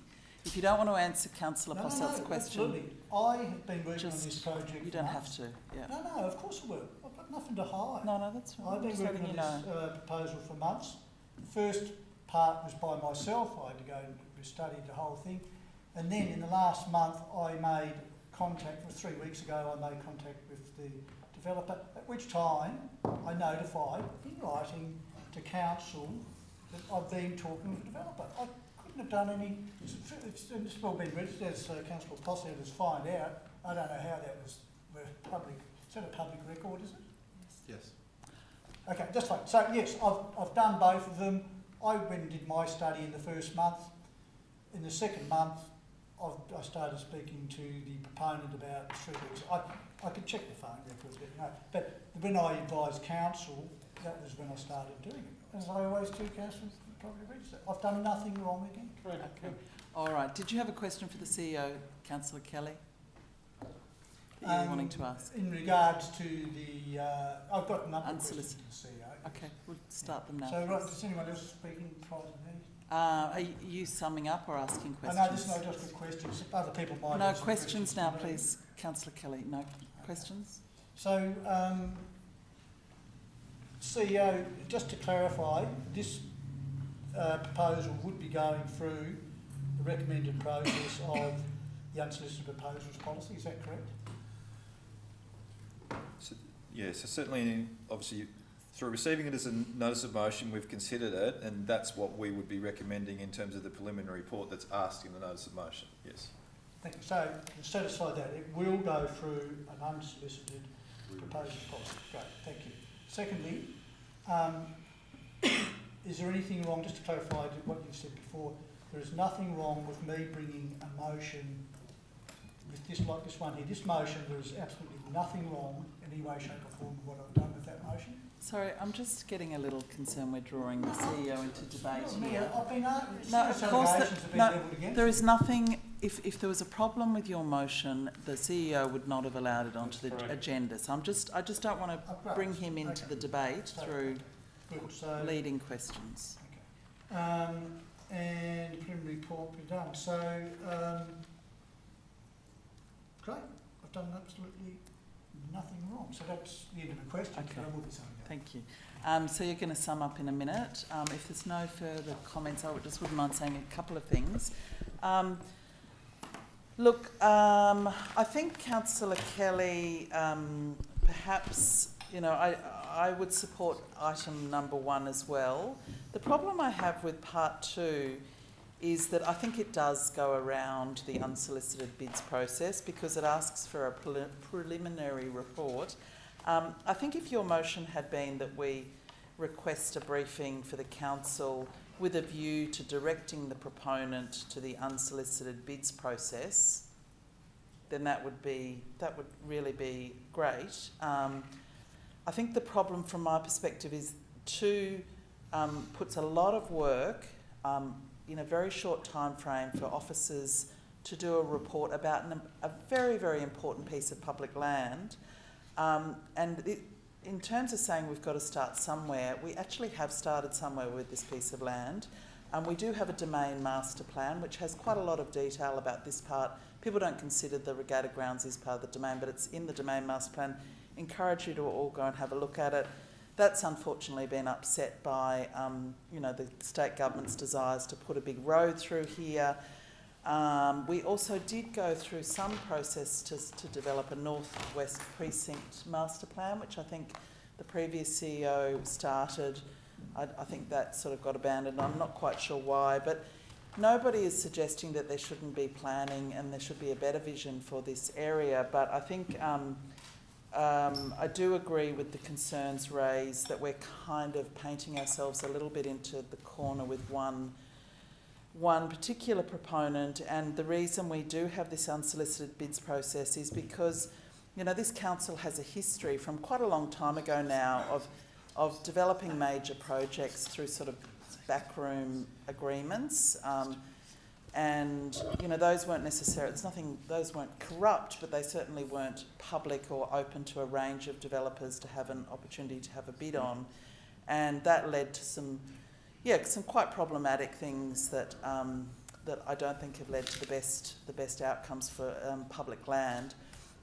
So I personally would only support one or an amended one that adds something like with a view to directing the proponent to the unsolicited bids process, because I don't agree with adding something to the staff's workload that I think really does require a good deal of scrutiny and discussion, because it is public land, and that to be rushed by August. I really think that's a mistake. So I would just support a briefing and then and directing the proponent. You know, your motion doesn't actually mention the unsolicited bids process, and I think if it had and had kept it fairly simple, then I'd be able to support it. So I'll support number one if you are going to split them, or I would also potentially support the foreshadowed, which I think was just sort of the same, but adding that we would direct the proponent to the unsolicited bids process, which I hope for this piece of land, given all that's going on, does require a really robust unsolicited bids process that really considered the very best public and highest use.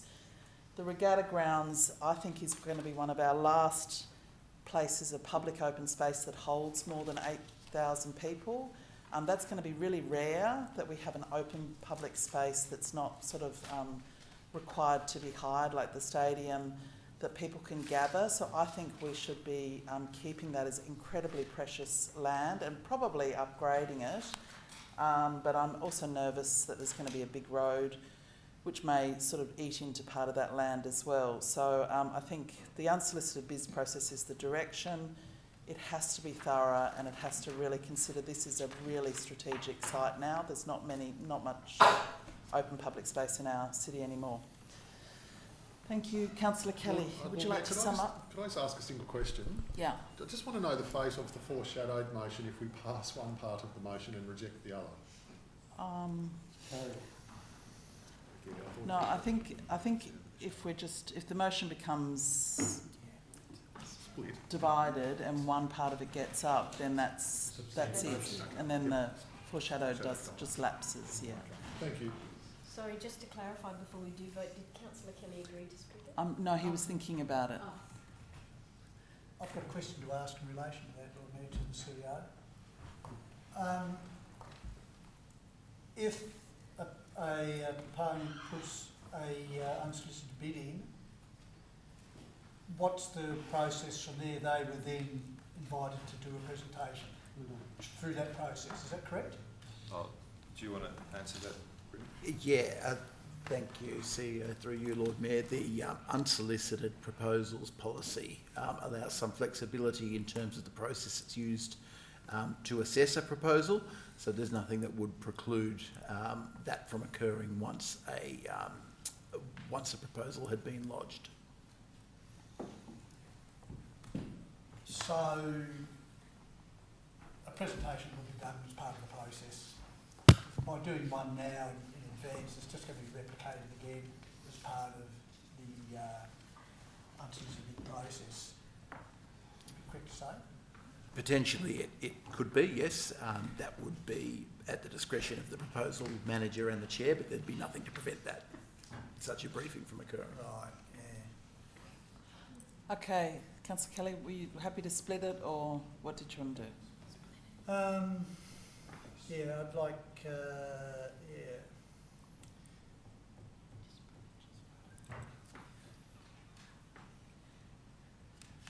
like to speak to the, good to be able to speak You'd like to, you can sum up, but then, you can sum up, but we need to, then, if you're okay, we will split the motion into 1 and 2. There's been a request. Yeah, I'm just wondering what's the point with this. And maybe I'll get a bit of action for you, Chair, to the CEO. If this was having the proponent come to a presentation within a 4-week period, as requested, if it's only going to possibly going to delay the whole process further by him putting his less bid, you know. So briefing in a month. Sorry, Lord Mayor. I'm just thinking this through. All right. I'm just trying Councillor to say. Kelly, could you just sum up, please? We've really got to move on. Yeah, it's a major decision I'm making here, Lord Mayor. I'm just thinking it through. I'm just thinking I'm trying to save the chamber time by not replicating something that might be happening for such a time. Point of order, Lord Mayor. Which, we can't have someone just stand for 5 minutes to make a decision. If we're not going to split it, let's just go with what's on the pages. That's a discretion of the chair. Point of order, that's not a point of order. all right.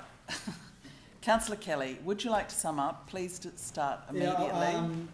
So I can decide. You can sum up. Just sum up. Do you want to sum up? Yeah, but if I still split the motion too now, can't I? Yes. That's done prior to the summing up. Yes. Either or. Yeah. Just. Yeah. All right. Well, let's split it, and then I'll sum up after. No. You sum up now before we vote. Right. If you'd like to, you don't have to sum up. Oh, well, I've said everything there. I'm glad that the CEO's totally and utterly clarified I've done everything right. Yeah. I've done absolutely nothing wrong. And all these accusations of what's been said are obviously groundless. And I'm proud to have been able to bring such a major motion, the biggest I've ever seen in the time of this council here.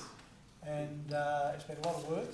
And I'm sorry if it got so much publicity. Hey, and isn't it a pity that my door's open, not one person who's criticised me tonight has picked the phone up, sent me nothing. And we saw the person just jump out of the box. They couldn't get there quick enough, could they? The minute I was sitting there, they were up and they launched into it, premeditated, all because of jealousy. More toxic than the Tasmanian fish farm, this place is. More toxic than the Tasmanian fish farm. And they will go down in history. Sorry, Lord Mayor. Okay, look, Contrary to the Acts. It's contrary to the Acts.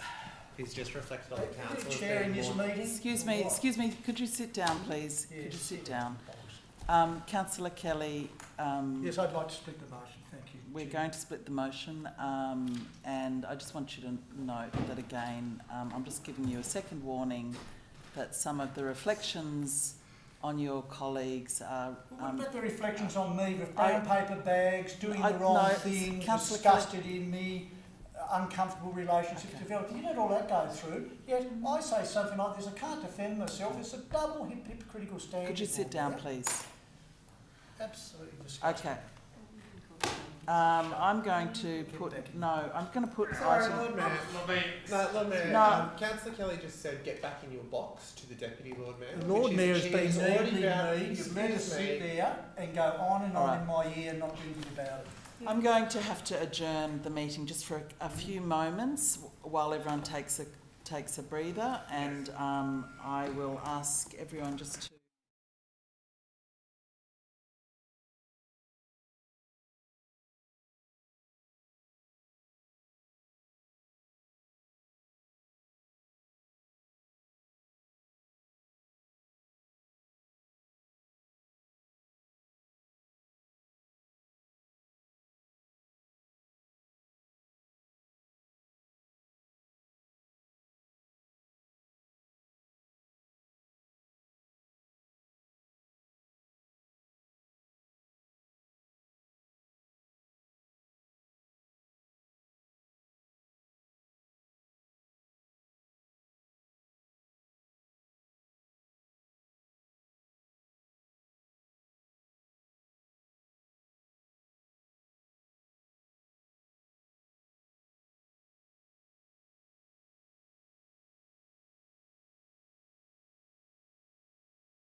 Everyone please come back to order, and I'm going to put the vote.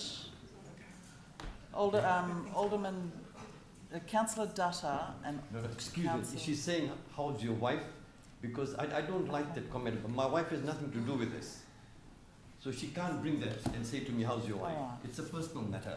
And I know Look, why she's I'm saying getting that. to the point now where I'm going to have to just adjourn this meeting, and we'll have to reconvene another time, because relationships are just getting so fractured. Now, what I would like to do right now, if everyone could just sit down, and we're going to just get this motion dealt with, and then we'll see whether we can continue this meeting or leave it for tonight, adjourn it for tonight, and come back next time or at another occasion. Councillor Elliott, as the seconder of the motion, are you happy that it's split? All right, so I'm going to put part one of Councillor Kelly's motion. All those in favour say aye. Aye. Sorry, Against... if we're splitting, can we have a sec to Part- find? Can we have a sec to find the exact? Well, it's just item one. Yeah, I know. I'm just scrolling down. All those in favour of item one say aye. Aye. Against say no. No. Show of hands. All those in favour. Alderman Zuko, Councillor Elliott, Councillor Coates, Councillor Kitsos, Councillor Lohberger, Councillor Kelly, Deputy Lord Mayor. Sorry, I forgot. Oh, Councillor Dutta, my apologies. Okay, and against? Councillor Passelt, Alderman Bloomfield. Okay, that's carried. Item 2, all those in favour say aye. Aye. Against say no. No. Show of hands, all those in favour. Alderman Zuko, Councillor Elliott, Councillor Coates, Councillor Kelly. And against? Councillor Passelt, Councillor Kitsos, Councillor Lohberger, Alderman Bloomfield, Deputy Lord Mayor, Lord Mayor. The motion. So we didn't get the vote there from... Councillor Dutta, how did you vote? No. Against number 2, okay.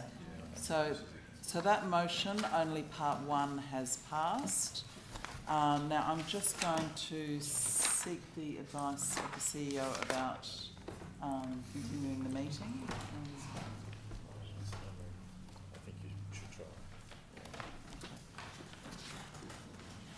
All right. So the advice is that I should continue the meeting, but I am going to ask that everyone please be respectful and stay calm, and we will get through these last 2 items, please. Last motion is from Alderman Bloomfield, item 23.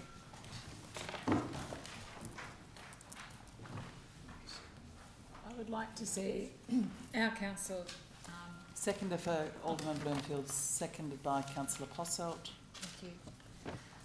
I'd like to see our council improve our consultation process.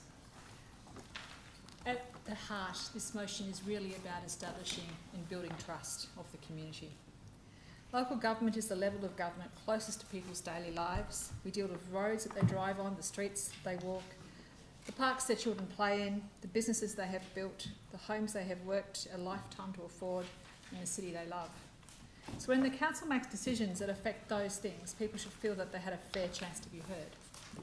Not every person will get the outcome they want, and that's not what consultation means. Consultation is not a promise that everyone gets their own way. But it should mean that people who are asked early, asked clearly, asked honestly, and then shown how their feedback was considered. And that's where I believe we need to strengthen the system.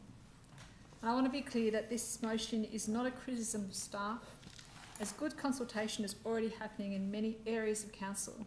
There are officers here who work hard to reach the community, to explain complex matters and to bring back thoughtful reports.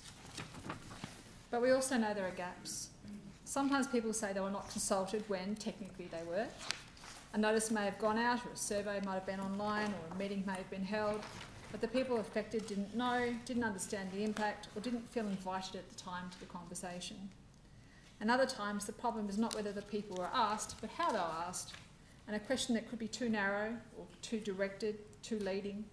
A consultation can appear to ask for views when the real decision has already been shaped elsewhere, and that's where it's not good enough. Good consultation must be more than a tick in a box. It must be clear, fair and useful, and it must help council make better decisions, not merely defend decisions already made. And this motion is asking council to develop a stronger consultation charter, one that sets out plain standards of how we engage with the community. We need clarity about what is actually open for discussion and what is not. It should include better identification of who is affected, and it should include accessible language, proper notice, and a genuine effort to reach residents, businesses, young people, older people, people with a disability, and those who do not normally turn up to public meetings.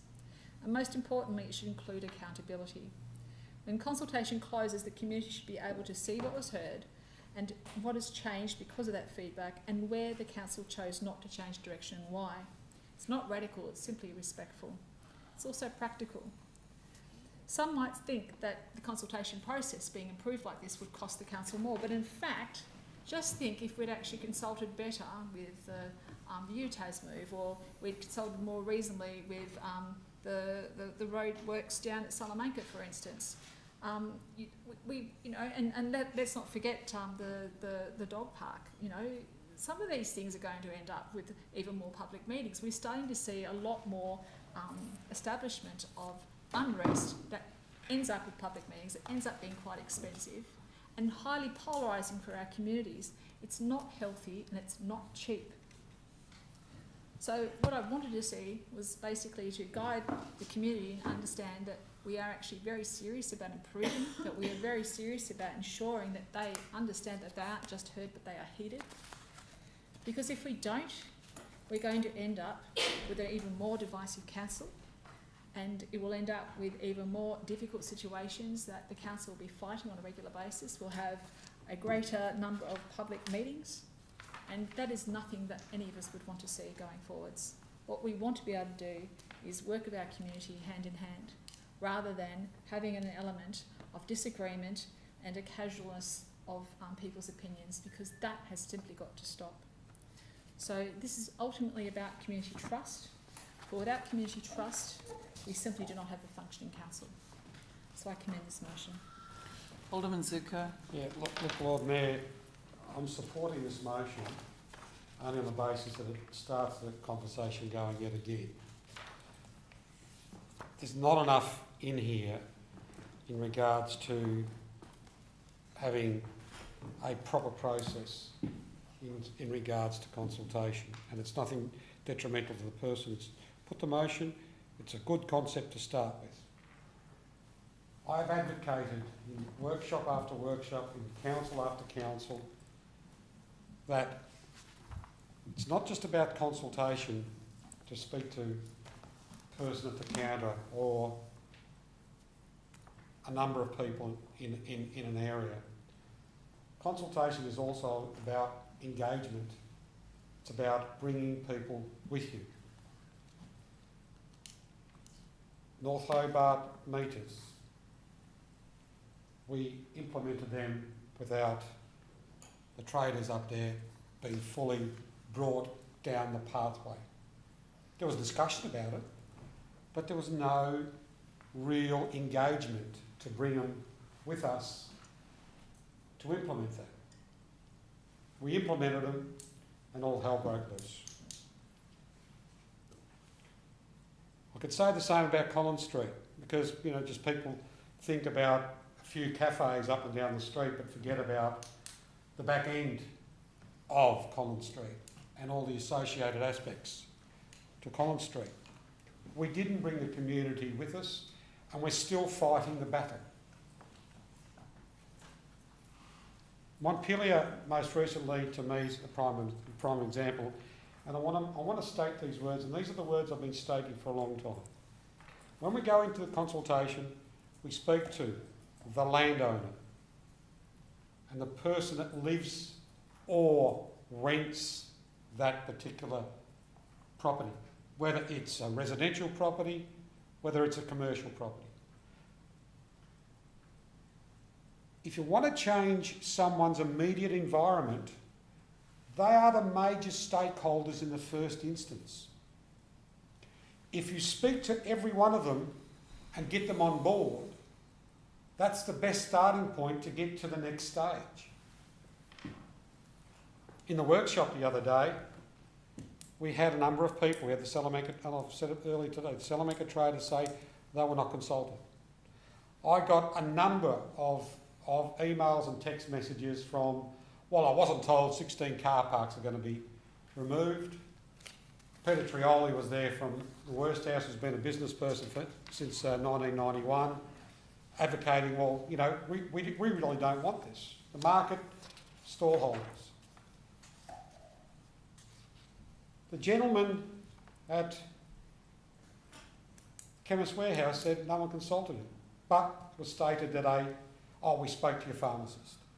And I have stated time and time again that we need to speak to the landowner, the business owner, or the person that's living on the site.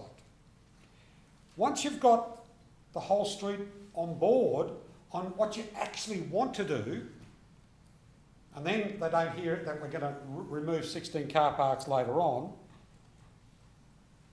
you bring them on board with you. But if they highlight issues, you've got to work with those issues and see how you can get everyone on the page. After you've appeased the people in a specific area, that's when you go to further consultation, because say, well, the people of the area are on board with us, they're working with us, and we go out to the greater community.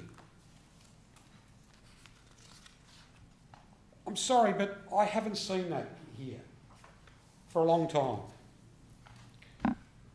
I commend Alderman Bloomfield for bringing this forward. It highlights it, but the details don't hit the nail on the head. I'm not going to move for this to go to a workshop. I want the motion to go forward, and I hope a report comes to the workshop so we can actually workshop this, so we can actually go back to community consultation and engagement. And we need to put some specifics in on how we deal with it. That's what we've failed to do. Councillor Dutta. I support this motion, and I think most of us would, I assume, be on the similar line. Therefore, I suggest that we put the motion. Thank you. It's a procedural motion to put this motion. Seconder for that, Councillor Kitsos. I'll put that we put the motion now without further discussion. All those in favour say aye. Aye. Against? No. All those in favour?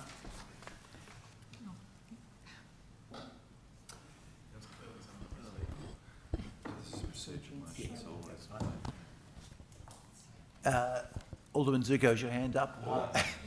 Thank you. Councillor Dutta. Councillor Kitsos. Alderman Bloomfield. Deputy Lord Mayor. Lord Mayor. And against?